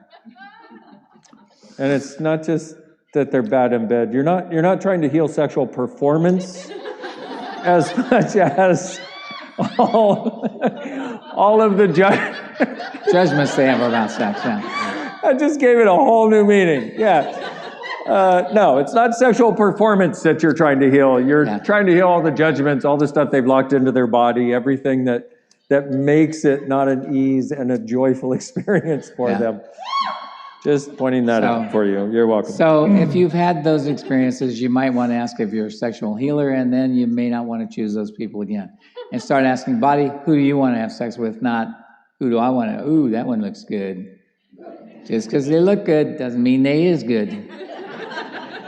Because a lot of that looking good, a lot of that energy, that knee-jerk energy, is where you're, sorry. Knee-jerk? Oh. A lot of that rock, paper, scissors energy, you know, that energy. Hey. A lot of that, pocket pod. A lot of that knee-jerk energy, you know, where you're like, is actually where you have this, you know they need healing. The difficulty is you don't ask, are they willing to receive the healing? And that's the one you got to ask. Please ask, can they receive this? You can give it. They can't receive it. Nothing will change. So part of this idea of knowing that you know is recognizing that you will do things based on that knowing, but you won't necessarily know why. And you won't necessarily ask the question that would make it work better. Okay? And so we got all kinds of stuff in Access. Can I ask one other thing, Gary, since I have this list of wonderful questions, most of which you've covered. You know, Emily's interviewed me so many times, and she always goes, I had this whole list of questions, and you just went through the whole list without me asking them. I'm like, psychic. Now I understand. Psychic. Thank you. We're psychic, okay? Now I get it. We're I'm like, way more psychic than anybody knows. Check. Sexual healing? Check. That was actually not on the list, actually. Well, he just went rogue on that one. He just, you know, I don't know. But I do that a lot. Whatever that was all about, something, I don't know. Okay, so you were such a futurist, okay? Yes. You, and 35 years ago, when you got the bars, you just listened to, well, number one, the 2x4 in the back of the head, but also you just knew, okay, and here we are, 35 years later. What do you see as the future of what I possibilities? See is that it is going to be more needed, okay? COVID didn't do us a lot of favors. I don't know whether you noticed. But it's like the separation and the distancing and all that kind of stuff created a place where people cannot function that well.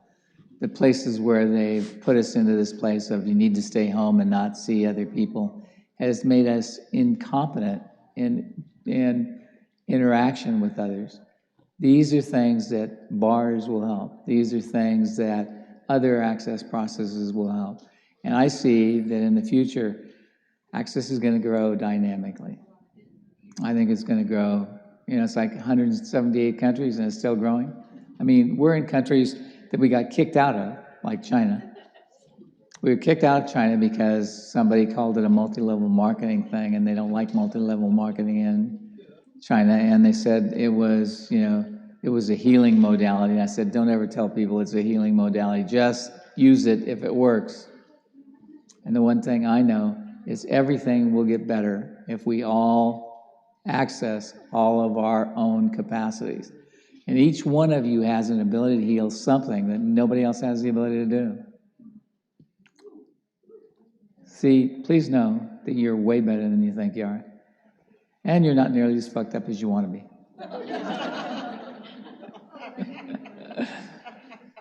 There you go. All right, so we're over time, so it's time for us to quit and go home or something. I don't know.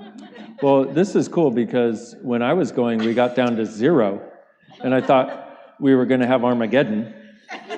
but that didn't happen. And with us, they paused it at 1 second. So this is the longest second you will ever experience. That's right. Okay. Thank you, everybody. Thank you all so much. Thank you for coming and thank you for being here. And please take these tools, use them to help others because you can help a lot of people. Thank you, everybody. You're wonderful. I adore you. And you keep getting more handsome and more beautiful. Why are you doing that? It's making my life tough. Thank you. Speaking of which, we have so many people who have contributed to this 13-hour Global Access Bars Day. Any of you in the room who have contributed to making this event possible, we'd love to just bring you on stage and thank you. And everybody around the world, come on up if you Thank you. Come on up, you amazing people. Come on up. Around the world, from Australia to Europe, and the many, many translators and many people who've been up through the middle of the night in their regions. It's just been phenomenal to get to work with some of the most amazing people on the planet. And thank you all for participating at home, finding local adventures, and getting your bars run in your areas. Please continue to keep running the bars. And come on up, everybody. Come on, there's more room. Come on There's up. always room. Come on.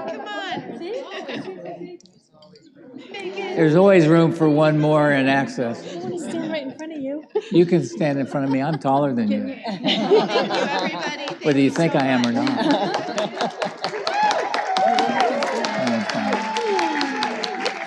Thank you.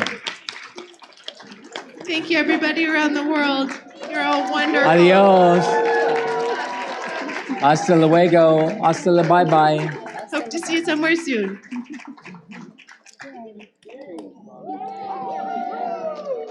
Yay!